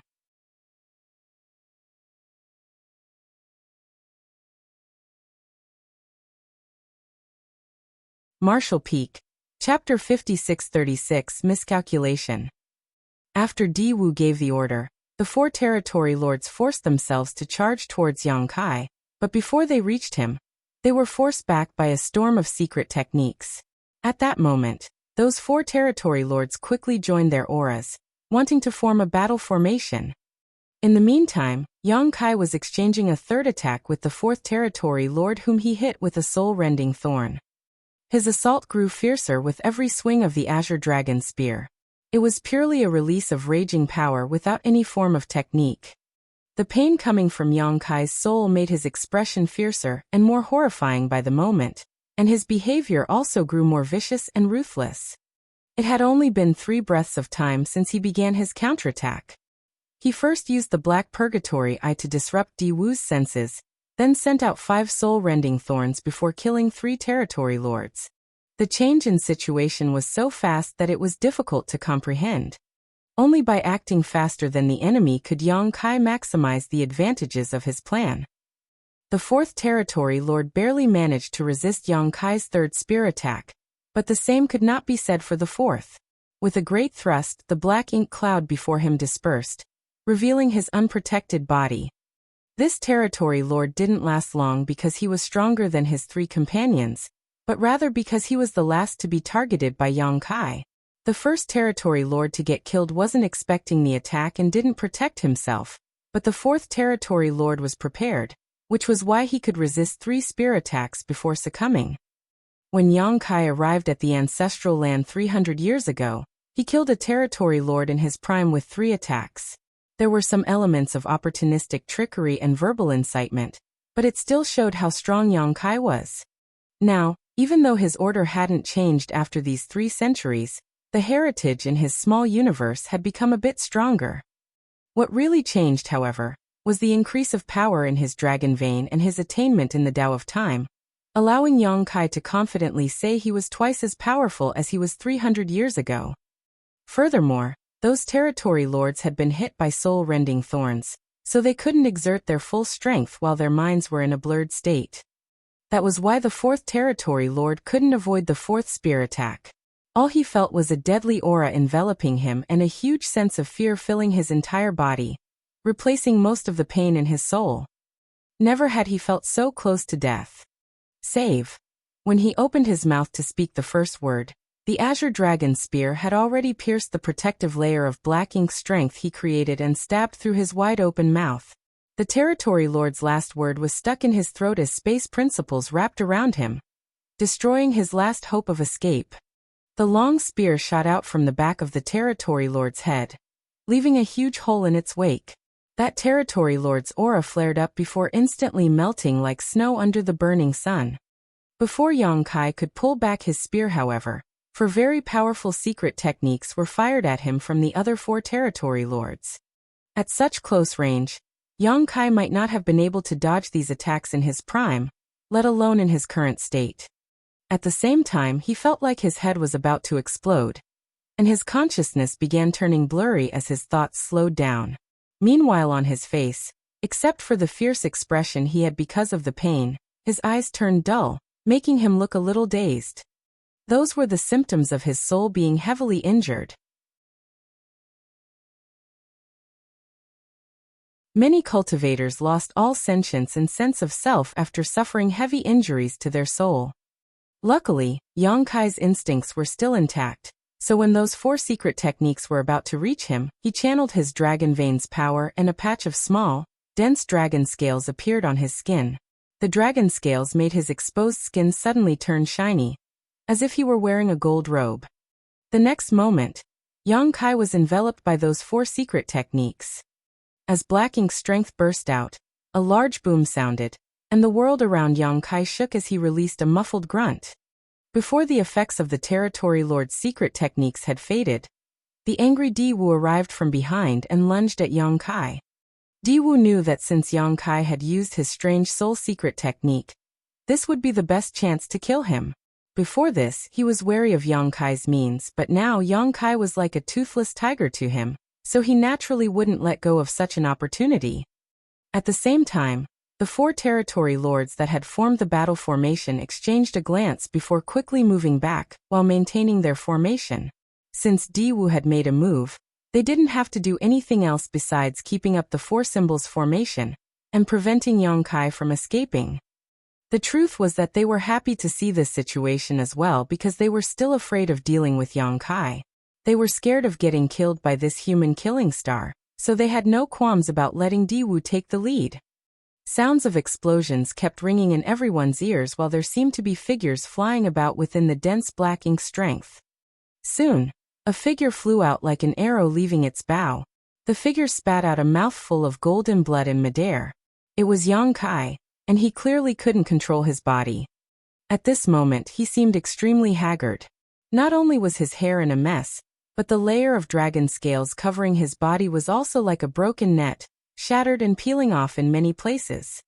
With the help of an artifact like the soul-rending thorn, he could easily kill innate territory lords, but that didn't mean innate territory lords were pushovers. Every one of their attacks was incredibly strong, so Yang Kai didn't feel good after forcefully taking 4 such attacks. Then, Diwu came right after that and attacked Yang Kai, rendering him dizzy and looking disheveled. The advantage of having a stronger dragon vein was evident at this moment. If Yang Kai's dragon form was still 70,000 meters long, he might not have been able to withstand such a heavy beating, but now though he was injured, he didn't lose all combat ability. This was the specialty of a powerful dragon vein. It granted the physical body incredible resilience. All the attacks were first weakened by the dragon scales before reaching the body, so the impact was naturally weakened. It was especially so for the 4 secret techniques used by those 4 territory lords. First, they were obviously weakened by the dragon scales before they hit Yang Kai. However, the effect of the dragon scales' protection was greatly weakened when facing physical attacks like the ones Diwu used. Following Yang Kai's haggard figure was Diwu. He also flew out from the area covered by blacking strength while staring coldly at the pale figure before him. Roaring loudly, "Yang Kai, suffer death!" Yang Kai's expression became even more angered as veins throbbed on his forehead, his fury obvious to all. His original plan was to use the soul-rending thorn to kill those 4 innate territory lords, and then quickly escape from the trapping array before hiding back inside the depths of the ancestral land to recuperate. Once he had another few years to heal his soul, he would come back out and ambush the others. He couldn't kill the royal lord, but he could kill the other 4 territory lords. Also, if he was decisive and found a good opportunity, he could kill every territory lord that came, just like how he had on the profound Nether territory battlefield. Back then, he killed so many territory lords that they all trembled in fear whenever they heard his name. When fighting the enemy, it was best to leave nothing to chance, and it was natural to make full use of all of one's strength and advantages. The soul-rending thorn was now Yang Kai's trump card when facing territory lords and royal lords. It could be said that this move worked every time. All Yang Kai needed was patience, because someday, the Black Ink clan forces here wouldn't be able to withstand the losses, and would take the initiative to retreat, or deploy even more territory lords. Either way, it wouldn't be much of a loss for Yang Kai. That was his original plan. But even the best-laid plans often fail to withstand the first clash of battle. No one could predict what would happen next in the heat of combat. In the end, Yang Kai still overestimated how much his soul could tolerate. He thought that he could still manage to keep a clear mind after using 5 soul-rending thorns, and he had built the rest of his plan around that idea. However, after he threw those 5 soul-rending thorns out, his consciousness became blurry while he barely managed to maintain some clarity. To put it simply, though he could still think at the moment, his instincts were taking over, and he was now showing some signs of falling into a daze. If a cognitively impaired person was attacked, they would either try to escape or retaliate fiercely. Yang Kai obviously gravitated towards the latter response, which was already illustrated by his behavior back at the Great Sea Celestial phenomenon. Otherwise, he would have escaped when he lost consciousness back then. That was why, despite having taken on 4 secret techniques from the territory lords and being beaten up by Diwu, Yang Kai still glared fiercely at Diwu in his battered state. Veins were protruding from his forehead as he widened his eyes and said through gritted teeth, "You dare hit me?" Hearing this, Diwu was filled with murderous intent and turned gloomy after. What nonsense is he talking about? This is a life-or-death battle. Who else would I hit if not you? You actually dared to hit me. Yang Kai growled through gritted teeth.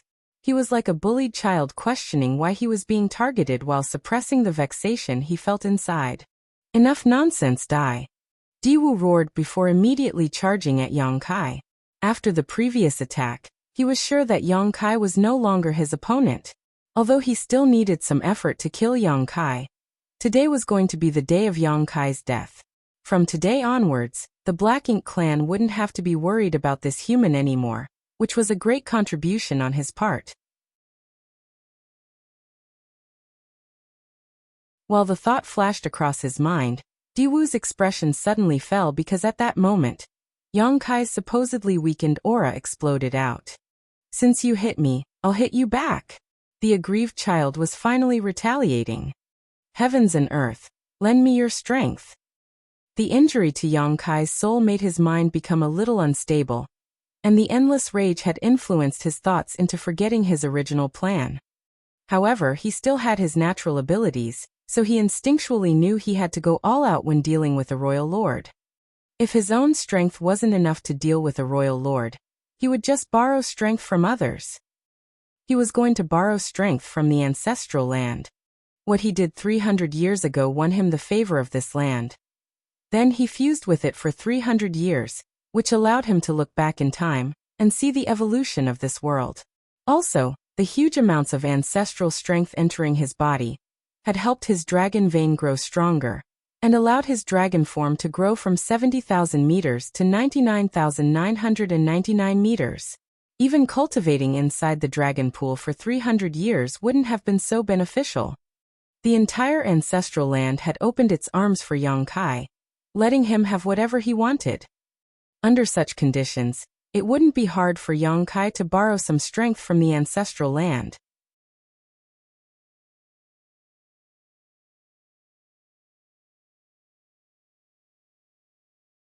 Martial Peak, Chapter 5637, A Huge Mistake. When Yang Kai was only a 6th Order Open Heaven Realm Master, he had used his identity as Void Great Emperor to borrow the Star Boundaries world strength. It was only through that method that he could deal with Suoquan Hui, a 7th Order Open Heaven Realm Master from Thousand Cranes Paradise. During that battle where he used the Star Boundaries world strength, Yang Kai's strength advanced from 6th Order Open Heaven Realm to 7th Order Open Heaven Realm, which helped him solve the crisis he was facing. This time, though it wouldn't increase his order, he might be able to take advantage of the favorable conditions and advantageous position here to overcome his enemy. Moreover, this was what Yang Kai had secretly planned for long ago. If he were forced to face the Royal Lord, he knew he had to borrow the ancestral land's strength. It was just that his anger got to him, and he exposed this secret method far earlier than he wanted to. A loud humming sounded all across the ancestral land. The ancestral strength, which had been gradually thinning out throughout the past 300 years, suddenly became dense again. It was as though the ancestral strength hiding deep inside the land had surfaced and surged in response to that one sentence from Yang Kai.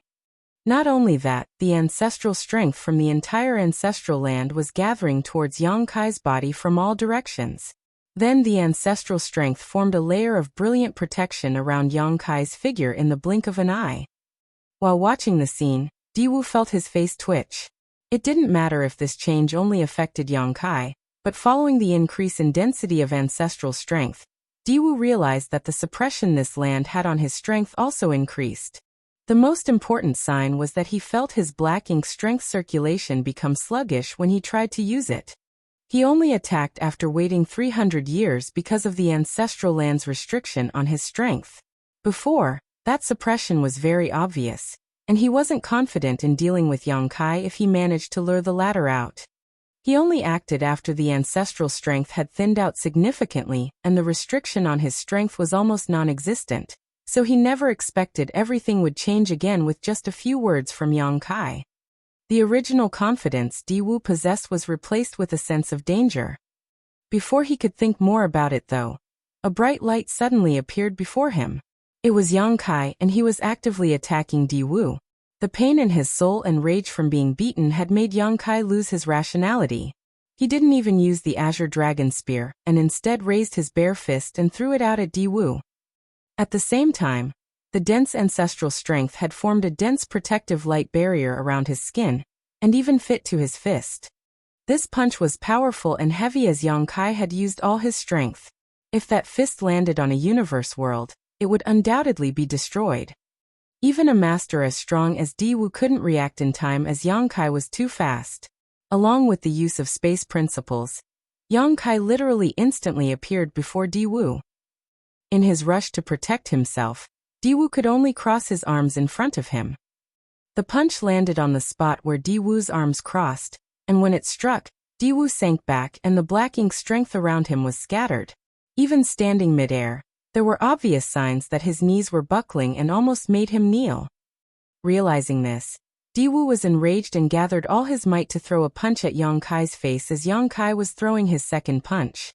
Right after throwing that punch, Diwu gained an understanding of how much the ancestral land had affected his strength. The ancestral strength didn't restrict his strength too much, only shaving about 10% off his peak, which was still within an acceptable range. It seemed like the surging of ancestral strength was just an illusion and wasn't as bad as he had imagined. This wasn't surprising as Yang Kai had kept devouring ancestral strength these 300 years, so the ancestral land had been severely depleted. Even though there were some left behind, it didn't amount to much. Therefore, Diwu only had to persevere, and Yang Kai's state after borrowing the land's power would soon fade on its own. If Diwu's strength had been suppressed by over 30%, he would have to think about whether he should retreat now. With two loud booms, both fists hit their respective targets. Diwu was sent tumbling backwards quite a distance while Yang Kai was sent flying away. Neither of them had gotten the upper hand in this round.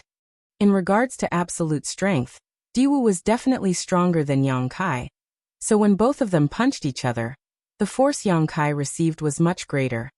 However, the ancestral land had dampened Diwu's strength somewhat while adding a protective layer that had weakened his attack further. As such, Yang Kai wasn't at much of a disadvantage. Yang Kai managed to stop his figure in midair, and didn't pause for a moment before charging at Diwu like a madman. He arrived before Diwu in an instant, and threw another punch. Meanwhile, Diwu was dumbfounded. He had previously fought with 8th Order humans, but never had he encountered such a situation. More importantly, his opponent seemed like he had lost his rationale, and thus became hard to predict. When faced with an unreasonable Yang Kai's intense close-quarters attack, Diwu could only give it his all to resist. At that moment, the two figures flickered about the ancestral land, constantly entangled in a brutal brawl. The scene was extremely lively, with neither side acting like a powerful master would. This scene was captured by the eyes of the 4 territory lords at the outskirts of the trapping array, and even the other territory lords who were powering the 4 gates 8 palaces great pagoda array, and all of them were shocked. Despite the scene looking a little childish, the territory lords could clearly feel the horrifying power being delivered by those attacks. Every punch and kick unleashed in this battle caused the territory lords to shudder. Has the killing star grown to such an extent? The fear the Black Ink clan had for Yang Kai basically flowed from the fact that he had a strange soul secret technique. Even strong innate territory lords could be crippled by that technique, resulting in their swift execution. That was why they would all quickly protect their soul whenever encountering Yang Kai. On the other hand, the Black Ink clan wasn't too concerned with Yang Kai's raw strength. Yang Kai was acknowledged to be stronger than any other 8th Order Open Heaven Realm Master, but there was still a limit to that strength. If they didn't count the strange soul secret technique, they estimated that 2 or 3 innate territory lords would be enough to resist Yang Kai. That was the objective and impartial analysis given by all the territory lords that had encountered Yang Kai, which also formed the general impression the Black Ink clan had of him. That was why Diwu felt like Yang Kai was a toothless tiger that would be easy to deal with after he used up his soul-rending thorns. Not only did Diwu have such thoughts, but the other territory lords did as well. They all believed this was the best opportunity to kill Yang Kai because if the latter managed to recover and regain the use of that strange soul technique, they would be in trouble. But when Diwu and Yang Kai seriously began fighting each other, the Black Ink clan masters finally discovered the horrible truth that reality was far different from how they had imagined. Though Yang Kai was indeed at a disadvantage in this clash, the fact that he could still fight with a pseudo-royal lord to this extent and not get killed immediately was a shocking revelation. Of course, the ancestral land's restriction and assistance played a part in this, but that did not diminish the astonishing strength Yang Kai possessed. It seemed like the past 2,000 years of cultivation had allowed this killing star's strength to grow to a truly unprecedented height for his 8th Order cultivation. The territory lords were shocked and couldn't help but secretly feel lucky. It was fortunate that this human couldn't reach the 9th Order Open Heaven realm in this lifetime, For if he could, even the royal lord would have had endless sleepless nights. At the same time, the battle raged on, and Diwu found a chance to escape from Yang Kai's entanglement before opening up some distance between them. Then, Diwu repeatedly used secret techniques from afar to target his opponent. Diwu had also noticed that Yang Kai's actions seemed a little strange. It was obvious that his mysterious soul attack had drawbacks, which caused Yang Kai to lose rationality and recklessly charge at him. This, to Diwu, was quite an opportunity. Powerful secret techniques were released from the pseudo-royal lord hands one by one, and that dense black ink strength continued to pummel Yang Kai, causing him even more discomfort and damage. Even the layer of ancestral strength protection was constantly breaking apart and restoring. Fortunately, the ancestral strength was still continuously gathering over, creating a strong protective layer around Yang Kai. Without entirely destroying that layer of protection, it would be impossible for Diwu to give Yang Kai a fatal blow. Occasionally, Yang Kai would also take advantage of an opening and appear before Diwu and give him a few punches. Whenever that happened, Diwu would feel extremely distressed. It wasn't easy to escape from an opponent proficient in the Tao of space, and Diwu was just lucky that Yang Kai was basically moving completely on instinct. Otherwise, if Yang Kai had used his space principles consciously, Diwu would have had to engage Yang Kai in close quarters even if didn't want to. The firm body of a pseudo-divine dragon wasn't something a pseudo-royal lord like him could compare to. A while later, Diwu saw that the protective layer around Yang Kai's body had been completely restored again, and finally gave up on the idea of fighting Yang Kai alone. He insisted on fighting Yang Kai alone until now because this was his first battle as a pseudo-royal lord, and his opponent was Yang Kai. Therefore, he wanted the credit all to himself, so that he could enjoy all the glory before the royal lord back at the no-return pass.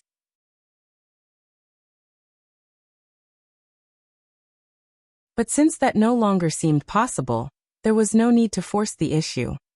When he escaped Yang Kai's range again and threw another secret technique at him, Diwu roared, "What are you waiting for?"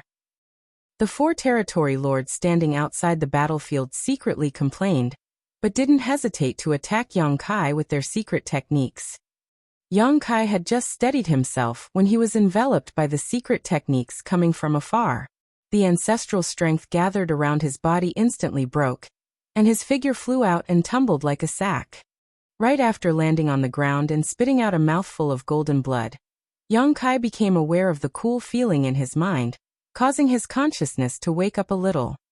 The soul-warming lotus had kept working to mend his injured soul this whole time, but since his soul was injured quite seriously, it took a while to have any noticeable effect.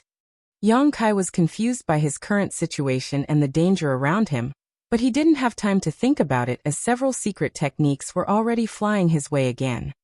Instinctively, Yang Kai wanted to use his strength to protect himself, but before he could, the ancestral strength, once again, gathered around him and formed a thick barrier. Unfortunately, even this protection didn't last a single breath before breaking apart again. Feeling those secret techniques landing on his body, Yang Kai felt his 5 viscera and 6 organs churning, and an immense pain coming from his bones, a number of which were now broken. Yang Kai's heart sank as his blurry consciousness became clear again.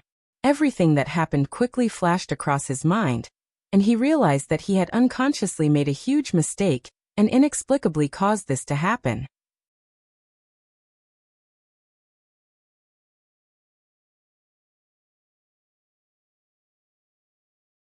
Martial Peak, Chapter 5638, Making the Best of a Bad Situation. Yang Kai felt frustrated. He didn't mind getting beaten up a bit because his injuries would slowly restore on their own. The key was that he had exposed his ability to borrow strength from the ancestral land, which was one of his hidden trump cards. That was also what he was counting on to battle the royal lord. On the other hand, he felt lucky that he instinctively borrowed the ancestral land's strength after sensing danger. Otherwise, this situation would have ended badly. However, there was still doubt in his mind. Even though he had borrowed strength from the ancestral land, obtaining both favorable conditions and an advantageous position, his opponent was a royal lord, so he should have lost long ago. After all, A royal lord was equivalent to a ninth-order old ancestor. Also, Yang Kai had previously fought a royal lord, so he clearly knew how strong they were. Despite the fact that he could kill innate territory lords like he was slaughtering chickens and butchering dogs, he knew he was no match for a royal lord. Otherwise, he would have gone straight to the no-return pass and destroyed their black ink nests without bothering to try to maintain some random insincere peace treaty. The environment in the ancestral land had a certain degree of restriction on the royal lord, but Yang Kai knew he had devoured too much ancestral strength these past years and greatly decreased the ancestral land's heritage, which meant that the suppression wouldn't be too significant. In other words, the ancestral land's restriction on the royal lord wouldn't affect him too much. After carefully recalling his battle with the royal lord, Yang Kai suddenly realized something. Without question, the strength exerted by this royal lord was indeed at the level of a royal lord, but he seemed quite bad at controlling it. He had 100% of the strength of a royal lord, but could only exert 70% to 80% of it, making every attack feel like he was holding back. On top of that, there was also the suppression from the ancestral land's environment, and the protection the ancestral strength granted Yang Kai. It was the combination of all these factors that allowed Yang Kai to stay alive until now.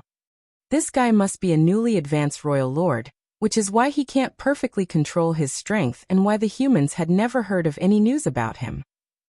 Yang Kai thought he had guessed the truth, unaware that the real situation was completely different. If he hadn't been immersed in his cultivation inside the ancestral land, the Black Ink clan wouldn't have sacrificed 13 innate territory lords and a high-ranked Black Ink next to create a pseudo-royal lord like Di Wu.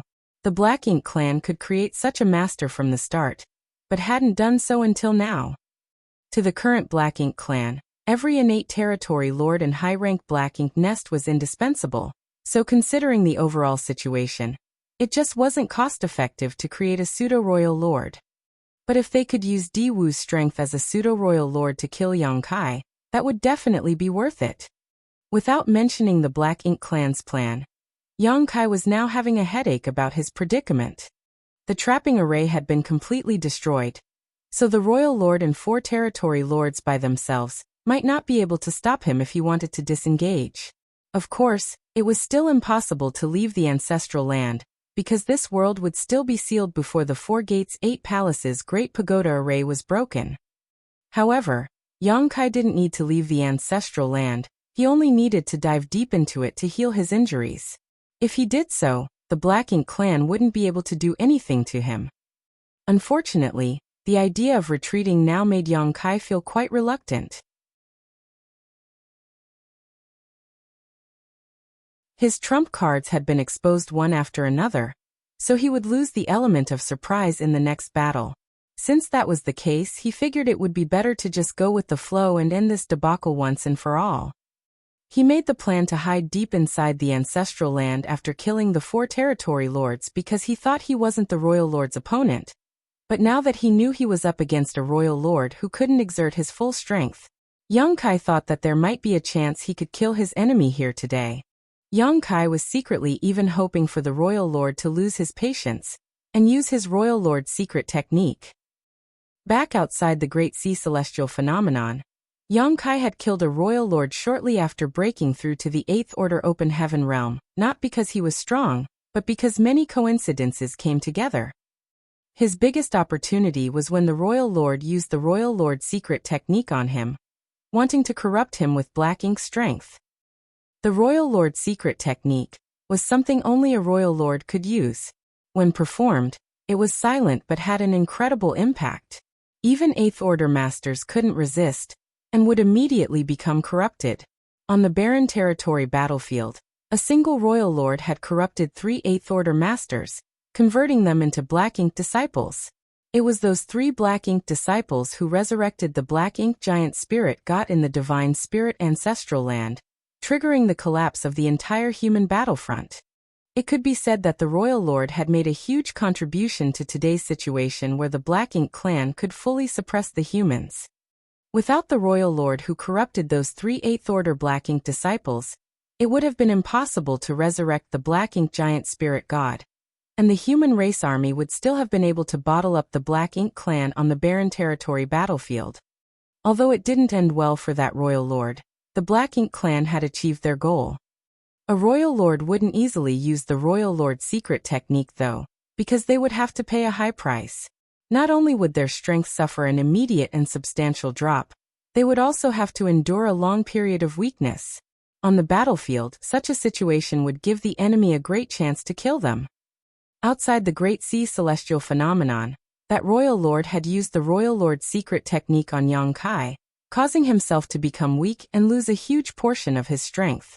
Then he suffered a direct hit from Yang Kai's Sun and Moon Divine Wheel, while having his soul torn apart by 4 soul-rending thorns.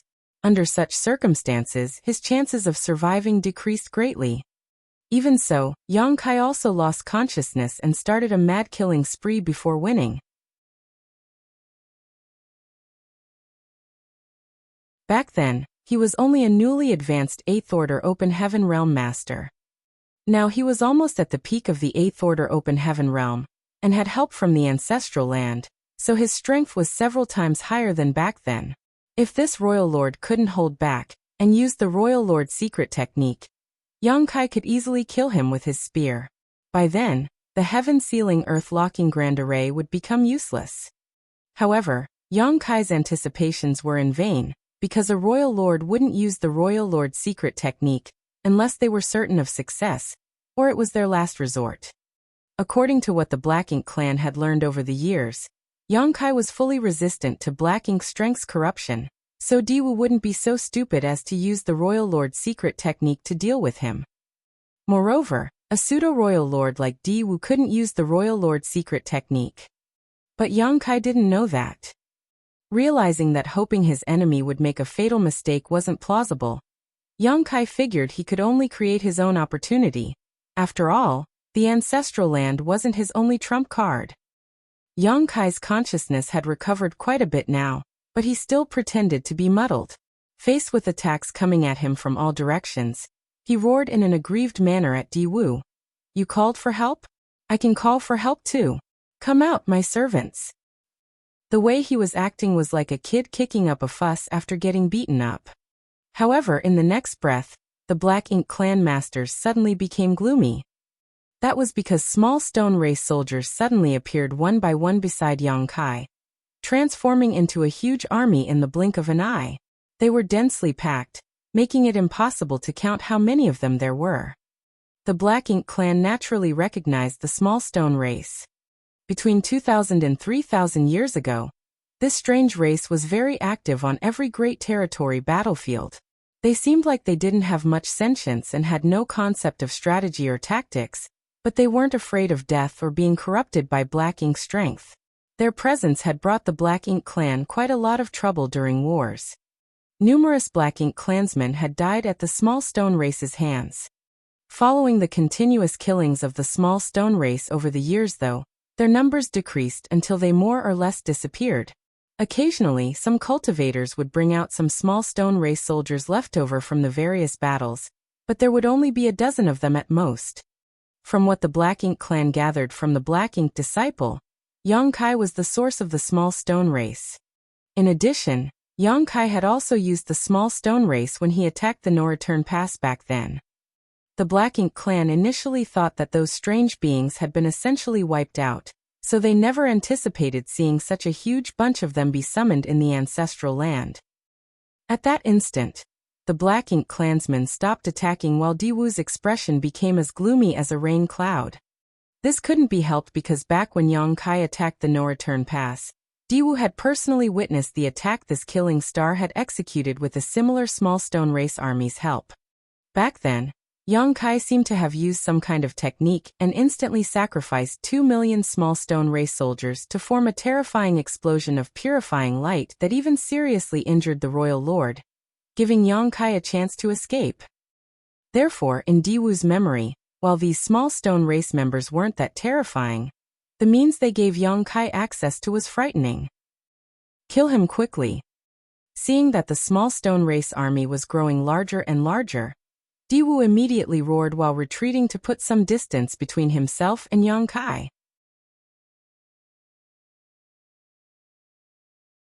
The four territory lords didn't need Diwu's order for them to go all out as they fired their secret techniques at Yang Kai. But by now, the space around Yang Kai had become densely packed with small stone race. Although those attacks killed and injured a large patch of small stone race soldiers, Yang Kai remained untouched. Hong long long. Thunder came down from the sky, and another fight started. The territory lords and 7th Order Black Ink disciples operating the Grand Array had reactivated the killing array to target the small stone race army. Not only that, the Black Ink clan army, which had retreated far away while Yang Kai was fighting Diwu and the territory lords, came forward once again and surrounded the small stone race from all directions. In an instant, the battle between masters had become a violent war between two armies, further heating up the atmosphere in the ancestral land. The small stone race roared and pounded their chests as their desire to kill the enemy had been raging since they were summoned by Yang Kai. Since the third time he visited the chaotic dead territory, Yang Kai had discovered that the small stone race nurtured by Big Brother Huang and Big Sister Lan were extremely sensitive to Black Ink's strength, probably because they were opposites of each other. Therefore, on the battlefield, the small stone race would charge fearlessly whenever they sensed Black Ink's strength and either kill their enemy ruthlessly, or die trying.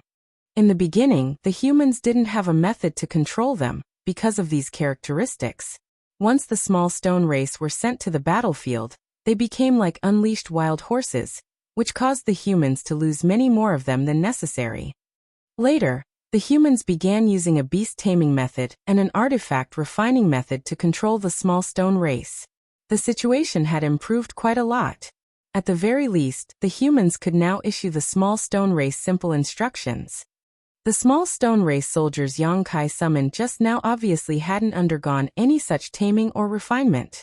After he gained these small stone race members from Big Brother Huang and Big Sister Lan, Yang Kai just kept them inside his small universe and ignored them. That was why these fellows began running around after being let out, charging in the direction where they sensed Black Ink's strength. At that moment, the scene was a chaotic mess, but Yang Kai just laughed like a madman. Die! All of you must die! Ha ha!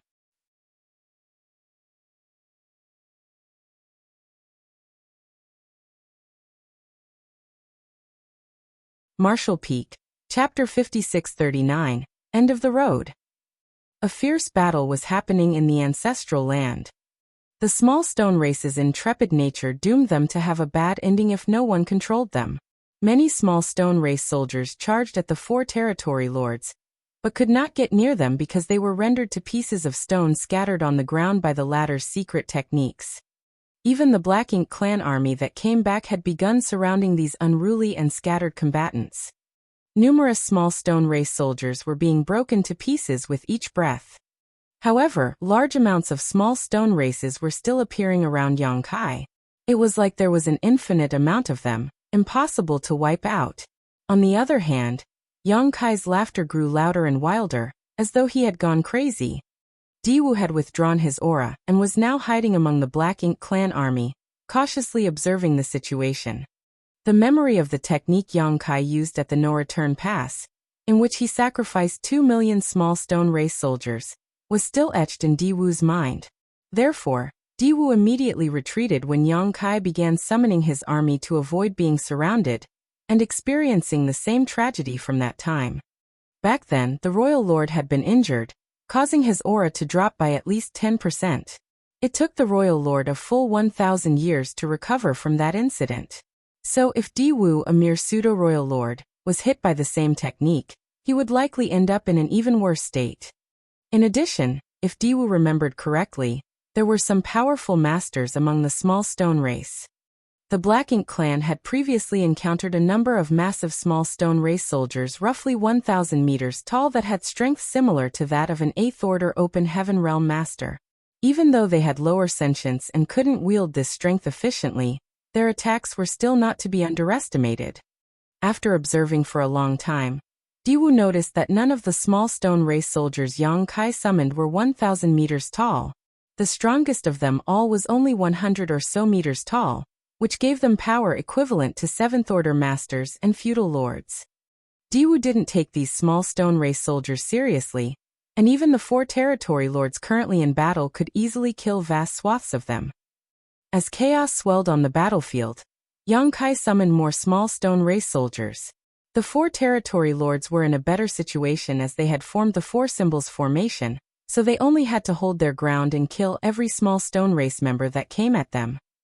However, the Black Ink clan army seemed to be having difficulties holding on despite having help from the killing array. Originally, 1,000,000 Black Ink clan soldiers had been deployed to the ancestral land. Yang Kai had already killed half of them, leaving only about 500,000 of them. Now that the small stone race had joined the battle, even fewer Black Ink clan soldiers were left standing. Although the small stone race undoubtedly suffered greater losses, the Black Ink clan army would be wiped out eventually if this continued. Despite the disadvantageous situation, the Black Ink clan soldiers didn't dare to retreat because the territory lords were still fighting, so how could they withdraw? On the other hand, Diwu finally rejoined the fight, but his target wasn't Yang Kai. Instead, he was still hiding among the Black Ink clan army and killing the small stone race soldiers, his cautious personality making him decide to continue observing the situation for now. 4 days later, the 500,000-strong Black Ink clan army had been reduced to only a few tens of thousands, and all the survivors were soaked in blood and had unstable auras. Despite their discomfited looks, the surviving Black Ink clansmen all seemed excited.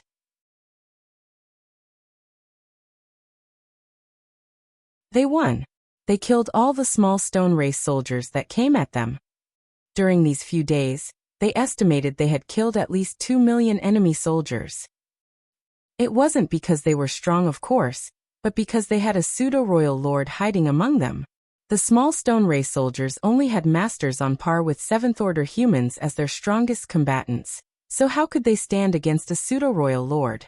Diwu could kill hundreds or even thousands of small stone race soldiers in a single move.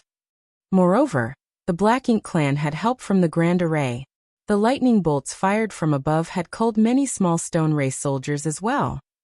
More importantly, this was only the accomplishments of the Black Ink clan army and Diwu. Even though the 4 territory lords didn't kill 2 million small stone race soldiers, they managed to slaughter at least 1 million of them. The originally loud ancestral land suddenly fell silent, with pieces of stone scattered everywhere, which were naturally the remains of the fallen small stone race soldiers. Nearly 3 million small stone race were lost over the past few days, which was a huge number. Some time ago, Yang Kai had stopped summoning small stone race soldiers and engaged the 4 territory lords on his own. His face was filled with rage, and his eyes were completely bloodshot. Also, his aura fluctuated wildly, as though he was not in a stable state of mind. Every time he charged at one of the 4 territory lords, he would be repelled by their combined attacks. He would have lost a long time ago if he hadn't borrowed strength from the ancestral land, and had ancestral strength shielding his body in an impenetrable protective layer. Of course, the ancestral land's suppression of the territory lord's strength was also very important. Even a pseudo-lord like Diwu lost 10% of his strength, not to mention the territory lords. Those 4 territory lords felt an even heavier suppression of their strength, and were now some 20% to 30% weaker than normal. If they battled Yang Kai one-on-one in such a state, they wouldn't be his opponent at all, but since they had formed the 4 symbols formation and linked their auras, no matter which territory lord Yang Kai targeted, it was akin to him trying to attack all of them at once. So, how could Yang Kai win in such a situation? It could be said that the strength of the 4 territory lords combined, though not as high as a pseudo-royal lord like Diwu, was greater than that of an innate territory lord at their peak, which was also why they could stand a chance against Yang Kai. In the beginning, the 4 of them were still hesitant when facing this killing star, but after battling each other for a while, they felt that Yang Kai wasn't as strong as they had imagined. Or more precisely, it wasn't that he wasn't strong. It was more like he had suffered a huge backlash after using his strange soul secret technique, and now could not fight effectively. In the human's words, this man was now an idiot, so he couldn't exert his full strength anymore. This realization greatly bolstered the territory lord's confidence. Since the small stone race had all been ruthlessly killed, and Yang Kai had fallen into this demented state. They had the confidence to slowly whittle away his energy and kill him eventually. The ancestral strength in the ancestral land couldn't be inexhaustible, so once it was completely drained, Yang Kai wouldn't be far from death. Successfully killing Yang Kai was an incredibly glorious achievement, and it could only be obtained once in this world.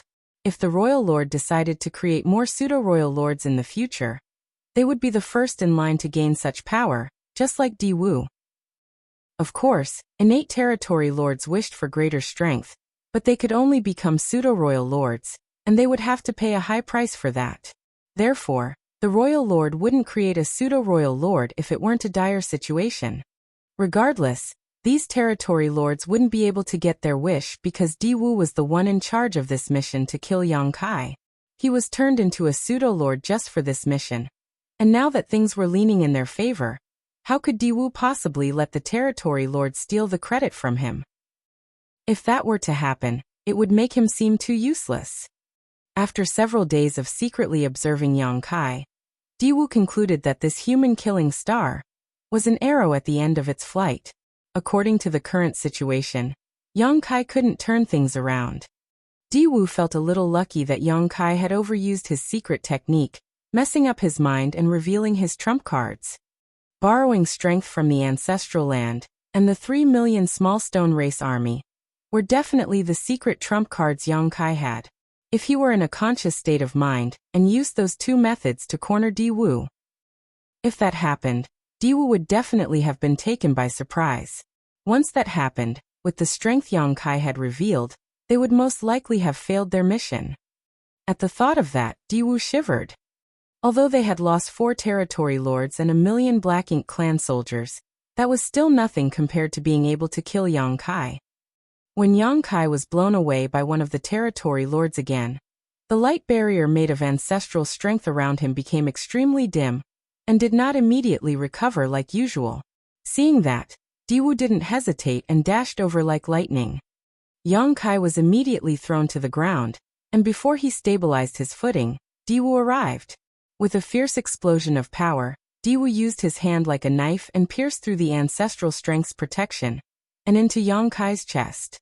Following that, Di Wu roared, "Die! I did it!" Di Wu suddenly felt a little excited as he could even feel Yang Kai's beating heart in his chest. Wait! Why is his heartbeat still so strong? While frowning, Di Wu instinctively felt something wasn't right, and looked over at Yang Kai. He saw Yang Kai standing before him, unmoving, his black hair hanging over his forehead, creating a dense shadow that covered his eyes so that no one could see his expression. Only his lips were showing, curled up in a meaningful grin. Di Wu then heard something that terrified him. "You finally decided to come out." Yang Kai suddenly raised his head, and Di Wu immediately saw a pair of bloodshot eyes. Those eyes were filled to the brim with ruthlessness and murderous intent, but there was no trace of madness in them.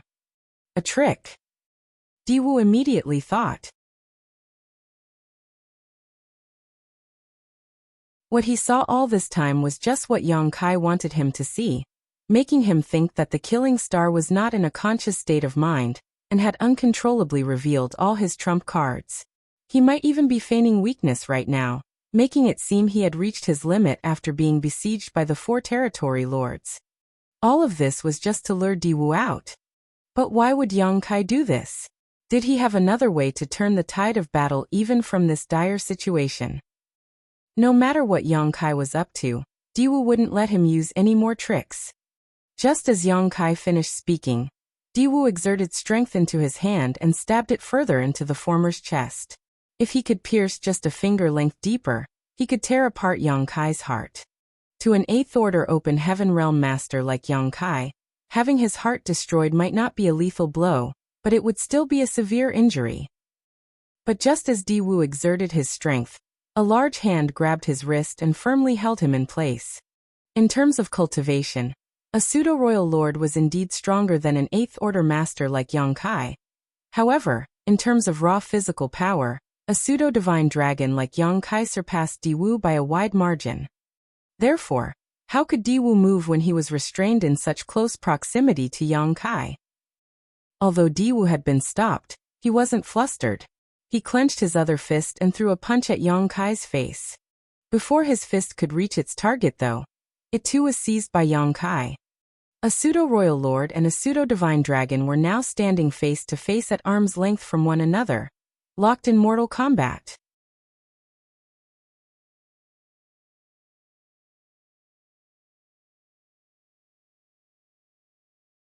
Martial Peak. Chapter 5640, Sun and Moon Divine Seal.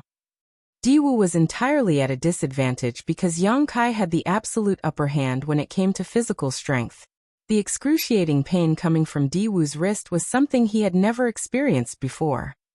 Next time, don't make others wait so long, Yang Kai bellowed before headbutting Diwu. The aggressive force was like the whole world was coming at him, making Diwu feel dizzy and almost disperse the black ink strength he had gathered inside him. The sudden change rendered the 4 territory lords dumbfounded. Originally, they thought that this would be an easy kill for Diwu, but the result shocked them.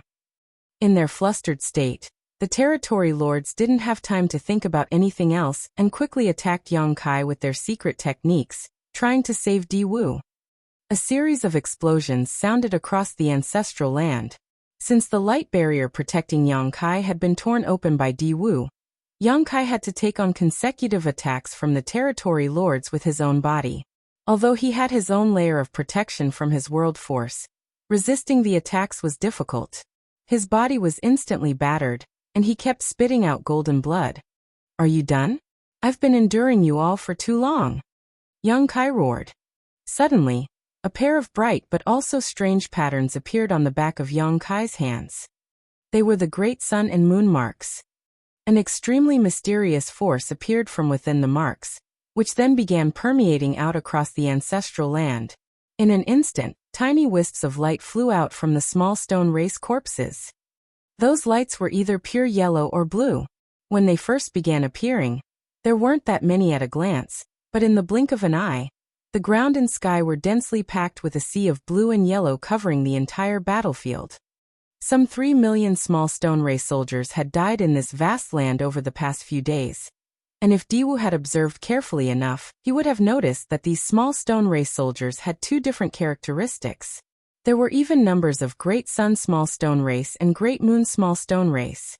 Big Brother Huang and Big Sister Lan had spent years painstakingly nurturing these special beings with their power, and with the small stone race's nature of devouring and refining resources to grow themselves and breed new clansmen, it could be said that they were now living yellow and blue crystals, although less pure than the real ones. They had the purest form of yang and yin energy contained inside them. Despite being smashed, this pure energy hadn't dissipated, and if other small stone race members came across this place, they could devour the corpses of their fallen brethren to continue growing stronger. These 3 million small stone race soldiers weren't sacrificed in vain. Since deciding to summon the small stone race, Yang Kai had been planning for this very moment. Never would the Black Ink clan have thought that the dead small stone race could still have such great power even after death. After all, there were only a dozen or so divine spirits who had the great sun and moon marks, and none of them had shown such mysterious techniques before on the battlefield. Diwu thought he had been careful enough, but the reality was that he would never be able to understand just how cunning humans could be. When he recovered from his dizzy state, the 2-tone lights he saw around him made alarm bells ring in his head, and he was once again reminded of the time when Yang Kai trashed the no-return pass. The black ink strength inside Diwu surged madly as he desperately wanted to escape from Yang Kai's grasp. At the same time he yelled, "Let go!" Too late. Yang Kai snarled while using all his strength to activate the 2 marks on the backs of his hands. At that instant, the yellow and blue lights merged, causing the 2 colors to disappear instantly and transform into the purest white light. The light gradually condensed into a ball that rapidly expanded across the battlefield, like a great rising sunday. Time seemed to have frozen at that moment, and under cover of the intense purifying light, the scattered black ink strength and black ink clouds formed from the massive amount of black ink clansmen killed in this battle were instantly vaporized. It was as if they had never existed before. On the other hand, the The surviving Black Ink clansmen felt like ants that had been thrown into boiling oil, screaming and struggling, but unable to resist the erosion of the purifying light at all. The Black Ink's strength inside their bodies quickly dissolved, and their auras grew fainter. Those weaker ones were soon killed on the spot, while the stronger ones were barely clinging to life. At the same time, the 4 territory lords fired more secret techniques at Yongkai, but these attacks were severely weakened by the purifying light, and lost at least half of their power by the time they hit their mark.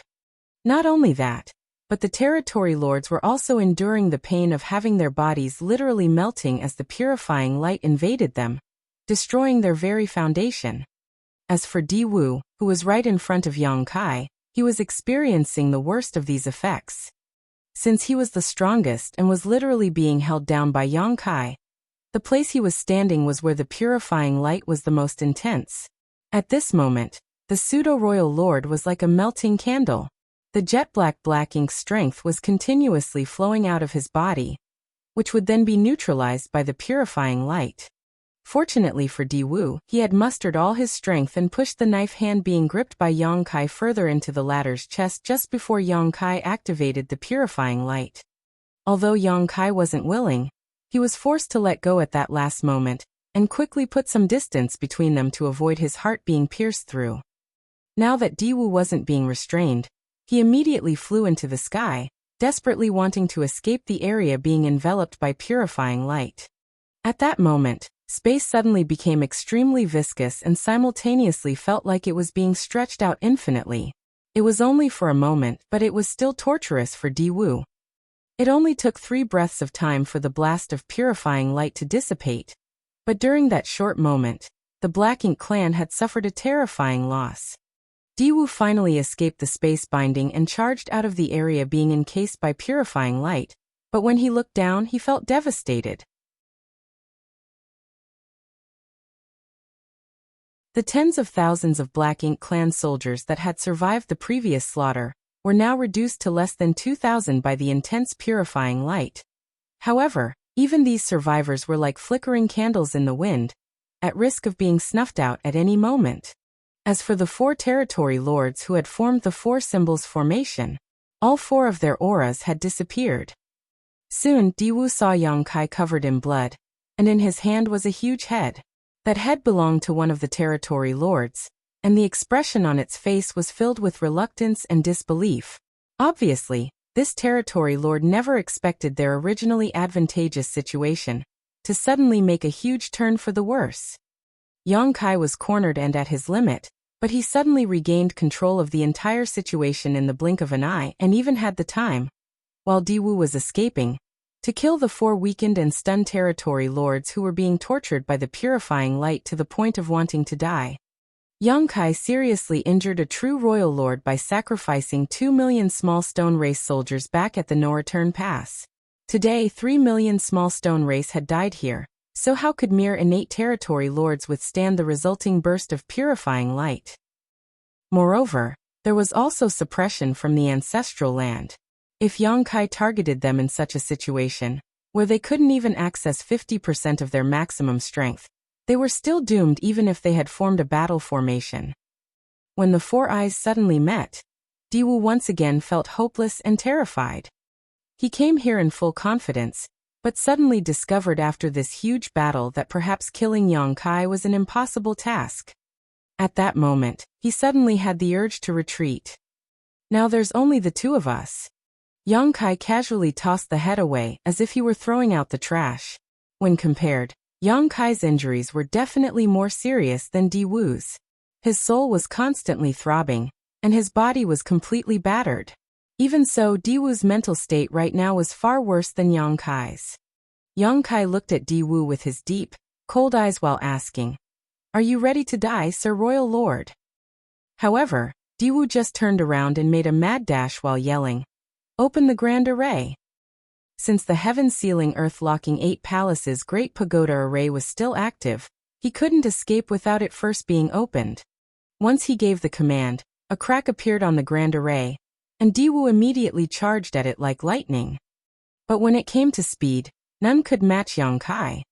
Diwu felt his sight blur for a moment before he saw Yang Kai already blocking the opening while looking down at him. This scene stunned the Black Ink disciples and territory lords managing the Great Array, and they didn't know what to do. With this strong opponent blocking his only path of escape, Diwu steeled himself and gathered all his strength to form a black ink cloud before charging at Yang Kai. Yang Kai lifted his hands, and a great sun ascended into the sky as a golden crow cawed. At the same time, the full moon rose into the air, bathing the world in its icy glow.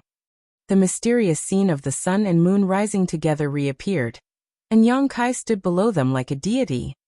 Both Yang Kai's trump cards of borrowing strength from the ancestral land and the small stone race army were just external aids, while the one he displayed right now was wholly his own. Sun and Moon Divine Wheel. That was a secret technique only Yang Kai could perform because it was the extreme fusion of both the Tao of space and Tao of time. Even though Zhao Yi Bai and Su Yi could also stimulate the mysterious space-time strength, they were still two individuals and could never truly comprehend the essence of this esoteric power. Since Yang Kai had first comprehended this secret technique, he had used it many times in battle against enemies he couldn't defeat through conventional means, and it had not disappointed him before. However, he had never been able to call upon it so smoothly and with such ease as he did today. Before now, his attainments in the Tao of space had always been higher than his attainments in the Tao of time, even though he could still use the Sun and Moon Divine Wheel, since one of the two grand Taos that it was formed from was stronger than the other. The technique had always been unbalanced. It was only after he came to the ancestral land this time, and his attainments in both grand Taos reached a balance, that something had changed. The sun and moon began orbiting around Yang Kai as time and space principles permeated the air. These two principal strengths then began fusing together, creating a new space-time strength. Everything happened incredibly smoothly. It was only at this moment that Yang Kai gained an epiphany. Time and space were originally two interdependent principles, so when they fused and integrated, they were just returning to their natural state. Space without time was like a tree without roots, or a river without a source, and time without space was only a vast emptiness that had no substance to it. Time was the imprint of space, and space was the carrier and root of time.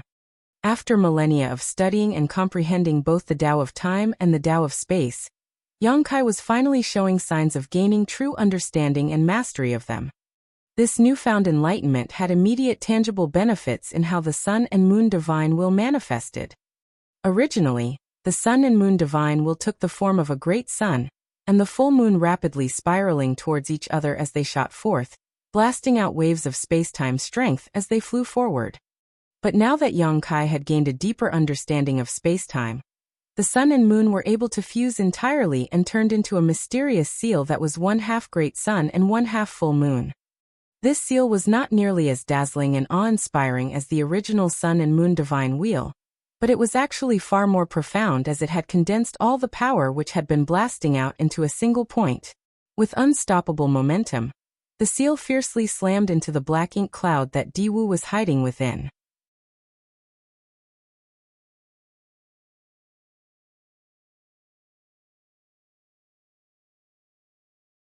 Martial Peak. Chapter 5641. Your end has come. The black ink cloud was destroyed, revealing Diwu's figure, before the Sun and Moon Divine Seal slammed into Diwu's face and silently entered his body. Diwu instantly felt like he had been struck by lightning, and his body visibly shook. When the profound space-time strength exploded, it was like a million tiny millstones began grinding inside him, causing his pseudo-royal lord aura to weaken at breakneck speed. At the same time, Diwu could feel his vitality rapidly draining away. The strange strength inside him felt like innumerable sharp daggers slicing into his 5 viscera and 6 organs.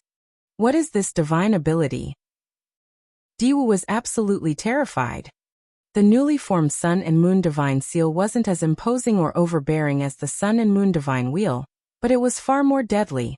After all, the seal was the result of Yang Kai's comprehension after balancing the Tao of time and Tao of space, so it was impossible for it not to have improved. The power of this new divine ability didn't disappoint Yang Kai. Diwu's aura constantly weakening was the best evidence of its efficacy. At first, the ancestral land already had a trace of suppression on Diwu's strength, and after being bathed in rich purifying light, Diwu lost a huge amount of his strength, affecting his foundation. He was not a real royal lord, but a pseudo-royal lord that was created through the source fusion technique. Previously at the no-return pass, the royal lord had been struck by a similar blast of purifying light, and although he was injured seriously and had 10% of his heritage wiped away, his foundation remained stable. It was a different case for Diwu because once his pseudo-royal lord foundation, which was already unstable, was affected, there was a huge possibility that he would fall back into the innate territory lord realm. He couldn't accept that, and the royal lord wouldn't forgive him if that happened. The Black Ink clan had paid an enormous price to create a pseudo-royal lord, which was why Diwu chose to escape in the end. Unfortunately, Yang Kai had blocked his escape. Now that he was struck with the Sun and Moon Divine Seal, Diwu's already weakened pseudo-royal lord foundation finally reached the point of rupturing. At that moment, dense and viscous black ink strength began pouring out of his body, but it wasn't by his own doing. Instead, it was a sign of his inability to control his own strength. Diwu's expression became extremely pained. He was using all his strength to suppress the rioting strength inside his body, but the Sun and Moon Divine Seal was still wantonly destroying him from the inside. So how could Diwu succeed? When Yang Kai noticed Diwu's state, he was puzzled but didn't think too much of it. He summoned the Azure Dragon Spear again and stared coldly at Diwu. "Sir Royal Lord, your end has come, suffer death." Those words Diwu had spoken before were returned to him. Who would have thought that their situations would make a complete turnaround after just a few days?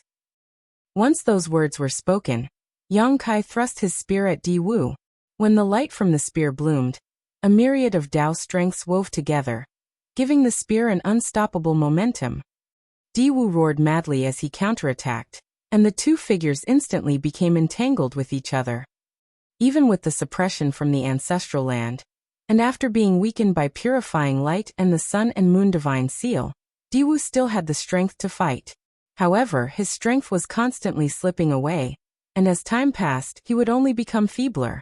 Once his pseudo-royal lord foundation fully cracked, he would return to his original territory lord state. Although Yang Kai didn't know much about the royal lord before him, he noticed the madly decreasing black ink strength and thought that this newly advanced royal lord did not seem to have a stable foundation. Otherwise, such a situation wouldn't have happened. When Yang Kai first met this royal lord, he didn't have any intention of fighting him because he knew he wasn't a royal lord's opponent. Fighting such a strong enemy would only make things difficult for him with minimal chances of success. However, a series of accidents changed the battle and caused it to escalate to this point. On the other hand, Diwu was not an unbeatable royal lord anymore. He was now an enemy that could be killed. While the two of them were fighting, several powerful auras approached from all directions. They were the innate territory lords managing the Four Gates 8 Palaces' Great Pagoda Array. They noticed the situation had grown dire and came to help. If Diwu died here, they wouldn't be able to explain themselves to the royal lord after returning. Therefore, they couldn't stand by and watch as Diwu was killed. Moreover, there were 12 of them, so if they worked together with Diwu, they wouldn't need to be afraid of Yang Kai. There was only one problem with their plan. Without them powering the Four Gates 8 Palaces' Great Pagoda Array, the heaven-sealing earth-locking effect would disappear, so no one would be able to stop Yang Kai if he decided to escape. In other words, the moment they decided to stop operating this grand array, their mission to surround and kill Yang Kai had basically failed. But at this moment, they couldn't care too much about it because if Diwu died, it would be meaningless to keep the grand array running. After all, Yang Kai could easily break through it. This grand array was sealing an extremely vast region, so it wasn't very sturdy. The aura from the many territory lords approaching was very obvious, so Diwu and Yang Kai could sense them coming. Diwu's flustered expression calmed down slightly, probably because he thought he had a chance to survive, but at the same time, he felt a little humiliated. He was a pseudo-royal lord, and he led so many innate territory lords here to kill Yang Kai, but still failed. Not only did he lose 1,000,000 soldiers and 8 territory lords, but he was also heavily injured to the point of his foundation almost rupturing. In the end, he still had to rely on the other territory lords to come to his rescue. Now, he didn't even know how he would explain himself to the royal lord after returning to the no-return pass. It seemed like he didn't need to explain anything. Just as his expression calmed down, it changed again because a small universe portal suddenly appeared behind Yang Kai, and a large number of 1,000-meter-tall figures leapt out one after another. Small stone race masters.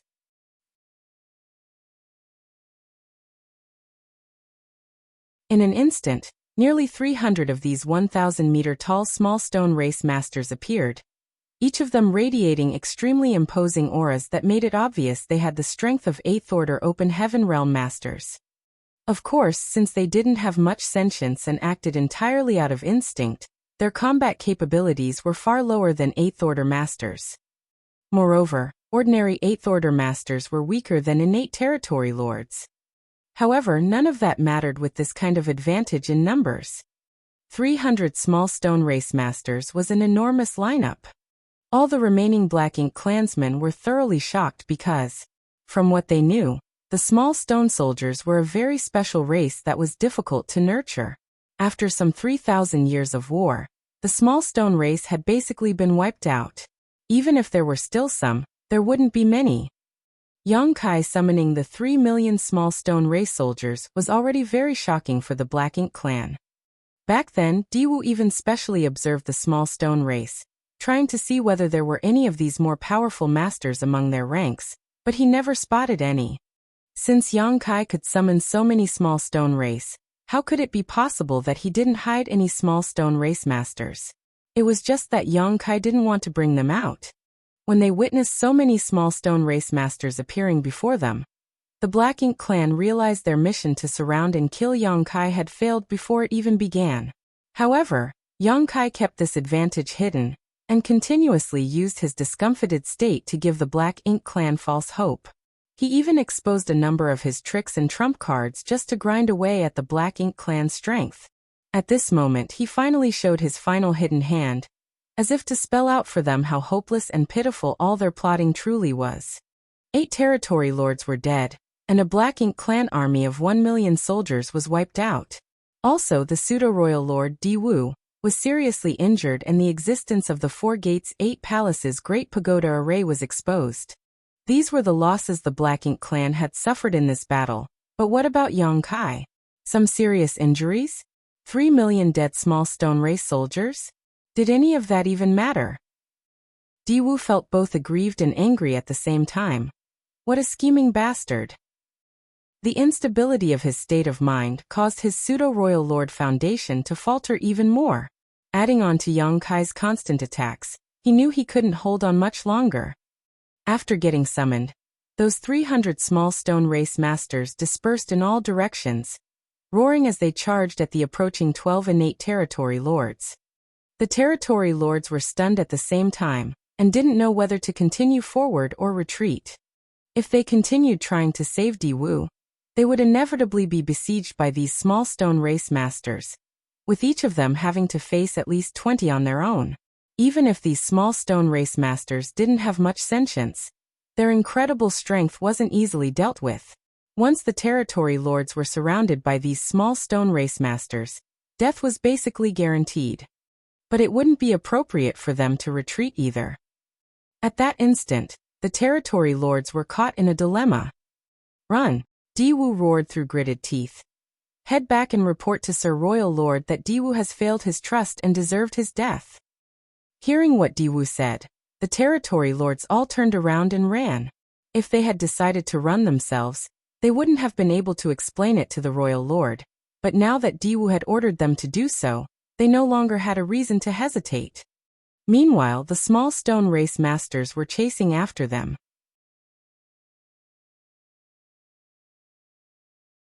Back on the battlefield, Diwu seemed to have come to a decision after shouting his order. At first, he thought that though he was in a critical situation, he still stood a chance to escape, but after the appearance of those small stone race masters, that last hope was thoroughly destroyed. When even the possibility of survival disappeared, he actually felt a sense of relief. The surging black ink strength inside his body that he was trying hard to suppress was now free of restraints as he roared. Young Kai, so what if you win against me today? This universe belongs to the Black Ink clan.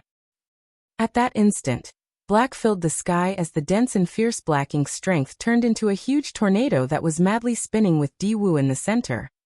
Young Kai suddenly felt pressured. He had fought against many black ink clansmen, killed territory lords, and even won against a royal lord, but never had he seen such a fierce and dense black ink strength coming from a single black ink clansman before. This isn't normal.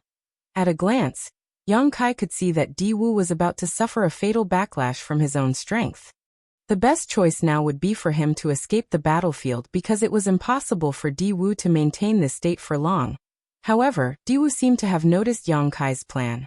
Since Di-Wu had decided to use his death to show his loyalty and resolve, how could he let Young Kai escape that easily? Since he had to die here, he would at least bring Young Kai with him. Enough nonsense. Today either you die, or I perish. Young Kai roared while madly gathering the strength in his small universe before channeling it to his spear. Space-time strength hovered around him while the ancestral land thrummed. What was left of the ancestral strength flowed in from all directions, and turned into a bright barrier around his body. As the matriarch, this was the last protection the ancestral land could give her favored son. The next moment, Young Kai boldly charged at Di-Wu. When the bright and dark lights smashed together, the entire world shook as space ruptured. Both lights exploded, enveloping 100,000 kilometers in a blinding brilliance. At that moment, it seemed like time itself had ceased to flow. You're tuning in to the Li Mei's Wuxia Whispers YouTube channel. We're so grateful for your support, and don't forget to subscribe to join us on this incredible journey through captivating stories. Your generosity through donations truly makes a world of difference, as it's the primary source of revenue that allows me to expand and enhance this channel for you. Thank you from the bottom of my heart for being a part of this adventure.